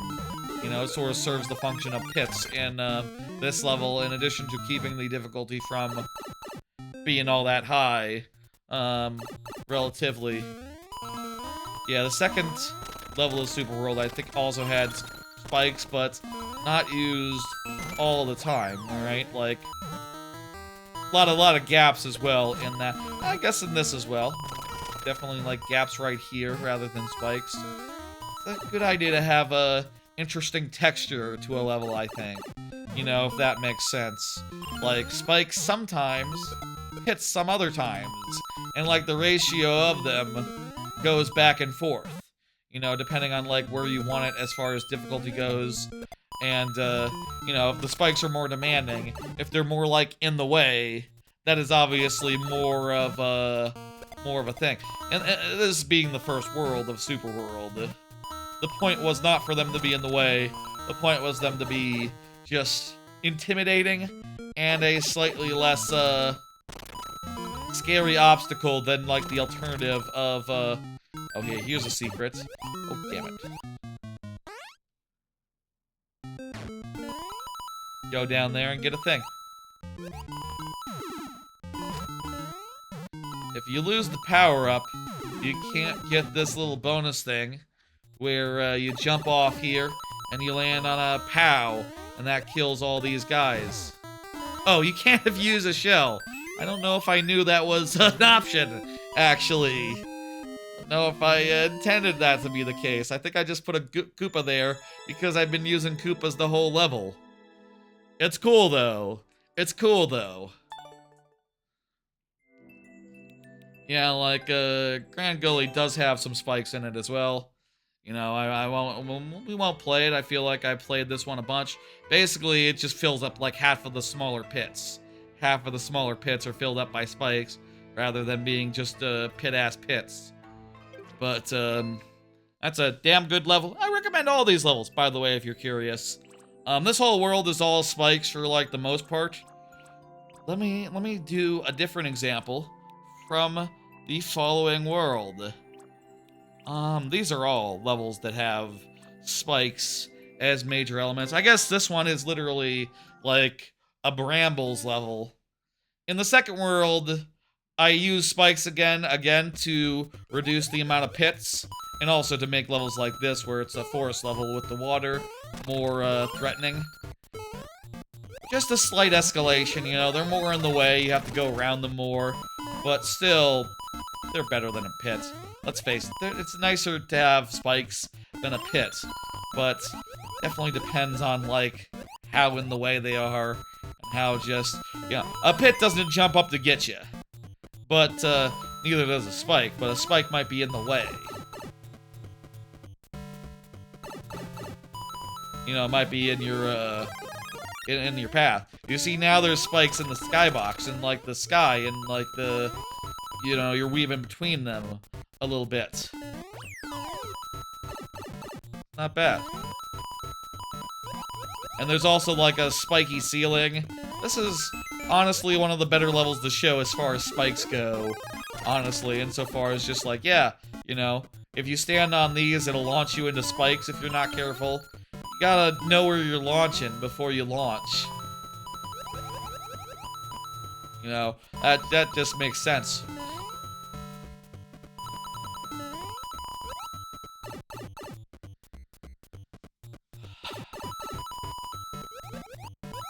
I also like the little bit of swimming.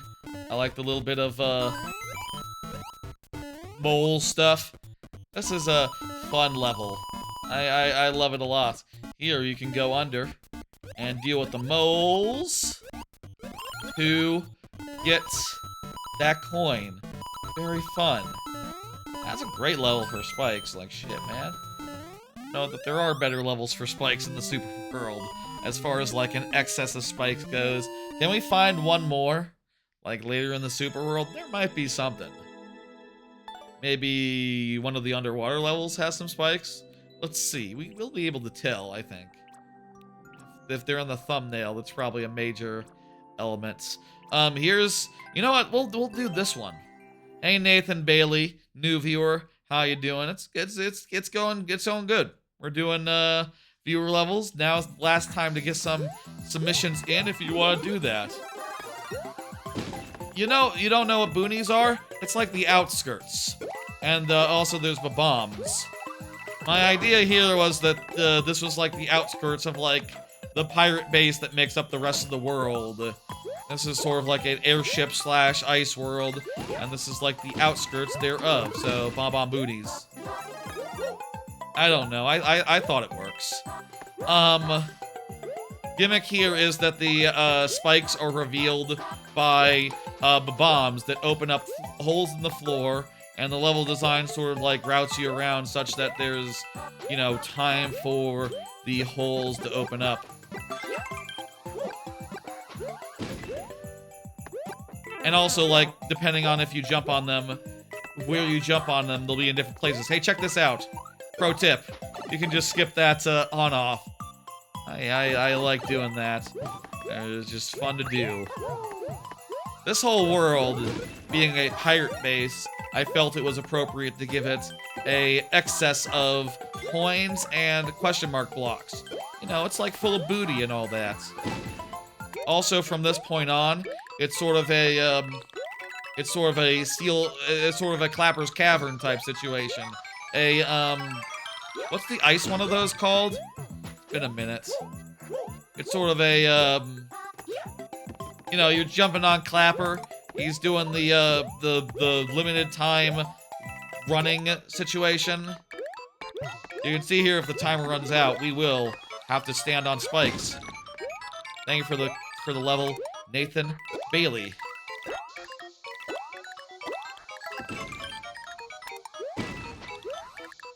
Yeah, get him in, get him in, get him in. Now is the time.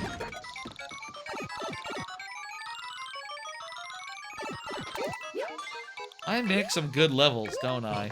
Not to toot horn. Not to toot horn here, but and they're pretty good, I think. I recommend checking out the Super World.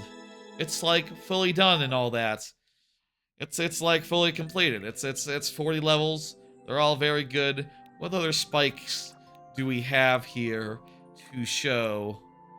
Looking, no spikes there. I think there's some jellyfish in this. If that counts. There jellyfish in this? Let me see. Jellyfish, no jellyfish. No jellyfish, that means no spikes. Okay, yeah, I guess I've not used the jellyfish. I might not have used the jellyfish, actually, personally. You definitely could make levels for Nintendo. Oh, you're too sweet. A lot of us could. I do feel like I play some excellent level from the folks at home plenty of times. Oh, here's a good example of spikes. I think that this is maybe the last one. This is maybe the last one we'll do. But this is a great example insofar as this is like really late in the Super World. And again, spikes are used to bridge up gaps a little bit. They should, yeah. There are some real good makers out there making some real excellent levels. Honestly, you know, someone in chat earlier was saying that they've been working on a game of their own. Honestly, like, it'd be cool if we all had the time and energy to, you know, work for a game company and or do our own business. It's a lot easier to do Mario Maker, I think, than to spend the time to, like, develop something from scratch. So, the spikes here, first off, they are more in the way. They are more in the way than previous spikes. They also let the spinies cross over gaps. And that was like the main reason I put them in there. Just so that the spinies would have a means of getting around and getting past the gaps. It also prevents the player from, in this part where you're going downhill, prevents the player from going down prematurely. You know, there's all these parts where you could go down if that was a pit, but it's spikes, so you have to be really good. Also, the spikes are sort of in the way now, and it's like fully on the other end of like, you know, now the spikes are there to be a nuisance. Now the spikes are there to be a problem. Fully on the other side of that arc. And, well, isn't that neat? You know, it's kind of neat, just insofar as we had, like, a full arc here, from, like, the easiest spikes to the later spikes, in this, you know, since I didn't find a, non-super world example of spikes to show off in particular. There might be one, I'm maybe just forgetting. Who can remember, like, every element and every level that they've ever done? Finally, you jump through a bunch of spikes and then, hey, P-balloons.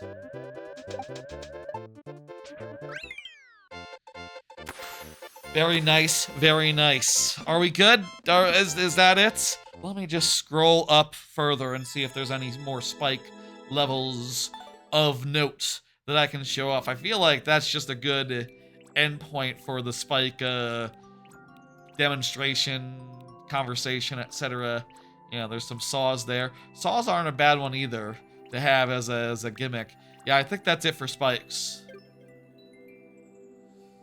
Alright, that's gonna do it for last call. That was a good solid last call. Shit.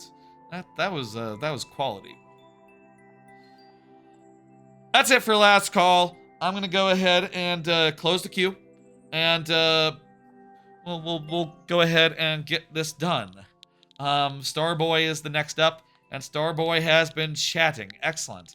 I'll also say we have, like, maybe 4 more cards left. We're gonna talk about some anime. Oh my god. I'll say, anime-wise, get ready. Next few weeks, you know, shows are starting to end. There will... I do mean, need, etc. prefer to cover them as they end. Expect me to have a word or two to say about everyone that concludes in the next week. But right now, there's just one. Right now, there's just one anime that's ended, so we'll talk about it. This one's a re-upload, had to fix a soft lock. Okay. Don't recall it, but yeah. Yeah, you have some great levels. That spike level was cool. Appreciate it. Yeah, check them out. Maker code in like channel description and some places like that. You can find it out there, you know. We got a slide and then a wall jump from there.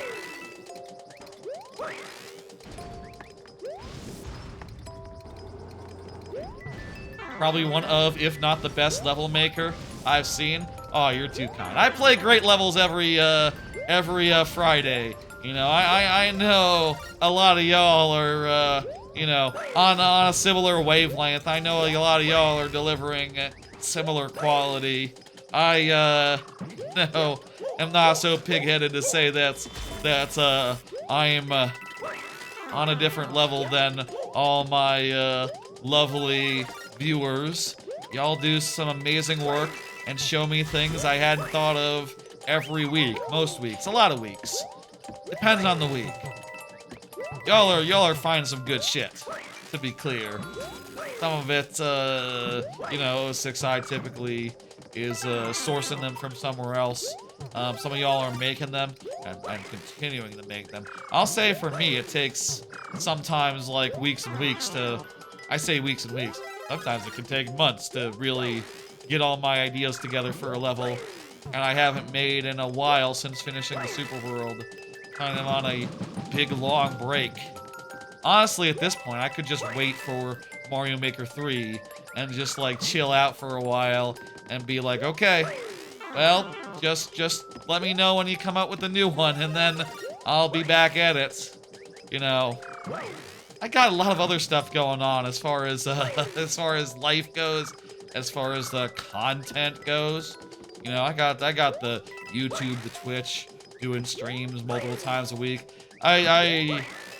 You know, that shit takes time. At this point, I do feel like streaming for me is... I do like that more as a creative endeavor, personally, over like compared to like just the viewer levels. Oh, I remember this part, actually. This part is very familiar. And I remember getting stuck here for a while. We finished real quick. What types of levels are they? Traditional, mostly. Some quick ones, some like 20-second ones, but usually of a traditional sort.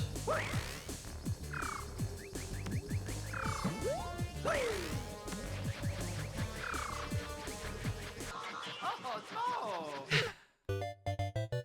There was a checkpoint, right? I think this is where we left off. Good, good, good. That's right, death. Death. Indeed. I do like in, Grieving Souls, dude that wants to retire. I do like that girl. 06I will know what I'm talking about. I do like that elf girl who ends every sentence with des. Really like leaning into it. I know that's part of Japanese grammar and all. It's not like she's trying to say death. I'm aware of this, but I just think it's fun. She has a fun way of speaking. I know it has it's not death. She's not trying to say death. She's saying des. Desu. Or whatever, you know. It's spelled like desu, but it's just pronounced des. The su is unvoiced. Cool, good. That's a level. Thank you, Starboy. Excellent stuff. Almost one-shot it. Yeah, seriously. Did we? Like before that, was that our first death on the boss business? Nathan Bailey says, might make some great levels too. I believe that. I believe that. You're back, good game. You got a tree? Like a Christmas tree? That's cool. It's like ending every sentence in honestly. Yeah, that's how the subtitles do it. That's how the subtitles do it. I think it's cool. I mean, I know des is like a sentence ender in like polite Japanese. Like a sentence like a tree is red ends in des if it's formal. If it's informal, you take the des out. So it's like she's being aggressively formal, even though she is clearly just like spitting out every word with like weird aggro energy. She's like passive aggressive in an interesting way. How about we talk about the one anime that finished this week? Okay, here it is. Oh, you know what I realized? Usually I put the number at the end of the card, actually. Some of them have become a common joke. Over. Like a sentence ender, like over. Like radio talk. Gotcha. GOTY. I finished Hero Without a Class. Who needs skills? Who even needs skills? Here is the anime thing for that. Get used to that. Next week we'll probably be seeing a lot more than just one of them. But this week there's just one of them, and it is a 4 out of 5. I would describe it as trashy. I would describe it as like basic shit. I would describe it as just some real trash. It's like trash. It's like junk food. It's just like the plot of the show is that the dude doesn't have a class, but then he realizes like, oh, if I just imitate all the class-specific moves that they do physically rather than automatically like they do it, I can do any move and learn anything. It's a 4 out of 5. That's what that means. I don't do it out of 10 scale. I liked it, you know. It's a basic trash, but it is very watchable, and I did enjoy like seeing the dude just like go through, throw away like one-off dramas at the various places he went, which don't really matter that much terribly, and like literally he doesn't give a shit about the places he's going or the things that he's doing. He just wants to learn new moves, and it's kind of nice watching dude learn new moves. It is a no thoughts head empty type like RPG coded show that's a little bit contrived and not the best production values, but it's like it's all right. It's pretty good. I don't like it. I don't hate it. I do like it. Ugh. What are we even talking about? a anime. It is a seasonal anime from last season. It is the first that ended, and that is why I'm giving my final opinion of it, having finished. I, on this channel, tend to do that at the ends of seasons. And, there's like a whole synopsis of what it is. It's an animated game, animated, shit. I'm saying the wrong words too often. An animated, show from Japan. Subtitled, whole 9. It's alright. It's alright. Junk food, but, not bad. Very, very watchable, very pleasant, mildly entertaining. Moderately, even. That's it for anime today. That's all the ones that have ended. Well, that's it for the last season anime. In the next couple weeks, probably we'll see, like, I tend to watch a lot of shows over the season, and I think a lot of them probably are ending in the next week, so next stream, expect a lot of anime talk, a lot more than just one show. I'll say, the thing that I tend to do when it gets this packed is that I will have the option to do 3 cards at once. So we'll get, if there's like 15 of them, we'll do it in like 5 pulls, you know, in between 5 levels. Let's do this. Wait, what's the clear rate? 300 over 17. 3 over 7. That's not less than 1%. We're good. Okay. Or is it 3 over 170? Also above 1%. Whatever it is, we're good. This is cool. Look at all these boulders that we're jumping up. Boulder spikes. How are they suspended like that? I didn't know you could set up spikes like that. What the hell? These ones are rotating and like bobbing up and down. Like apples. Do apples bob up and down when you bob for apples? I don't know that much about apples or the bobbing for them. Now they're going back and forth.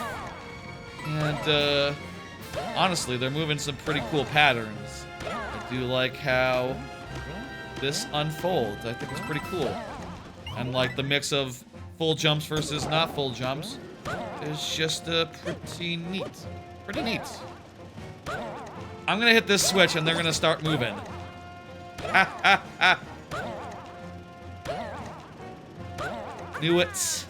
Very good. That's a great trick. Great gimmicks. Great use of the spikes. You always find some great levels though, 6i. Kinda gotta hand it to you. Got the good shit for us.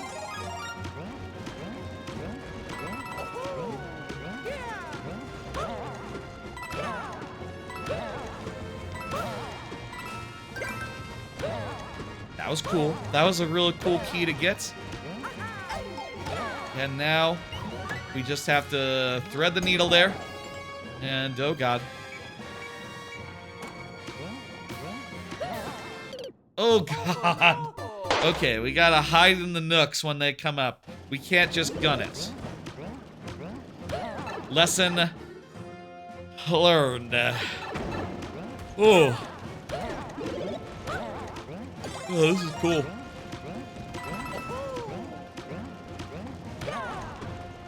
Anywho.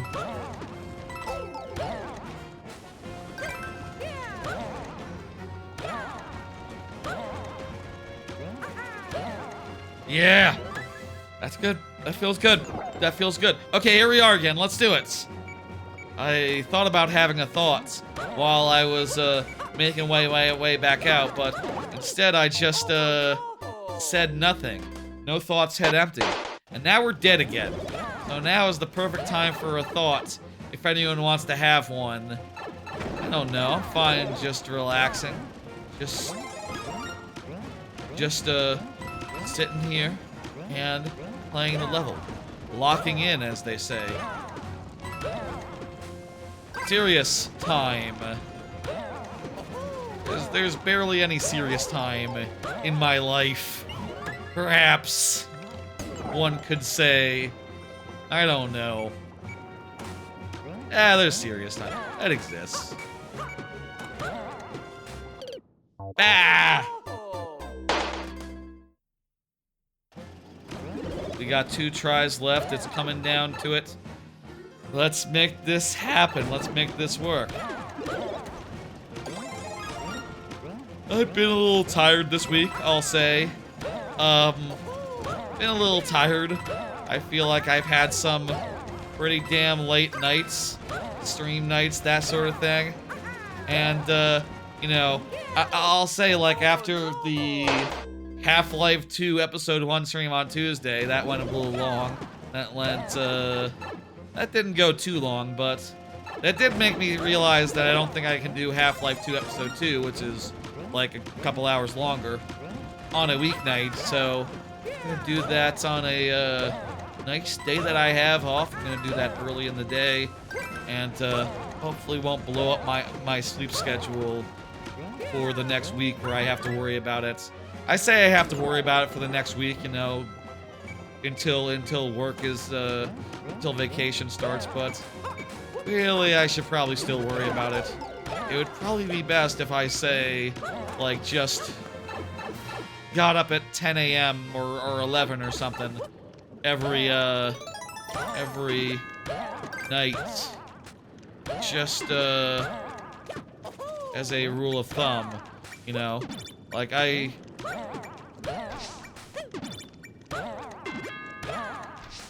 boss? Okay, so no checkpoint before the boss. Interesting.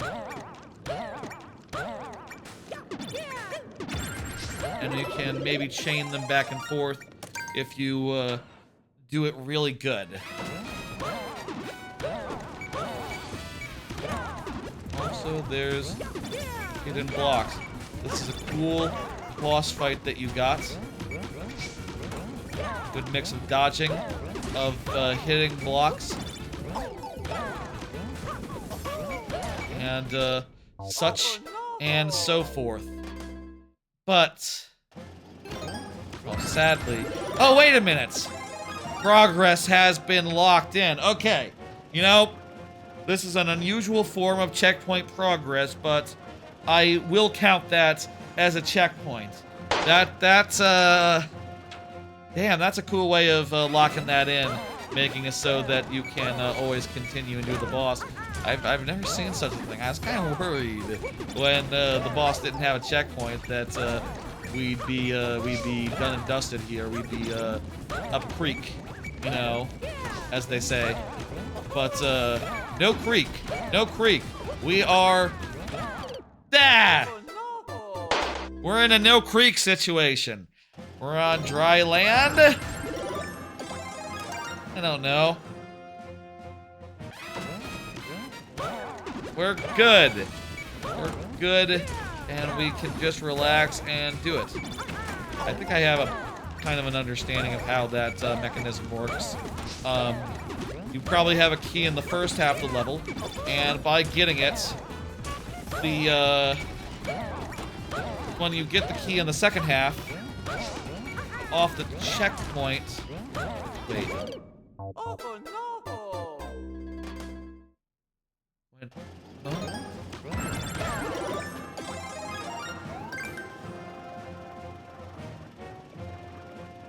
Confused how it works, actually. No, I give up. I don't know. It's cool, though. Now, these balls are pretty fast.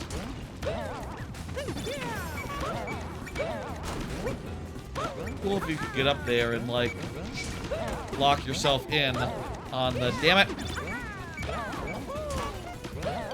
Oh no! I'm gonna take my headphones off for a second. My ears need a little bit of air. 2 tries, let's do it. I'm really not sure how this, the thing works, but it probably... Maybe it's lag-based? I don't know. I don't know how what we got later on that would cause the coin to reappear. Do you collect the coin before you get the checkpoint? But it checks to see if you get it And by getting the second coin, you clear that coin so you can recollect it. And it matters, like, at what time in the level you get the coin. I should probably be trying to beat this boss really good. I wonder how many hits I have to do here. Oh no! Was that the last try? Shit. Thank you, 06i. That was really cool. Yeah, that's over 1%, so 5 was the right amount. The math was done earlier. The early math was correct. Ooh. Yes. Yes. Yes. Alright. Let me, hit dismiss here, and we'll pull up the next level. The next level is by TX, Zeeb, the Zebra. TX Zeeb, the Zebra. Go ahead and confirm. Yeah, low clear rates, beware. Thinking about being more generous in the future with the bonus heads. I feel like the bonus heads are doing well. How many attempts should you do before you go to the next level? 5 by default. Super worlds and levels with clear rates under 1% get bonus heads, get up to 7. And that refreshes at checkpoints and whenever progress is locked in. Specifically, whenever progress is locked in, so repeating checkpoint only counts if there's new progress being locked in there, you see, if that makes sense. Zebra, go ahead and confirm for me. Meanwhile, let me do the next card here and talk about what's on it. This, I believe, is an event card, basically. Yes, let's look at the next season before shows start ending. I like doing that. I like to look ahead for a second and see, like, what's coming up, what shows are returning, etc., etc. This season, I'll say overall, has been a bit, whatever, you know? It's not been the most impressive season of anime in a while. I feel like all 3 of the other seasons from this year have had more going on, have had better stuff. Previous season, especially, was just real kick-ass and had tons of business. Let me pull up Annie chart and make sure that I have all my settings the way I like it. Oh, hang on, it's not logged in on me. Let me just see if I can automatically log in and do the CAPTCHA. I should have done this before the stream, but I was setting things up. I have already synced on another device. Thank you, thank you. Okay. So we're gonna look at winter, and we're gonna sort by start date. Okay. Looks like they're starting up. Let me see. Show phone. Here we go. Let's have a look. Looks like they're starting up, like, next week. Looks like next weekend, the first show starts, anyway. Other than that, no, it's very unusual to start in December. What are you doing starting in December? Ao no Miboru? Which is the second season of a show I didn't watch the first season of. Out. No, done. Okay, don't have to worry about that. Everything starts in January. Perfect. I like that. I like a good, clear divide between seasons. Let's just look for the returning stuff. Though I will glance at the new stuff just to see, like, oh, does anything here look good? Wow, that one's Born as the 13th Prince. Oh, for a second I was thinking, like, oh, is that like a 7th Prince type situation? No, it's completely different. Just has a somewhat of a similarity in terms of title, in terms of premise. Just a slight one. Anything coming back that I watch? Let's see. I've heard there's a couple shows. Okay, hey, there's one.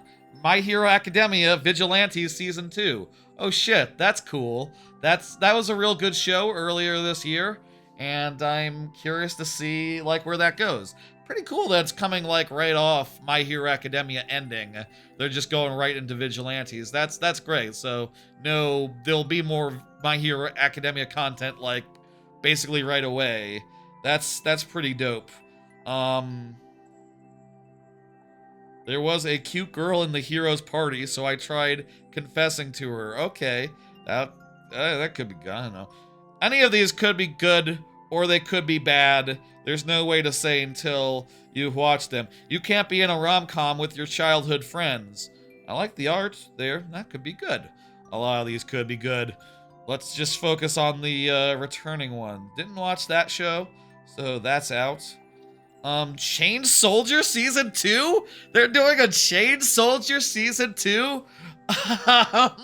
I actually really liked Chain Soldier a bunch. The premise of Chain Soldier is it's a horny show where the idea is that the lady, she has a power that, lets her turn her man into like a mount, into like a big monster, and to fight other weird monsters with, and she must repay him. Her power has the stipulation of she must repay him in fan service. Very creative fan service that is pretty goofy and fun. It's a great premise and has very creative fan service. And also all the other characters try to get in on that. All the other girls who have dumbass superpowers. It was low-key good. It was low-key really good. Better than you'd think for such a horny trash anime.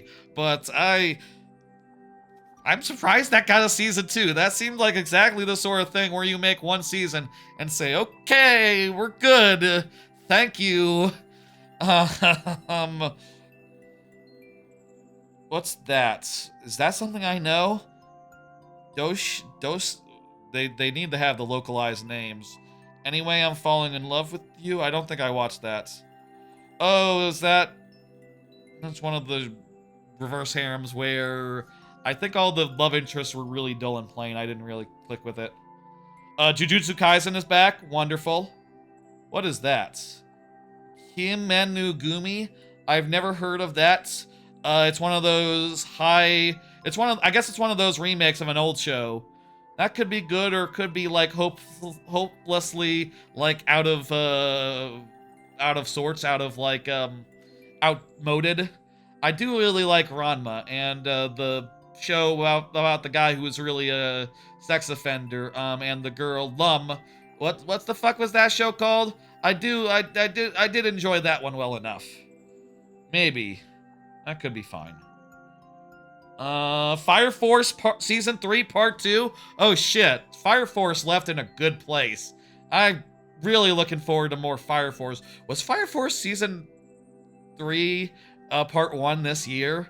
I was listening to like all the EDs from this year, trying to figure out like what the best one is, what my favorite one is. I think it's the Food for the Soul ED. I think Food for the Soul ED is my favorite.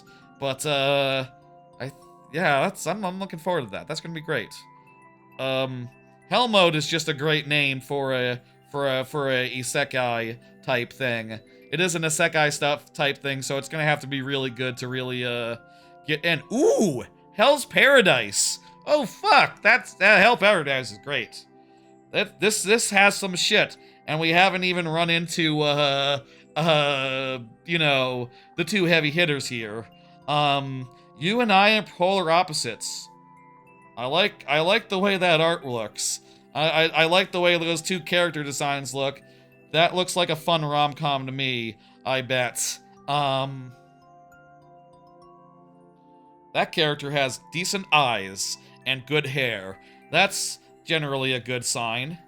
'Tis time for torture! Princess Season 2! Oh shit! I loved Tis Time for Torture. That show is so fun. It's just like a prisoner. It's a silly show about a princess who's locked in a castle, and they're like, okay, we gotta torture you and get the information out of you. And she's like, do your worst. And then they bring out like a piece of pie, and she's like, oh my god, that pie looks delicious. And then she's like, okay, I'll tell you what you want. And the sword, and her talking sword goes, wait, what? What are you doing? Please don't tell. Okay, shit. It's funny. Every time she folds, every time, and it's so hilarious and good. And then she gets to eat the pizza pie, and she's just like, yum! This is the best pizza I've ever had. And they're all so happy, and they're like dancing around and having a great time. I'm just looking at the anime for next season, Geo Indie. I'm looking at the anime that's coming out next season. Speaking of heavy hitters, yo, there's Oshino. Speaking of heavy hitters, there's both of them. Are they 2 days apart? Wow, I guess they're like January 16th and January 14th. I think these are out of order, somewhat. I don't know. No, they're in order. It's just weird. Oh, fucks. There's more heavy hitters. I love Oshinoko, as does everyone. It is one of the heaviest hitting shows out there right now. An anime of the year. Generally really strong for anime of the year. We are playing levels. I'm just looking at this real fast just to see what's coming, which always interests me to do. I pulled a card. It said to do it. And then I'll play the level. Yeah, it's a nice Wednesday and Thursday. That's a good Wednesday and Friday. That's a good Wednesday, yeah. Medalist, I also really loved. Medalist is a great show about a little ice skater, and I think that's it. That's a pretty fucking good lineup. And To Your Eternity continues. Some other shows that I'm not watching continue. Anything in the O&As? Probably not, maybe not. Let me just see. There's another Princess Connect movie, I guess. Wait, what's this one? Which isekai cheat thing? No, I didn't watch that one. Okay, that's not it. Pretty good lineup. The heavy hitters are heavy hitting, and beyond the two obvious heavy hitters, there's a bunch more shonen heavy hitters. There's a lot of other heavy hitters as well. Let's pull it down, and some that look like they could be really good, and others that I have no idea whether they're going to be really good or not. Probably a bunch will be really good. I'm just like going in. You know, if I wanted to, I could like investigate all this stuff and like know for sure, like, okay, this show is going to be really good because the manga is really well excited for. People are really well excited for it, but I like going in blind with no expectations and finding out like, oh shit, this is one of the best things ever. This is anime of the year quality. You know, when you go into Takopi and you don't know what you're in for, it's a damn good time. You know, obviously you can't do that with some shows like City. They're just too... You hear about them too early, but yeah. I don't see Zebra, so I believe we're doing sudden death then. No Zebra in chat. So yeah, no Zebra did not chat at any point during that whole special business, yeah? Yeah. Let's just go ahead and get that level up and continue. That does look like a really killer season. If only for like the... What was that, like a half dozen, like 8 returning shows that are of high-ass quality? That's exciting. That's gonna be a good season. I'll say, like, generally, it feels weird to be looking forward to shows that... I know this is a weird thing to say, but it feels weird to look forward to shows that are after vacation. Like, right now, I'm really just locked in on vacation right now. That's where my focus is, but it is nice to know that even when the work life resumes, there will be some really great stuff to see, to watch, etc.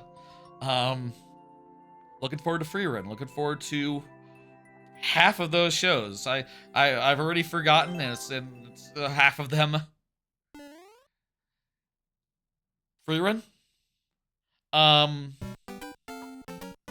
Free Run and Oshinoko. There's Tis Time for Torture. Fire Force. This is cool. That's 4. Let's focus on the levels and get this done and like end up. Vigilantes is cool. I'll say like I don't think Vigilantes is like an S tier show yet for me, but it could get there. I'm looking forward to seeing where it goes. And Hell's Paradise, yeah, that's a good one. I read a good amount of the manga for Vigilantes when I thought it wouldn't get adapted, which was a silly thing to think, but also it was like 10 years ago, so, you know, clearly took a while to really come to fruition. But I basically read up to the end of season 1, it turns out, so I don't know what's gonna happen next, and I'm kind of interested, low-key, in seeing, like, where that goes. You are blind to this realm? Yeah, I watch a lot of anime. Don't worry about it. Hopefully you don't mind me, going into detail about it. That's a thing I like to do. I spend a lot of time watching it, is the thing. It's sort of my main media diets, other than games, and... well, I don't watch that many Western, shows. Oh, I'm just remembering, there is one... there are a couple more cards tonight. There is another show that I finished. It's just not an anime. Come to think of it. Come to think of it. Hopefully we have... oh, we have 5 levels. We have enough time to do as many cards as we like. Definitely. Okay, we're good. We don't have to worry. Don't worry. We'll talk about stuff. It's looking like medalist. Looking like a real damn good, lineup. And, geez, I'm excited. Yeah, this is a Bennett Foddy level. True. With, sudden death in Bennett Foddy, we should... it's always a difficult thing with levels like this, right? Because, you know, with a normal level, a timeout is all you need. But with this, you know, do we do, like, half of a timeout? Do we do, like, you know, a certain amount of failed attempts? I don't know. I think next time we fall a considerable distance, provided that it is below 200 seconds, the timer has gone below 200 seconds, we will call it.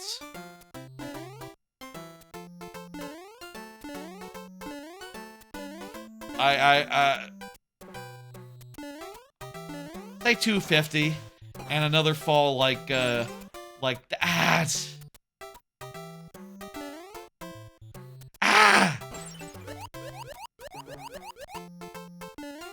We've gone 200 seconds. That is like 2/5 of the timer, and the lightning round is supposed to be 2/5 of a average life. One more climb, and then we'll any loss of progress we will treat as the end of sudden death here. The most ridiculous part is after the checkpoint you get CPO'd. What does CPO stand for? I'm assuming it means something like go back to the start of the level. Checkpoint 0. That's that. Oh, checkpoint 0. Gotcha. I'm gonna say no count. Safe. That's it. That's all. I'm gonna hit start over so I can leave a like. Thank you. But we were unable to do it in the time that was fairly allotted. Yes. I'm hitting dismiss. We are pulling up the next level. 1 second. Give me a second. Here we go. Robbie Angel is up next. Robbie Angel has been chatting. Been real good edits. Hey, Robbie Angel. How you doing? Let me go ahead and type this code in. Meanwhile, I do have another card. I also finished The Chair Company. That is a HBO parody of, like... I've seen it described as like a Pitch Perfect parody of shows such as Pluribus, you know, sort of a big conspiracy theory type thing to unweave, except done by Tim Robinson, and it just sort of seems like he's a weird nut job, just like going crazy, but also there's some weird shit afoot. There definitely does seem to be some sort of weirdo conspiracy with a bunch of weirdo people involved, and it just goes in wacky, weird directions. That is just funny as all hell. I took me a while to finish it. I think it ended like a week or two ago. You're making an auto scroll castle level. What should you add?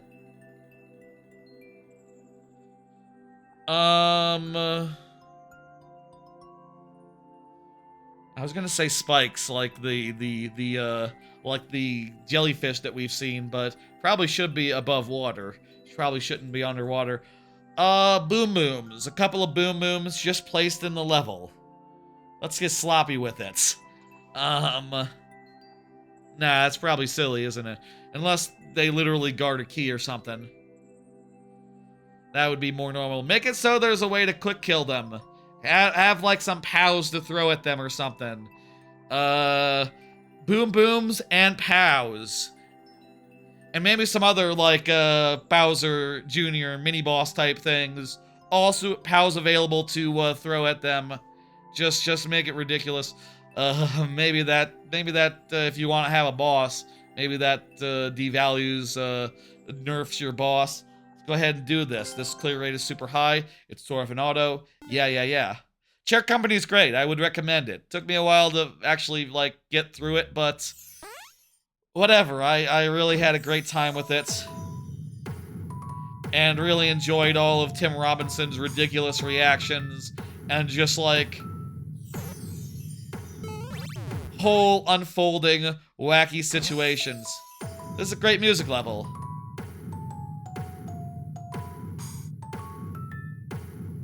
Rainbow Road. Very good. You know what you say when you fall down to the bottom of Bennett VOD levels?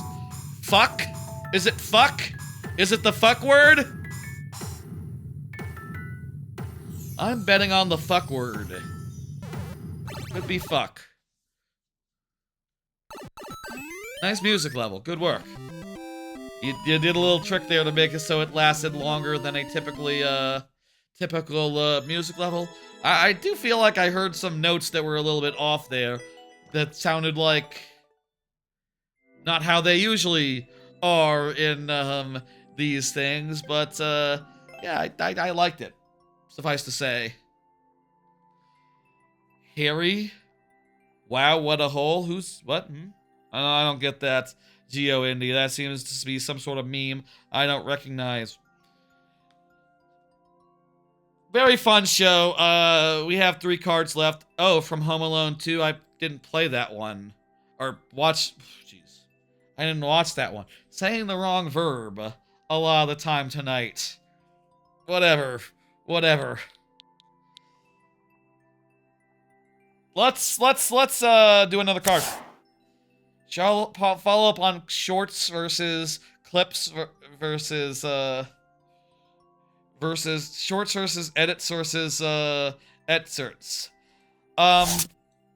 Earlier this week I rated Glower, Paper Mario speedrunner, and he was asking after I rated, like, have I ever considered doing like edited down videos of like my VODs, sort of like edited down to a certain length. And at the time I sort of thought he meant more like highlights, you know, like highlight reel type situations where a whole VOD was edited down to just the highlights, the best parts of the Mario Maker, for instance. It did occur to me that a potential other reading of that conversation was there's also a thing some YouTubers do where they cut out like specific parts of a VOD relating to specific topics. Like, for instance, if I did like a part of the VOD which is just like, here's 10 minutes of me talking about Metroid Prime 3 or Metroid Prime 4, and also the viewer levels that I played while talking about those things, right? Like, yeah, I guess, you know, if I think about it, that sort of thing could be, I'll say, like, highlights in general and that sort of thing. There's 2 things about it that I think. One, it is a lot of work to do. I think it is, algorithmically, as far as the YouTube size goes, the thing that generally does the best on YouTube. Like, just unedited 5-hour VODs, yeah, that doesn't do as well. It's too long. It's too, etc. Um, but highlighting is basically a full-time job, you know, doing an edit in that way. It basically comes down to, you know, my understanding about how editing works is that, by the way, did BKZ confirm? Let me do the next and just check that real fast. Do confirm, by the way. Do confirm. Now is the time for confirming. Um, when it comes down to that, it's kind of a full-time job. Takes to edit a video, podcast, whatever of a certain length. My understanding is it basically takes about as long as the actual original stream, the original podcast, the original production, unless you have like a producer standing by, like I don't know, independent of the actual creators or the actual like people on cam, whatever. Maybe then it can be an easier process of just like, you know, like, hey, we've been recording, everything looks good, hit, you know, make sure that everything is looking right, and then, you know, within a few hours it's up. But basically, to do any sort of like extensive edits, to trim, to highlight reel, to do anything of that sort, kind of takes about as much time as it took to do it originally, and that just isn't very feasible. Honestly, I do spend about that much time working on the short form stuff and making sure that no possible content is being left on the table as far as like the best of the best moments and all that. So like it's not like I'm not trying, but if I was trying to commit to doing highlight reels of everything I did, I just couldn't, you know? Yeah, I gotcha. G-O-N-D. Home Alone clip. Yeah, I've just not seen the movie. Um, the other thing about it, the second thing I'll say, we'll start the level soon. This BKZ doesn't appear to be present at this time. The other thing I'll say, well, let me make sure that this is going into YouTube chat. Actually, this might be a YouTube person. I'm not sure. The other thing I'll say is that I do think there is some matter of like multiple types of videos in one feed that is confusing. You know, you see a lot of YouTubers, right, that have like the multiple channels. You know, like they have a VODs channel and they have a main channel and they have a clips channel and an excerpt channel. And maybe that's mostly like the biggest of the big, but even some slightly smaller ones tend to like isolate their VODs away from their highlighted business, you know, their edited business, you know, have an alternate channel for like low effort type stuff so that the algorithm doesn't get confused and stop recommending their big long video essays and all that, you know. And personally, I find that a bit weird. I would rather not have two channels other than the one that is the bot that does the bot commands, and doesn't have videos on it. Like, I'd rather it all be pretty straightforward. Just one channel, that's it. Really, the one thing I wonder, just thinking about it, right? There's tabs for videos, live streams, and for shorts. I really feel like there's room on YouTube right now, and this is a thought that is not just about me, by the way. I think there is room on YouTube for like multiple tabs of just like, here's like, and maybe you could label them yourselves, right? Like a tab of just videos, a tab of like highlights from videos, tab for excerpts of videos, parts of videos, and have like, you know, whatever hierarchy you need for your specific situation, you know, whether it's like, okay, here's the video essays, here's the short form sketches, you know, maybe obviously you can do that with playlists, but playlists are so weird and out of the way. I feel like they don't really, it's not really suit for task. It's not really what they're there for.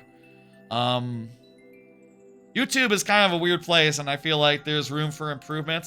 And it is one of those things where it's like, there is no real competition for YouTube in the United States as far as like American video platforms go. None are viable. You hear about Nebula, but that's not like a thing that anyone can do. That's just for the special people, you know. Like, there is no viable competitor to YouTube, so like really they don't have to make these types of improvements, these types of considerations, you know? But it just seems to me so bizarre that, like, so many people are out there making second, third channels to address this algorithmic confusion, this sort of thing that the algorithm just doesn't understand. Whereas, like, yeah, you could just make it so the algorithm understands. I'd also like maybe for live streams to be reclassifiable as VODs, because, you know, I wouldn't want to just switch from VODs to live streams, you know. I like to re-upload the VODs because they go in the video buckets. Because, you know, if I just switched from the video bucket to the live stream bucket all of a sudden, and all of a sudden, like, my latest video was like 5 months ago, that'd be really weird. Don't you think that'd be weird? I think that'd be weird. Like, I just think that sort of thing would be bizarre. What about, you know, not in the USA? What about not in the USA? I mean, there are Chinese video sharing services. I know that there's a Japanese YouTube equivalent that's pretty dominant. As far as I'm aware, there are like non-English and alternate. The bigger countries have like their own big video platform. But, you know, all of us on YouTube, we're not going to switch to what's the Japanese one called? We're not going to switch to that. Maybe, you know, the TikTok people might switch to one of the other Chinese ones just as a fuck you to the American government, but, you know, it's a weird thing to it's kind of awkward from what I hear. And also it's like their spaces aren't quite made for English as like the main. You know, there was that thing a year ago where everyone was jumping onto that TikTok competitor that was by the same company as TikTok, and that was really funny. The Red Book, whatever. That was really funny, but I don't see that happening for YouTube anytime soon, because we're already on YouTube, and yeah, I am American, that's right. Let's play the level. We got the BKZ did not confirm. That's enough buying of time. And also, I think I got out all my thoughts related to that. I'm always thinking about thoughts related to things. I should try to make it less about myself, but that is where my thought is at. You know, I don't really have time to really put towards all that huge idea. Hey, Scuffy. Let me know if you're ready to go, if you want to get in on this. Just say, you know, yeah, sure, go ahead. I'll open the queue for you if you are ready to go. I'd appreciate it if you could resubmit, like, right away, post-haste. Ready? Ready? Okay. You could do it. You could get one in. Go ahead. I'll allow it. This looks like, what's the deal here? I think here I want to use my, thing. Just, if you're not gonna submit, let me know. I'll reclose it up. You're welcome to do whatever you want. Perfect. Oh my god, I was distracted by the submission. Dang it. Thank you for the follow, by the way. I think it's a good policy. Speaking of streamer and streaming policies, I just think it's a good policy to let new people and returning people get one in. And so far, I have not regretted that. Of course, get the mushroom! Mushroom!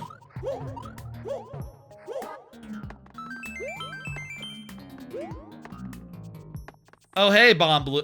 Sure, go ahead. Hang on. Let me get you. I got you. Go ahead, ex-Bomb Boy. This is done. This is over. I am all fucked here. Oh no. Okay. Thank you, BKZ04. You may have noticed you say hi a lot. I say hello too, sometimes. I do. I say hello, how you doing?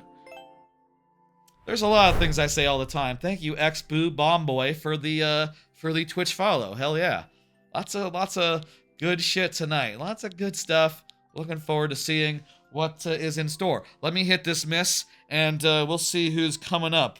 Again, you know, this is the lightning round, but also if you're not here, it's like different. Chard is here on the YouTube side. so gets the full amount of lives. In the lightning round, the full amount of lives is 5, with special conditions that add 2 more. We'll be getting to y'all who just submitted pretty soon. We're gonna empty the queue, and then we're gonna end, and then I'm gonna go to bed, and I'm gonna get the VOD up, and then I'm gonna go to bed. Last card, lots of vacation streams coming up. I'm really excited for vacation, for Xmas, for time off. I got all my presents wrapped. I'm gonna take them over to my folks tomorrow so they can be ready to go for Xmas.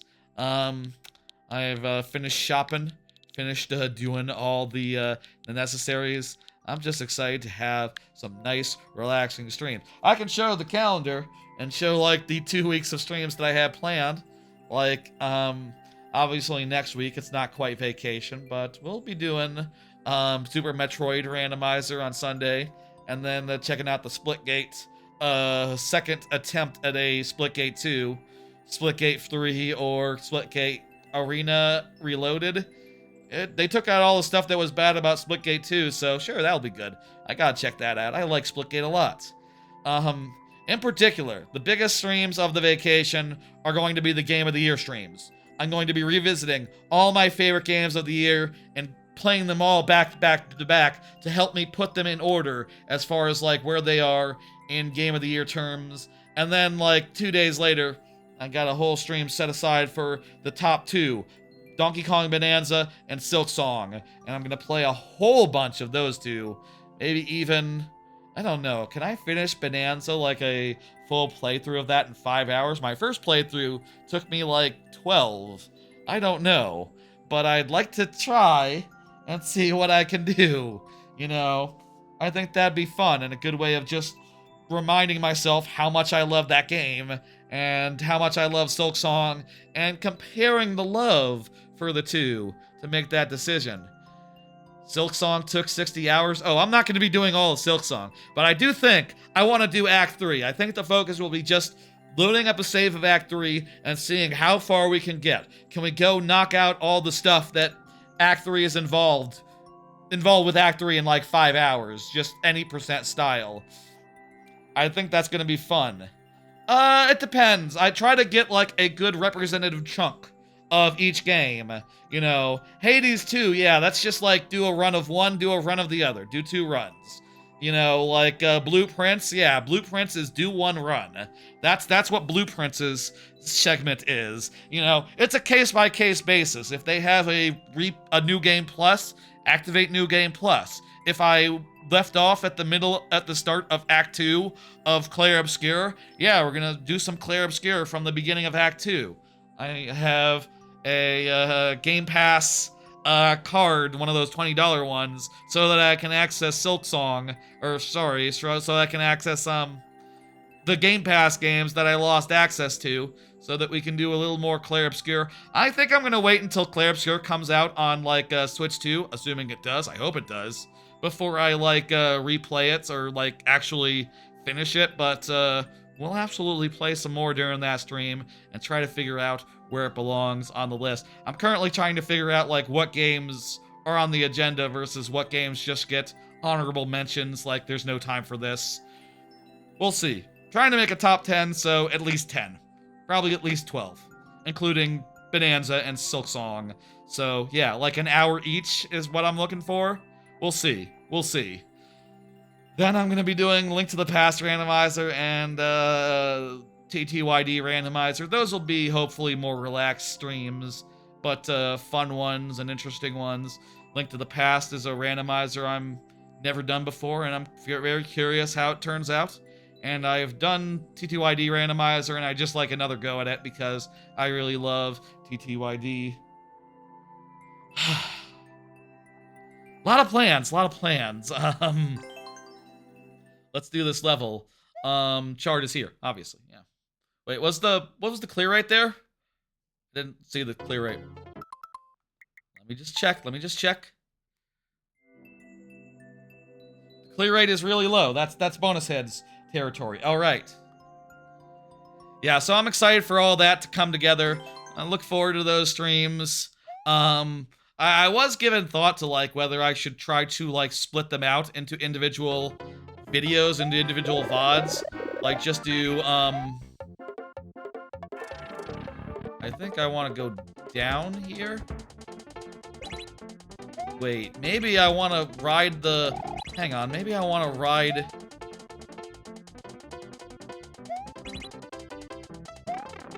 Maybe I want to ride the thwomp upwards, actually. Yeah, you felt this level deserved a second chance? Nice, okay, yeah. Here we go, here's what we want to do. We want to get this guy to come down, and then climb up. No, this isn't it. There's no escape from there. Unless there was like a Mario Brothers 3 thing up there, in which case maybe there was.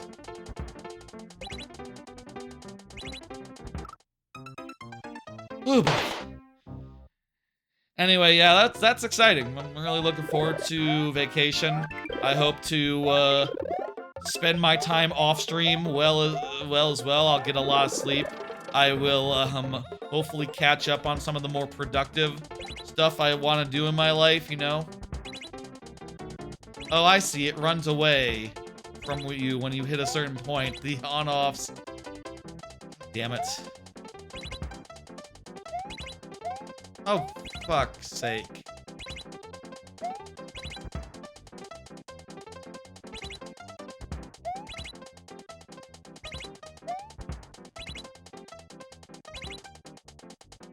All right.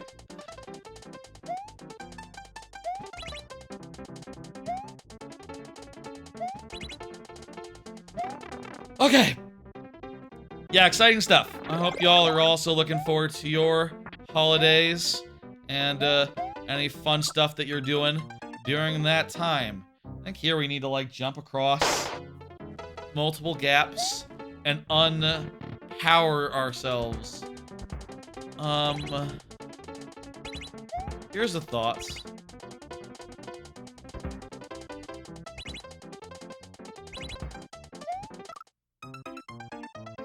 Oh boy. Well, am I going to have a chance to have my thoughts? I don't know. I don't know. Let's see. Let it go all the way over there and then have it switch back and forth. Do a spin jump. The spin jump will be easier to hit that platform with. We have one try left. Ah.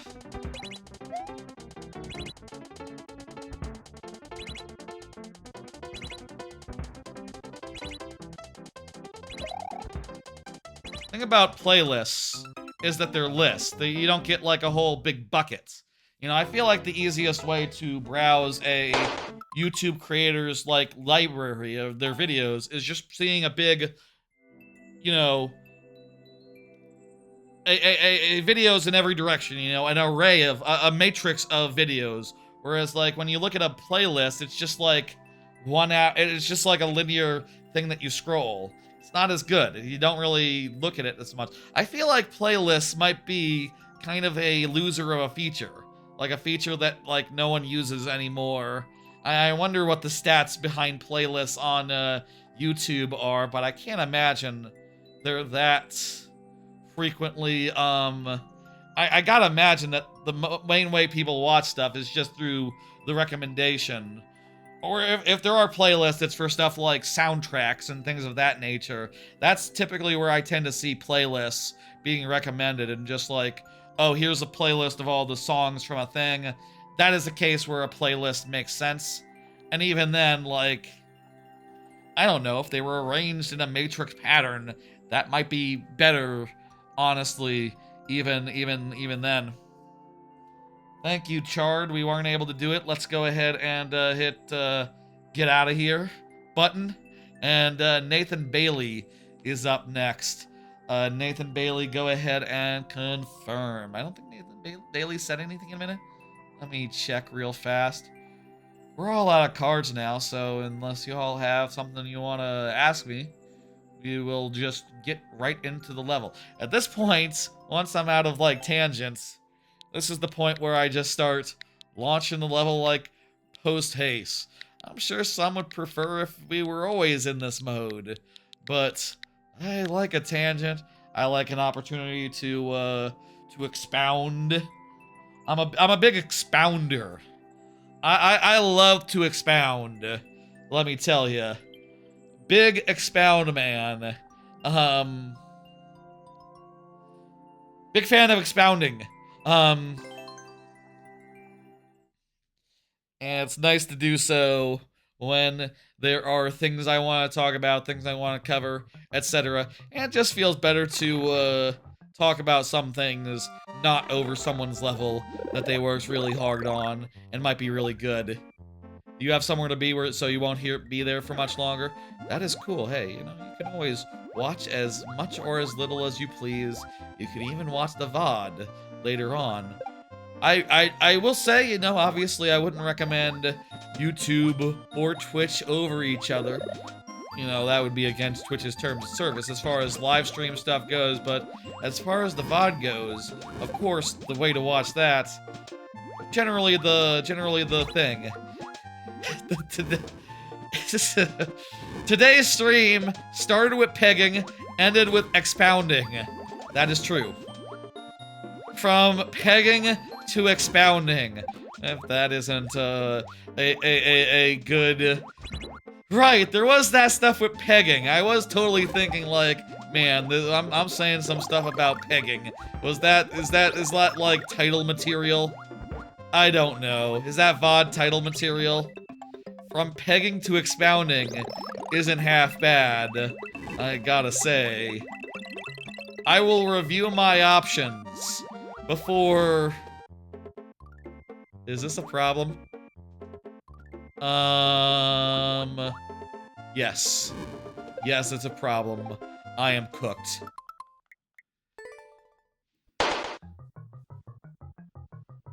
We just got 3 levels left, folks. Let's get them done, and then we will be out of here.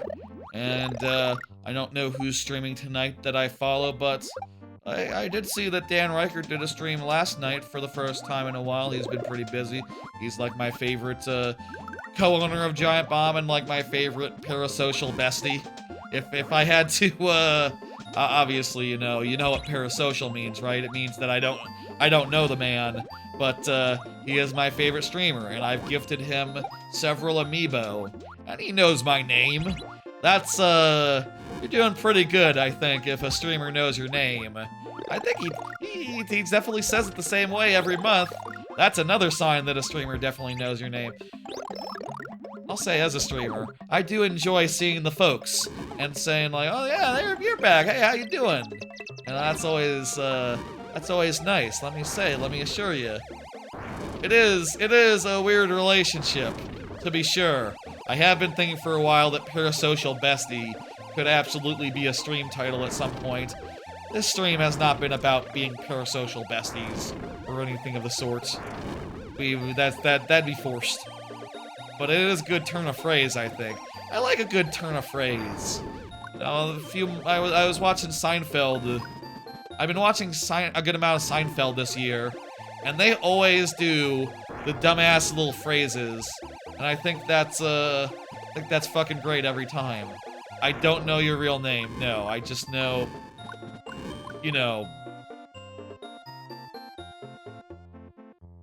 there's nothing coming out of that pipe. Oh, wait a minute. There's a on-off. Perfect, okay. I thought for a second we might be cooked. But we're not. We're good.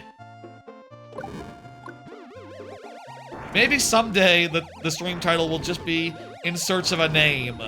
Maybe someday I just won't find something, and I'll just have to contrive it by saying like, oh, in search of a name, that's the theme, that was the running gag, that's where we ended up. I hope we don't need the, well, we don't have the clown car, we're losing it. I don't know if streamers know my real name, obviously. Some people do. But no, it's good enough that, like, we all like it. I think everyone likes it when someone says... Is this true? Do you think everyone likes it when someone says their name? Like, low-key? Is that just a thing we all like? Just hearing our name be said out loud? Is that always just like a positive thing? Oh, 6i, how you feel about that? I could say some names. You want me to say some names?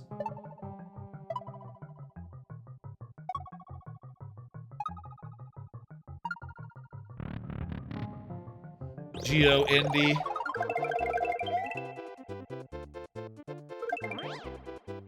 Sick! That's great.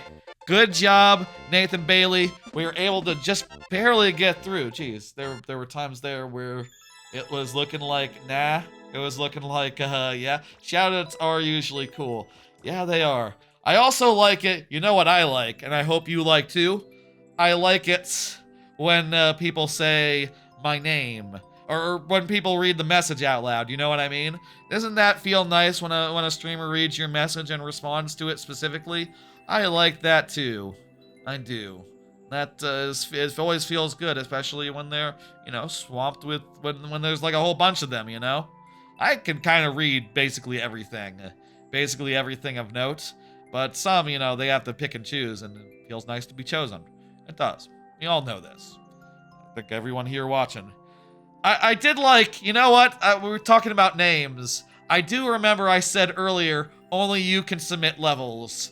That was really good.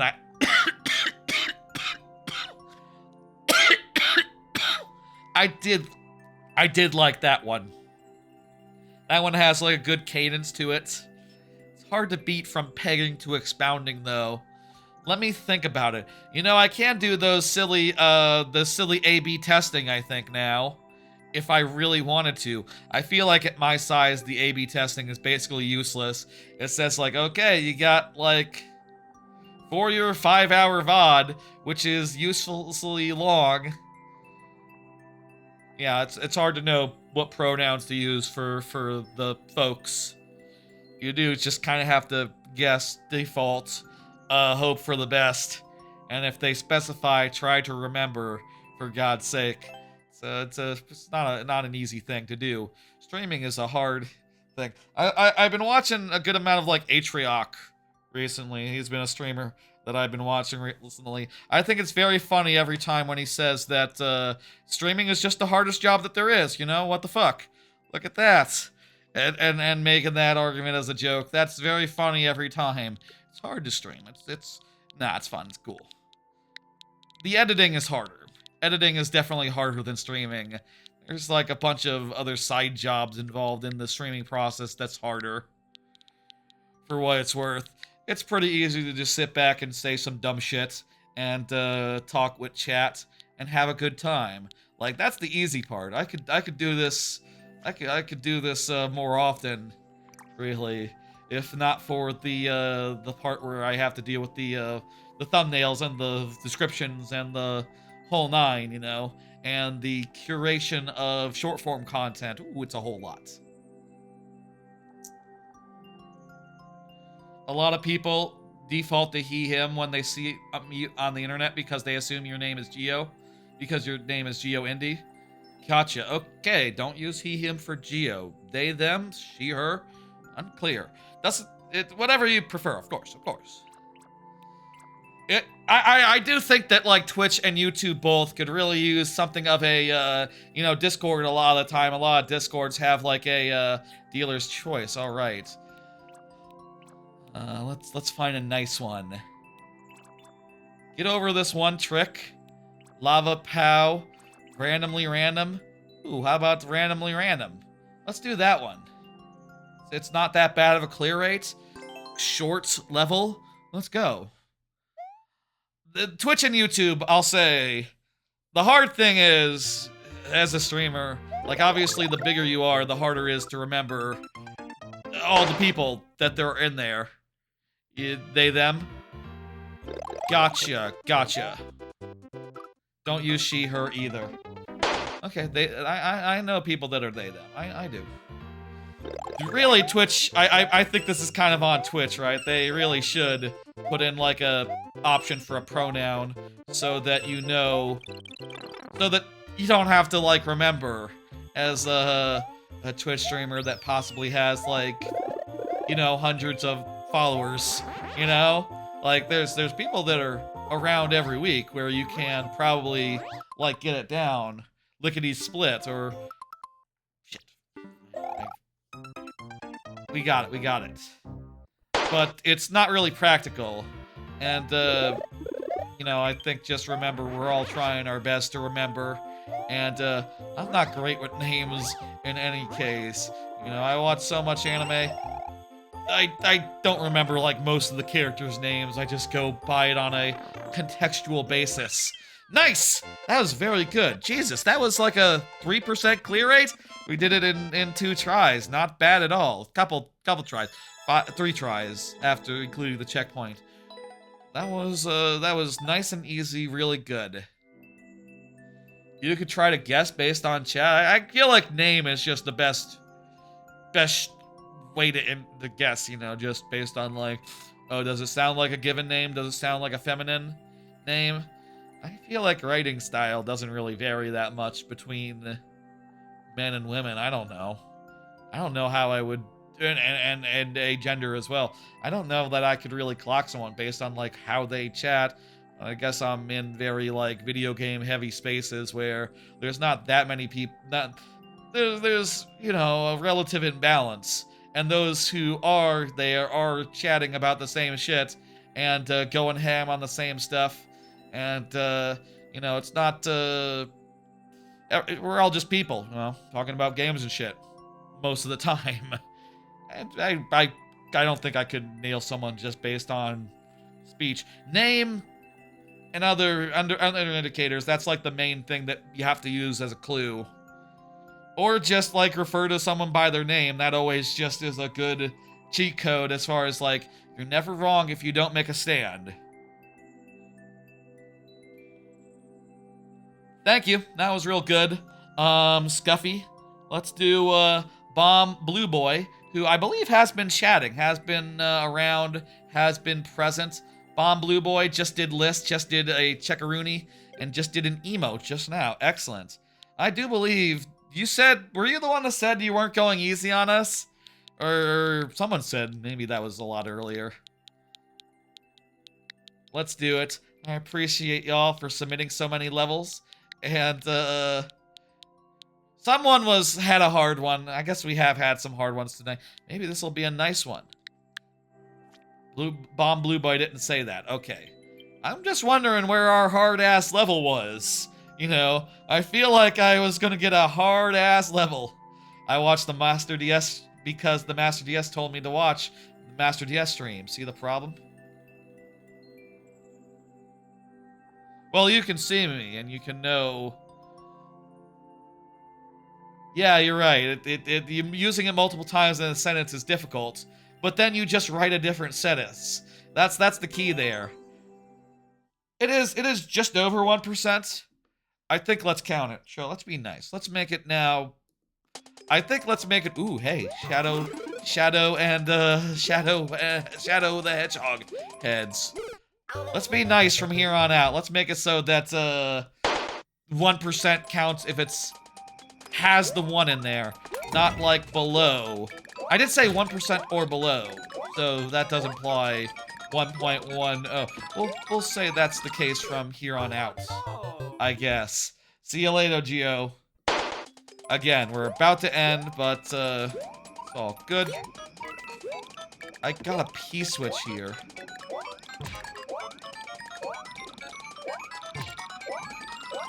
What are we looking at here? So... there's some thwomps up there. There's pipes that I don't think we can get into. There's an on-off, which can turn off, but, like, to what end? Oh, it just made some platforms appear.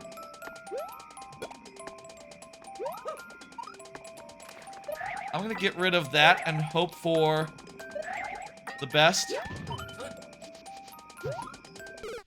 Ooh, okay.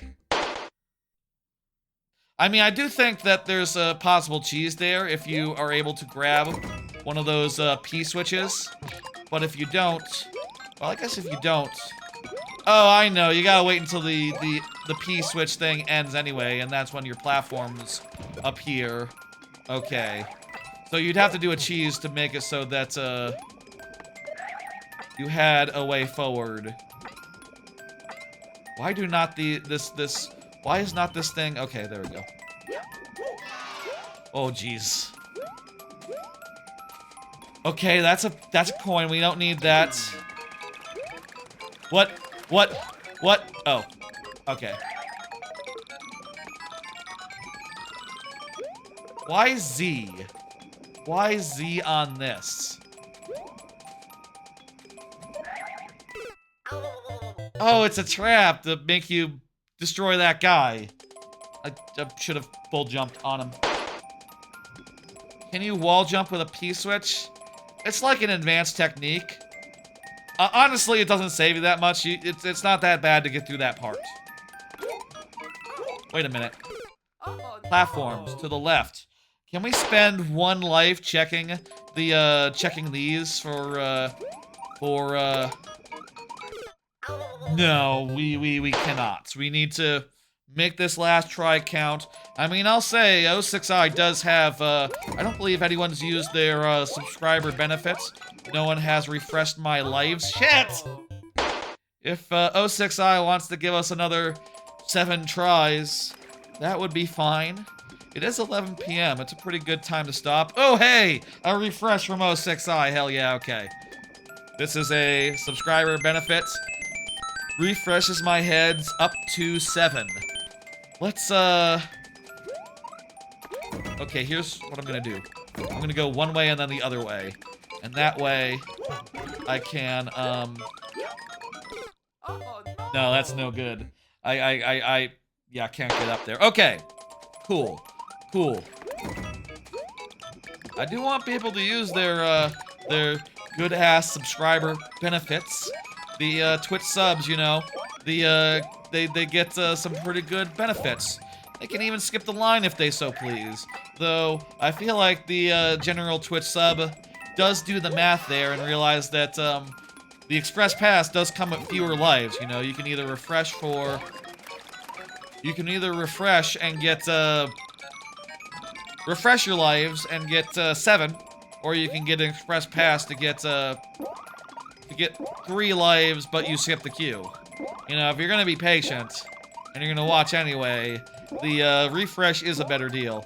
And you can also use it on behalf of other people, which you cannot do for the Express Pass, I think. Could that be allowed? Would anyone make someone else skip the line? That'd be weird. Like, you're skipping them past other people. You'd have to be, like, really... You know, I think it makes sense to, like, use it on another person because it's like, okay, let's see more of this stage. You know, I see this stage, I think it's neat. We got a refresh there, and then we lost our first. It's, net, we did a refresh when we passed the checkpoint, and then, yeah, lost the first one. Oh no! We're learning. Progress, good and steady. There were some quips about progress, like, that counts as progress. That is, you know, one of those things that could always be a stream title. Probably for that, could probably more be like a short or something. Just like, finally progress, you know? It's been a while, you know, we've been stuck at like the same jump for a minute on that stage. On that, Rock Party stage that, he submits. So it's nice to, get a little bit ahead. What the hell? Oh no! The Night of Progress and Pegging? You're trying to get the VOD title chart. The Night of Progress and Pegging. That's, again, I really like only you can submit levels. Maybe with the U in all caps, like, you know, again, that led into the bear conversation because of Smokey Bear, famous bear.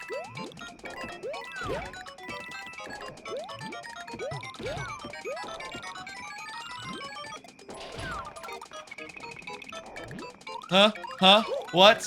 Oh, survival. And then I died. That was not survival. That was the opposite of surviving. Thanks for the level, Blue Bomb Boy. That's what we can do for tonight, as per the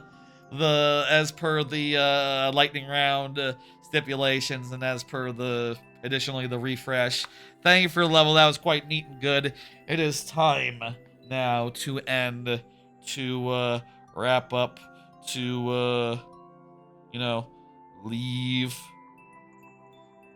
I hope y'all enjoyed. I am hitting dismiss one last time. Bears are valid. Definitely trying to have some get the title there. Could have been a bear related one. Could have been a bear related one.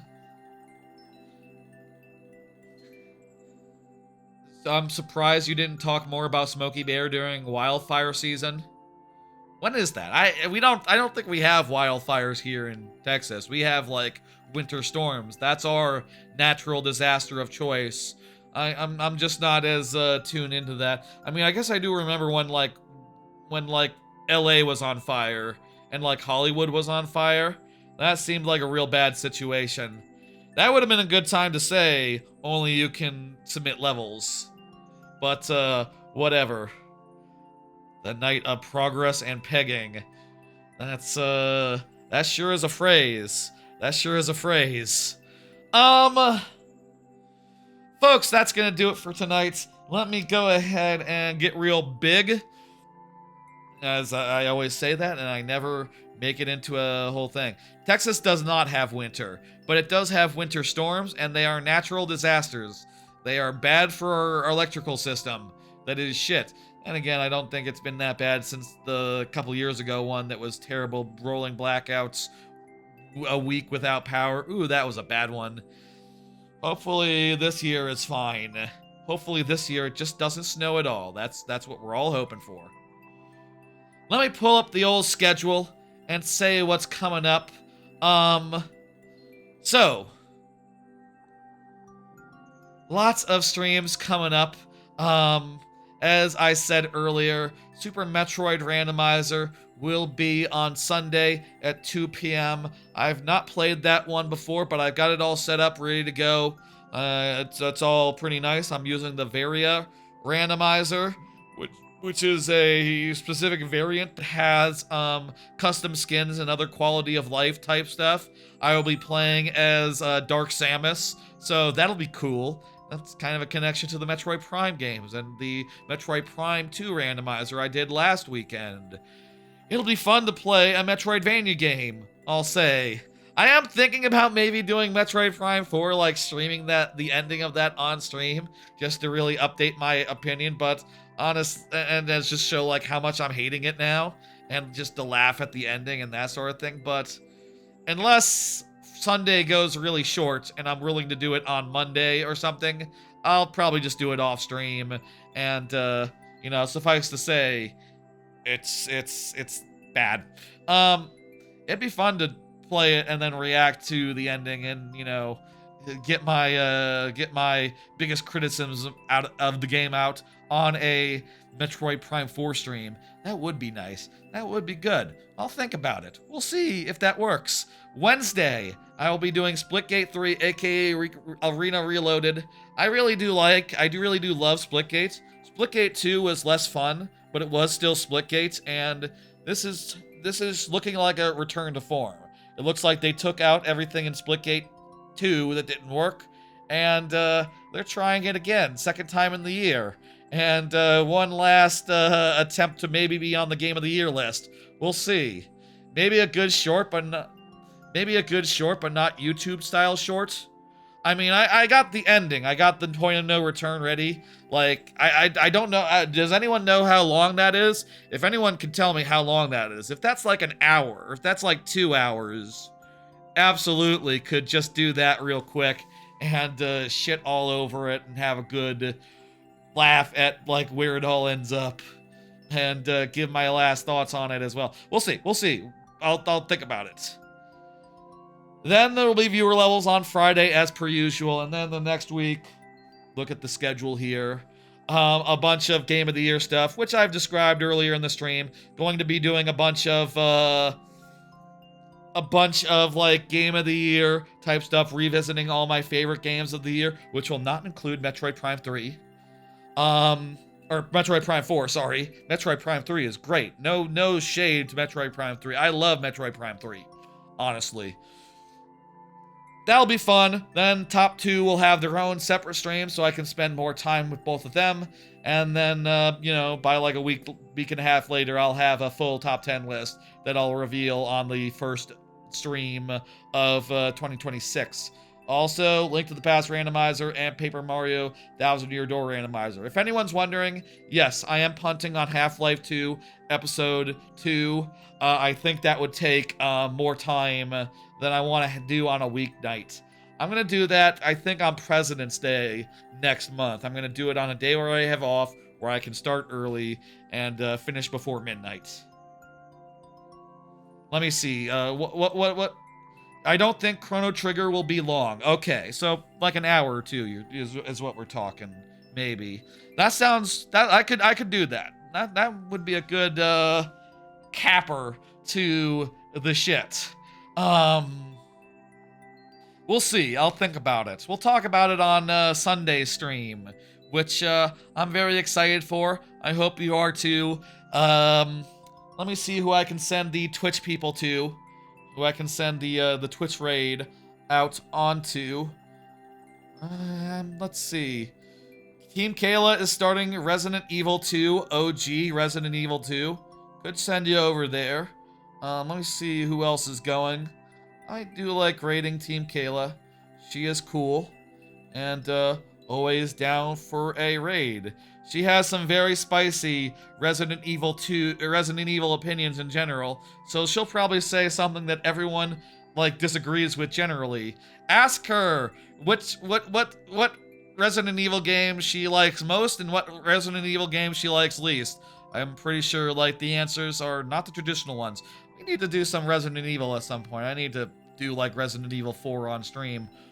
New one or the old one, I don't know. We'll figure it out later. Maybe it could be like a vote or something between the two. Would y'all like to vote on that? I don't know. I'm gonna send you over there. That sounds good. Sending you to Team Kayla. Tell her I said hi and all that, and ask her about her hot takes. She has lots of them. She'll also she's great. She's great. Yeah. Anyway, give your love to the VOD. Give your love to the YouTube shorts, which have been going up in greater number recently. I've started doing 2 every morning, 2 matching ones really, like of the same sort, from the same streams, of the same like category, which I think has been working out well recently. Give your love to all those. Tune in whenever you can and whenever you like to. If you're looking for more viewer levels next Friday, otherwise in general, or rather in general, I will see y'all on Sunday. Then on Tuesday, on Wednesday, then on Friday, maybe on Monday if I decide to finish Metroid Prime 4 on stream. We'll see. I'm gonna get out of here. Y'all have a good one. I'll see ya on Sunday for sure. Good night. Good night. I'm sending the raid now. See ya on Sunday for Super Metroid, which, by the way, first time. I've never done that before. Good night. Give your love to the VOD. Sunday, Wednesday, Friday, etc., etc. Many times in the future. Good night.